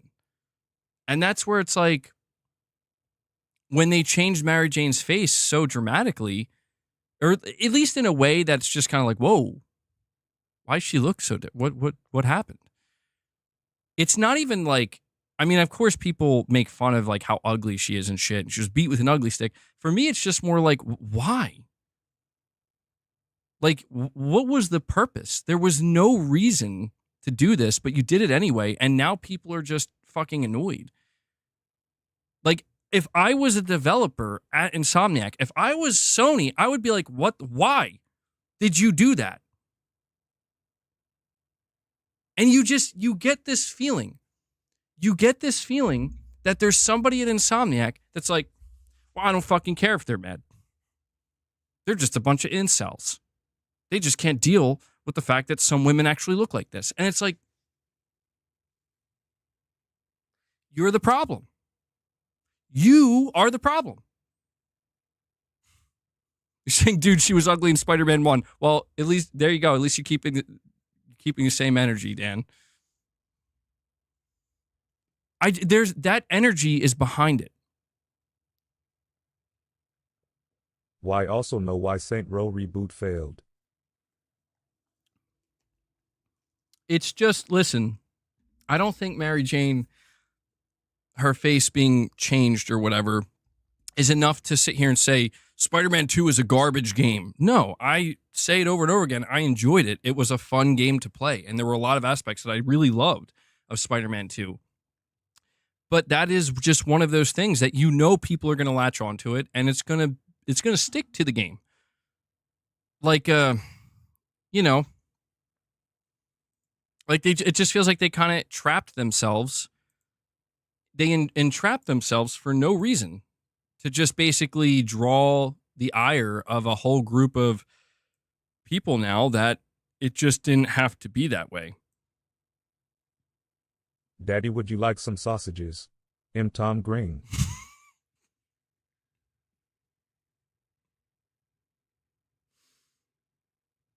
Dale, thank you for that, man.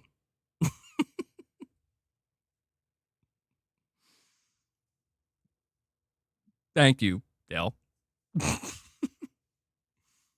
You think Peter's face change was weirder? I mean, I also thought that was weird. The difference is they gave him like a glow up, I guess. Like they made Peter look better. But even with that, I'm like, why? This is, you don't have to do this. Why are you doing this? But then there was the whole situation where there was, that whole mission where you played as Miles Morales' girlfriend. And it was a side mission, so it's not like it was a main mission or anything, and you could easily skip it, but it was part of the game. You can platinum the game in like 20 to 25 hours, and this was a part of the side mission where you go around and you basically being woke as shit, man, just like spray painting murals that, it's just like, what the fuck am I doing? Like this, like, I'm just gonna be honest, bro. Like, this sucks. I know it's optional, but I paid $70 for this game, man. And I expect every ounce of this game to feel worth that $70. And this fucking sucks. It's not because she's black. It's not because she's, deaf. It's because it sucks. You could have me doing the same thing with Peter Parker and I'd be like, this sucks. Why am I doing this? Dude, even Sucker Punch back in 2014 with Infamous Second Son, that was part of the side mechanics where you would tag certain spots, but they made it creative. And it like there was no political message, at least not overtly. There weren't like political messages. They weren't trying to push something. You could just the point is when you played it, you didn't get this underlying sense. There was this underlying sense like this is so forced. That's what I'm trying. There's a difference between woke and preachy. Yeah, I would say that that's true. And maybe that's what I'm kind of trying to describe. What I'm trying to describe ultimately is like, there's a difference. There's an energy behind everything. There's a difference between playing Infamous Second Son and having those random tag spots that you do to like, increase your power level or whatever. There's just, it flows naturally and it lends itself to the game. In Spider-Man 2, it's just like, what's going on here? What am I doing? Who is this again? You know, and I'm not trying to like make a bigger deal out of it than it is. I'm just saying when I have to read reports about Insomniac's over budget. In my opinion, SM2 was a downgrade to SM1. There was a lot of new writers for the second game and it shows. Also, the content in the game just sucks. That ending, though. That ending to that super chat was just straight up, oh, by the way, that game just sucks. I still enjoyed Spider-Man 2, and I just think that I think there weren't enough high points in Spider-Man 2 because the high points that Spider-Man 2 had were really good. I think. There were some high notes and some high points. I'm like, damn, okay, Insomniac's cooking here. But then there was just a lot of kind of like what you're describing here, where it's just like, I don't know. This feels a little like at best, it would feel kind of like, well, that was a bit underwhelming. At worst, it feels like I don't even know why this is here. And this is kind of cringe. But yeah, you're saying there were new writers. I mean, it's hard, man. How come you never mention how cool the Doctor Doom quest is? I mean, look, there were that's why I'm saying like there were good parts of Spider-Man 2. I'm not trying to be like overly hyperbolic and make it sound like everything was bad. It really like there were I would say there were more good aspects of Spider-Man 2 than bad. I would say that. But I just get the feeling that like with the second half of the PlayStation, and this is something that it feels general to the second half of the PlayStation 5 generation, is like these things could be so much better if everybody would just collectively wake up and realize like you're watering things down or dragging them down. Maybe that's the best way to put it. You're dragging things down needlessly, where it's like something that can truly be great. I mean, truly great is now being hampered and dragged down by just shit that's like somebody's got to be there to filter it out and be like, no, this isn't making the game better. If anything, it's either just totally it's making it totally like meh or just bad, like worse than it needs to be. Like you know what I mean? That's what bothers me about a lot of the stuff we're seeing, where it just feels like nobody's getting in the way, nobody's filtering it. Nobody's standing there and being like, you know what, actually, maybe this is kind of stupid and we should just cut this part out, or we should just change this because it could be better. Nobody's doing that. They're just like, yeah. I feel like they're just all in their own bubbles. They're like high-fiving. We're like, yeah, this is fucking great. That's so progressive, man. You know? Yeah. The world's ready for this. Like, I feel like that's the energy. Like that's the type of toxic positivity, and that's the problem. You want to talk about the biggest problem? You want to talk about the biggest problem when we talk about the Democratic side, you know, the Democratic Party and that political ideology, what it's been for the last 5 years? That's it, the toxic positivity.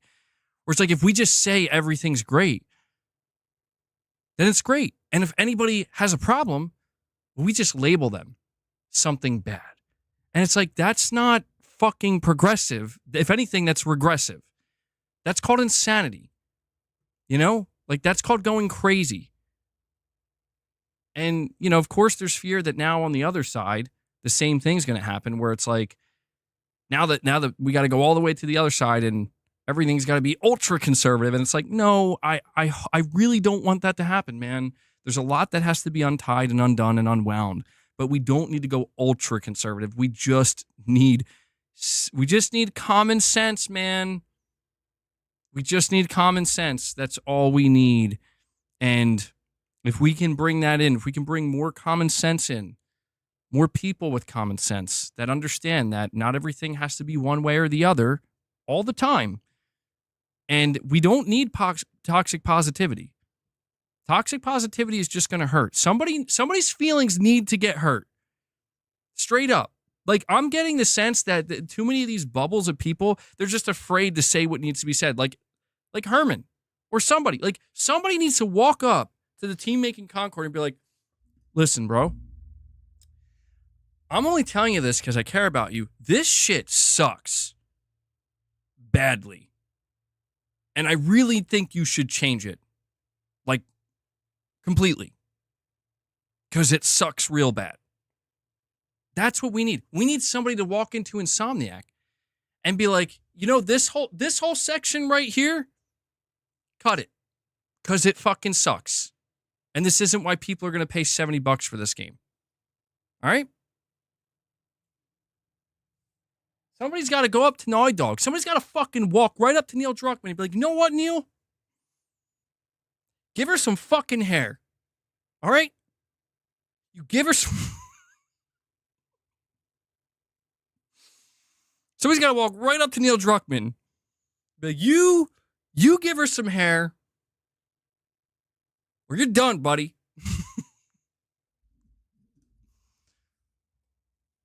Somebody's got to walk up to the head of Sucker Punch and be like, you know what?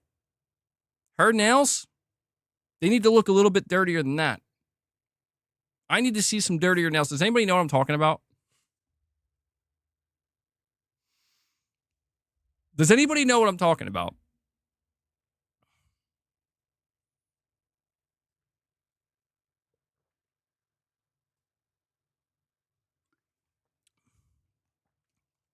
Basically, in the Ghost of Yote trailer, there's like a close-up where she's like sheathing the katana, and it shows her hand really close up. Dude, she has like perfect nails. Like she looks like she went to a nail salon.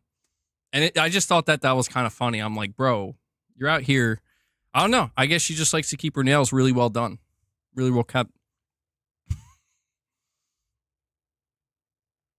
Some people say Spider-Man 2 is hated because people realize that it has a boss fight where you have to apologize to MJ for being a bad boyfriend the whole fight.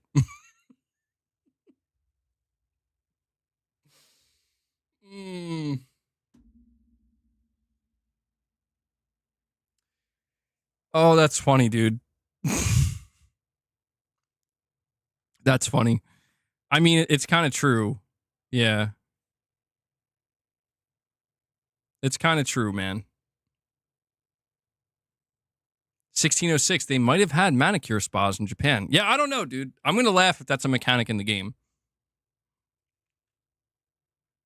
Yeah, I mean, the whole thing for me with Spider-Man 1 versus Spider-Man 2 is when I finished Spider-Man 1, I felt like really like there was a huge impactful kind of build up to the end of this game. It all culminated and it came together almost perfectly. Yeah, I don't know. With Spider-Man 2, one of the biggest things I think that maybe they dropped the ball on is I think they bit off more than they could chew, where they're like, what if we made it you play as Peter and Miles? But didn't really consider like that's going to be really difficult to manage from a story perspective, where it's like, I don't know, man, are you going to be able to I still think that they should have just did 3 games starring Peter and then 3 games starring Miles, and maybe a whole trilogy of Venom games or something. I just, it is what it is, man. I just hope Sony's learning. I hope Sony's learning, and I hope they're learning fast because, listen, I guess the best way I can wrap up this conversation. By the way, guys, thank you. We are almost at 400 likes. I want to see, can we push? We have 260 people here. We're at 382 likes. Can we push to get to 400 likes? I think we can do it. I think we can do it. All right. I want to see if we can hit 400 before we end the stream, or get to 400 before we end the stream. The last thing I'll say here, and I'll just try to like wrap it up here because I've been going on for a long time, is Sony needs to realize, if they don't already, and this is probably for Herman more than anybody, going forward, people are not going to be accepting in the way that they once were of this type of stuff being put in games. I think the problem was it was too short. I don't mind shorter games, but the story needed to be longer. Plus it was $70. Kareem, yeah, I think there was some criticism there. That's why I was saying, like, the fact that some of these aspects of Spider-Man 2 were kind of weak, like, especially, like, some of the side stuff just felt like, this is a bit underwhelming. Or at the very least, it's like, it just doesn't feel like it's really adding much to the overall experience. Samson, if you were trying to get it to read Ooga Booga, it doesn't read milestone chats. So I have to read it. Ooga Booga. There you go. But Kareem, yeah, I think there is a certain level of, oh, okay, so you just wanted me to read it. Got it.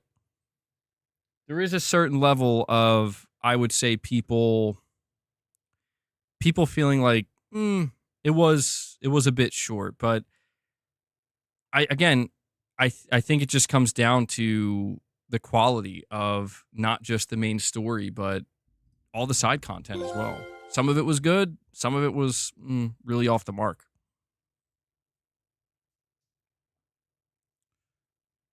But that's basically all I'm trying to say, man, is Sony has to realize, Herman Hulst needs to realize, like, dude, I don't care how many rainbow flags you got hanging up. I don't care what the environment has been like for the past 4 or 5 years. You need to understand that this shit is done. Nothing wrong. Have your own beliefs. Encourage people to have their own beliefs. And there's nothing wrong with that. And we're not trying to, like, tell people you can't be who you are. But you need to understand that, like, the days of letting progressive, liberal developers kind of run the show and decide what they're going to put in their games and what they're not is over. And if you didn't get that memo yesterday, you're going to get it. You're clearly never going to get it. And by the time you wake up to it, it's going to be too late because, oh, yeah, it turns out everybody's gravitating towards games that are not doing this shit anymore. I think people don't quite realize, or maybe they do, I should say. Maybe people do realize how much,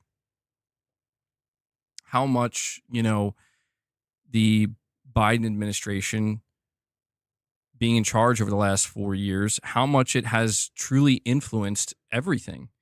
And, there's a reason why these companies, people, when we would talk about this, people would talk about things like BlackRock and all this shit. And it sounded conspiratorial, but when you look deeper into it, you realize it's because it's all connected, man. It all trickles down. And it's just follow the money. And basically what a lot of companies, a lot of big businesses, a lot of corporations, what a lot of corporations realized, in 2020 and 2021, when a lot of this stuff was being greenlit, they realized that, dude, there's a lot of money in kind of leaning in this direction. There's a lot of money flowing. Yup. That's why a lot of the games that you see in, coming out in the last year, I know there's quite a few of them, and you guys can list them if you want, but a lot of these games, it's like they come out and people are like, what were you thinking? Who did you think this was for? And that's when you realize, like, dude, they just got money to basically, like, as long as you're just kind of leaning in this direction and you're kind of on this side, you'll get the money, you'll get the time, you make what you want. But then it comes out to the wider market and they realize, like, oh my God, people don't want this. Yeah, no shit, people don't want this. Like, did you not realize that? Like, nothing, a lot of people out of touch. And that's why I'm just saying, like, I hope we get back to a more neutral place, a more rational place, a place where, again, man, I don't agree with people that are out here being like, oh, there's a female in a game, so it must be woke. No, but it's just, there is precedent. Truthfully, there is now, where it's like you see a game with a certain flavor, is the way I'll put it. People question, is this game going to be preachy? Is this game going to be what I think it's going to be? And it's like, yeah, the reason why people feel that way is because we've seen that with multiple games now. The days of giving these games the benefit of the doubt are over, and I hate that. I hate that because, like, I want to give Ghost of Yotei the benefit of the doubt. I want to give Intergalactic the benefit of the doubt, but I hate to say it, like, I do feel like some of the things, not all the things, but some of the things that people are saying are probably going to be true, man. And I agree. David, you're saying if it's the other way, call it out too. Exactly. That's why I'm trying to tell people, like when I was basically saying, like, don't jump to conclusions with Ghost of Yotei, and then people were showing me, they're like, go check the actress on Twitter. Look at how much of a crazy political activist she is. And I saw it and I was like, oh, okay. Well, that's not good. Like, that doesn't help. You know? Like, that adds fuel to the fire. And yeah, and that's what I try to say. I try to rationalize it because I think it might be worth rationalizing. It's like, well, she's not writing the game. She's not making the game. She's just playing a role in the game. She has a job to do. If she can do her job, I'm assuming her job is not project your own personal politics into the game. It comes down to the writing. That's what it's... Dude, I'm telling you, Ghost of Yotei is going to live or die based off of its writing. And I hope that Sucker Punch is on their fucking... Not even their A game, their S+ tier game.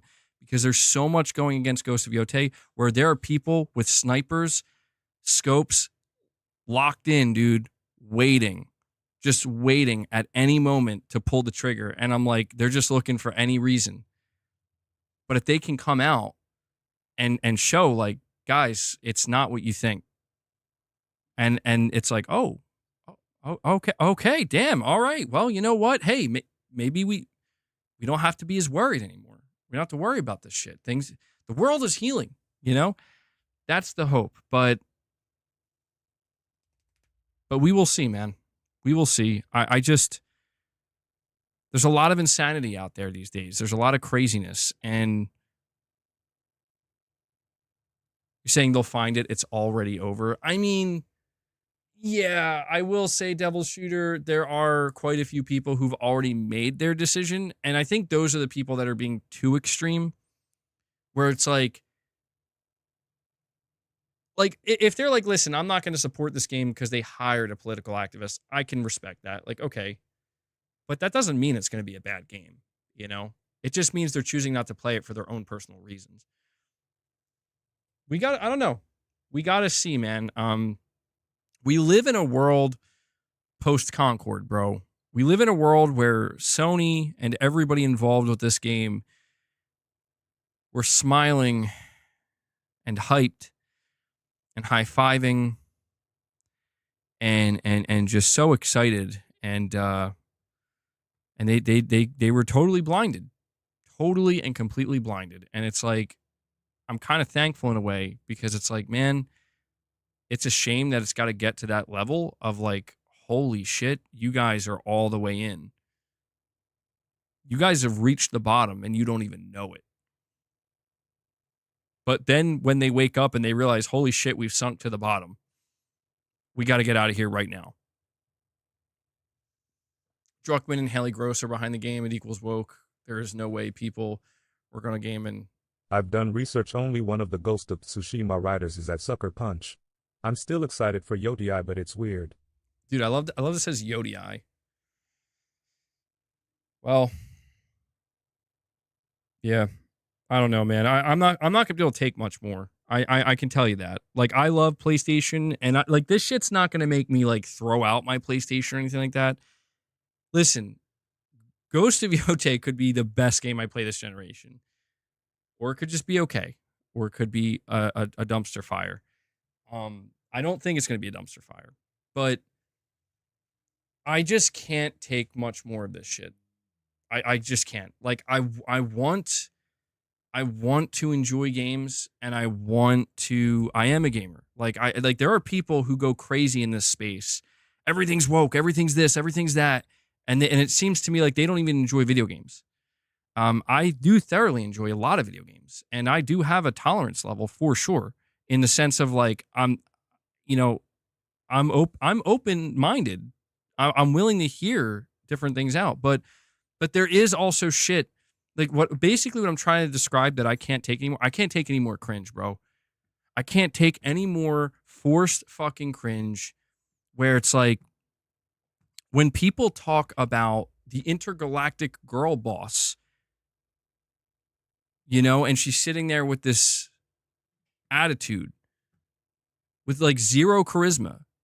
It's like, yeah, dude, I get it. I'm worried as well because it seems like this character might be one of the most unlikable characters ever based off of what we're seeing.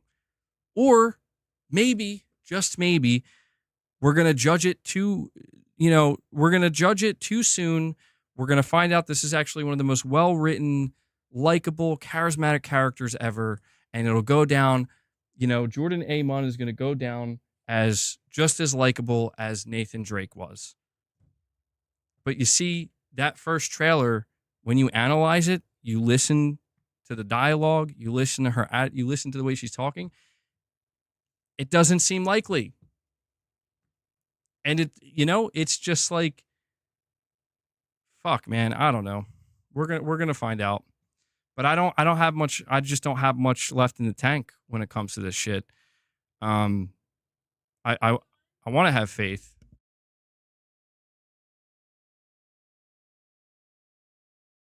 Oh, hold on one sec, guys.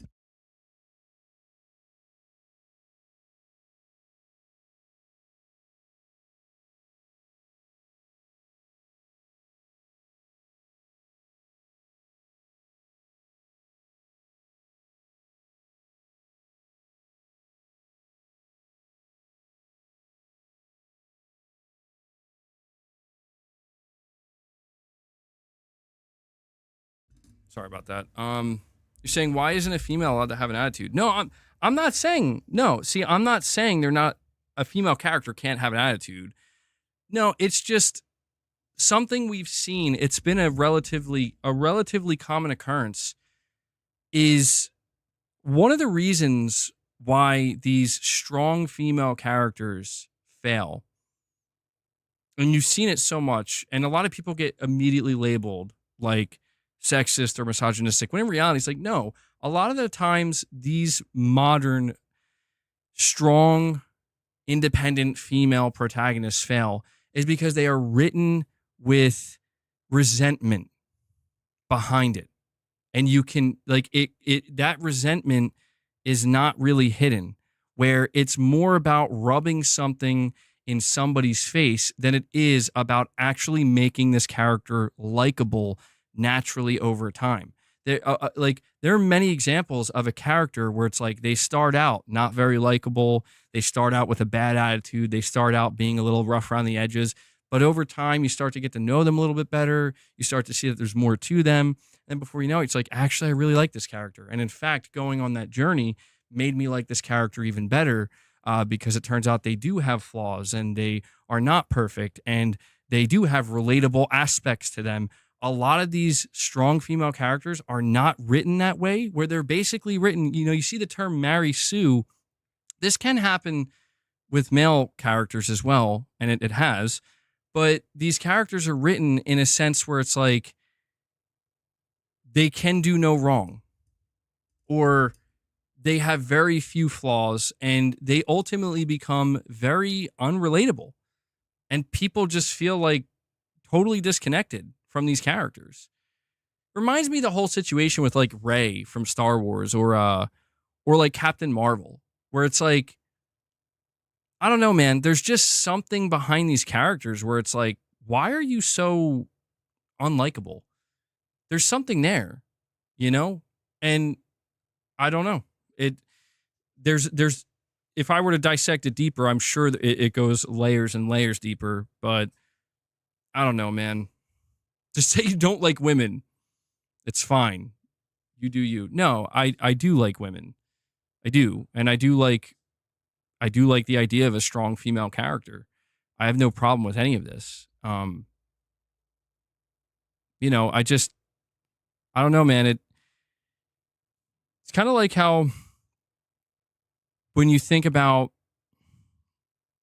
sometimes I think about the dynamic between Joel and Ellie, right? Where like, obviously Joel's one of my favorite characters, but like I also liked Ellie too. And Ellie's a very strong character, a strong female lesbian character. Like but she, like, there was nothing even remotely seemingly forced about her character from what I could pick up. She just naturally was a fucking badass. And she had this, and she also had an attitude. And I'm like, okay, but there's something about her that's so relatable and endearing and likable. Even when she kind of has, the biggest attitude problem in the world at times. And that carries through to The Last of Us Part 2. And that's why I think it's kind of laughable. Like, people are like, yeah, Abby's just as good of a character as Joel and Ellie. I'm like, you're a fucking idiot if you think that. Like, I'm sorry. Like, I don't mean to be so harsh, but it's like, how can you think that? Abby's a fine character in isolation, but you think there's more to Abby's personality than there is Joel and Ellie? Not even close, dude. Not even close. I just don't see it any other way, man. I don't know. At least I struggle to see it any other way. But we're going to find out. You love strong butch women who hate cis men. So cool and relatable. I mean, yeah, that comes a bit. That's what I'm saying. Like, some of it comes off a bit like, I'm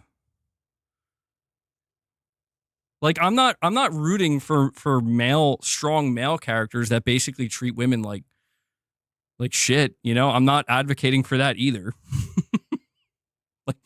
I'm advocating for normalcy. I don't even think that's a word. Normalcy. I've been streaming for too long, dude.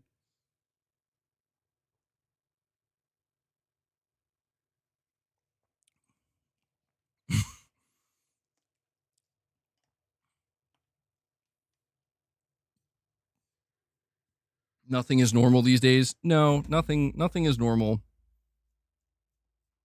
But we're going to see, man. Like, when we talk about the gaming industry, and I know people get tired of this conversation, I get tired of it too. I haven't been talking about it nearly as much recently, but once again, I will just end it by saying we need to get back to a more rational place that is not. I'm tired of Western developers focusing more on serving themselves and their own political ideology than they are on serving their fans and the customers. That's all it boils down to. And that, if Sony doesn't get a rein on that, if Sony doesn't rein that in, that's going to be a fucking huge problem for them. And I can't simplify it any further than that. Sony's got to realize that if you have these developers that are too focused on serving themselves, well, guess what, Sony? Your job is to serve your customer base and your fans. You might have to, run a slightly different ship going forward. Sort some things out. But we'll find out. To be clear, I don't look at Ghost of Yotei and I'm not saying, fuck you, this game's going to suck. I know it is. I'm looking at it and I'm saying a lot of what I'm seeing does look good and I'm rooting for it to be good. And I have no reason as of right now to believe it will be bad based off of what I played from Ghost of Tsushima. But I am prepared for that kind of wake-up call of like, no, dude, this game is not what you think, or it's not what you thought it would be. And I am prepared for that. And that would suck. Saying these people are master storytellers, no life gamers can hate all they want, but they do that because they have a sad life and like to see people mad about everything just because their life is sad. I mean, look, man, I get it. There are definitely people who I would consider not actually, they don't care about the craft of a good story. They don't care about depth. I see really stupid shit out there, bro. Like, trust me, I'm not trying. There are people on the anti-woke grift that are so fucking cringe that it's like, holy shit, you really, literally do not like women. And it really seems like some of these people might actually be gay, you know? Like, and I'm not saying that as an insult. It's just like, dude, what are you talking about? Like, some of them do seem like they're so far out there that they're in some kind of denial or something. Sony HQ should fix it. Yeah, that would be an interesting thing. Get rid of Sony's California HQ. Yeah, bro, bring it back to Japan. Let's see what happens. And I'm just trying to say, like, I know people, they don't like to always, we're 2 likes away from 400, by the way. People don't like fence sitters. People don't like centrists, and I get that. I'm not necessarily trying to be that. I think you guys know where I stand. At least I would assume you do. But there's no denying that, like, I'm not going all the way over there where there are people, like, I don't even know what they're talking about half the time, where it's like, bro, I can't tell if this is a joke or not. You know, like, I literally can't tell, where it's like, what are you talking about? And so that concerns me as well, because I don't want to see, I think that provokes developers and creatives sometimes, but I don't want to see creators pander to that either, because that to me is not the answer. When I say pander, I'm talking about pandering to the, there's crazy people on both sides. There's crazy people on the left. There's crazy people on the right. Let's not pander to either. Let's just listen to the, will you say, like, the regular normal people, like rational adults that are mostly scattered either in the middle or on both sides, but not all the way to the extreme edges, you know? That's it. All right, guys, that is going to have to wrap it up for today's stream. A very, very long stream, but I had a good time. I did. I had a good time talking to you guys. What's the topics today, y'all? You're going to have to come back and find out. But yeah, I thought this was a good stream. I had fun, nearly 5 hours long. I did put a video out earlier, if you're interested, in watching that. When it comes to, oh man, Radic, bro, that's intense. Yeah, hopefully, listen, I'm still hyped for PlayStation, man. I am. I can't deny that. I'm hyped at the idea of a state of play. I want to see Sony greatness, man. I do. I want to make it clear that everything I'm saying is I'm heavily invested in PlayStation, and I definitely don't want to feel like I got to move on because Sony's pissing me off. Canceling MLK is rational? No, I don't advocate for that. I don't think that's rational at all. No, is that a thing, dude? I hope that's not a thing. That's concerning. But yeah, I everything I'm saying, it's because I want Sony I want them to bring the hype back, man. I do. I want them to bring the hype back, and I want to get that. I want to get the blood flowing, I want to get the juices flowing like they were before. I feel like maybe they hit a bit of a rough patch. Maybe they got some sorting out to do, but I'm going to try my best to remain optimistic until there's no reason to be optimistic. Keep in mind, I'm the same guy who said January last year, who knows, maybe Concord could be good. It seems like Sony's really hyping it up. And you see why? You see why I am the way I am? People are like, bro, why are you so critical? Huh? Why are you so concerned? It's like, that's why. That's why. I'm the same guy who hyped up the 2023 PlayStation Showcase and cosplayed a snake for it to literally be the most disappointing PlayStation Showcase in history. And then for it to be so disappointing, they're like, we're just not doing another one. So anyway, guys, thank you so much for all your support. We hit over 400 likes. I want to give a massive shout out and a massive thank you to everybody who dropped support today. We got 63 members. I said I would give you guys some reps. I'm going to have to do that during tomorrow's stream because I actually just realized my dumbbells aren't up here. So we'll do that tomorrow.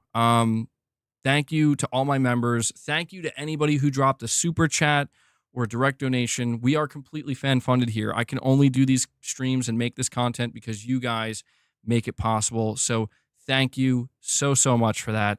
And I also want to make sure to give a shout out to Devil Shooter, who does the timestamps for the streams. If you guys see him in the comments, please show him some love, show him some thanks. I know he really appreciates it. He does a great thing for the community here. And so, yeah, that wraps it up, guys. Thank you once again. We will be back here tomorrow with some more content, so make sure you have your notifications turned on. Be on the lookout. And that wraps it up. So I will catch you in the next one. Until then, take care, everyone.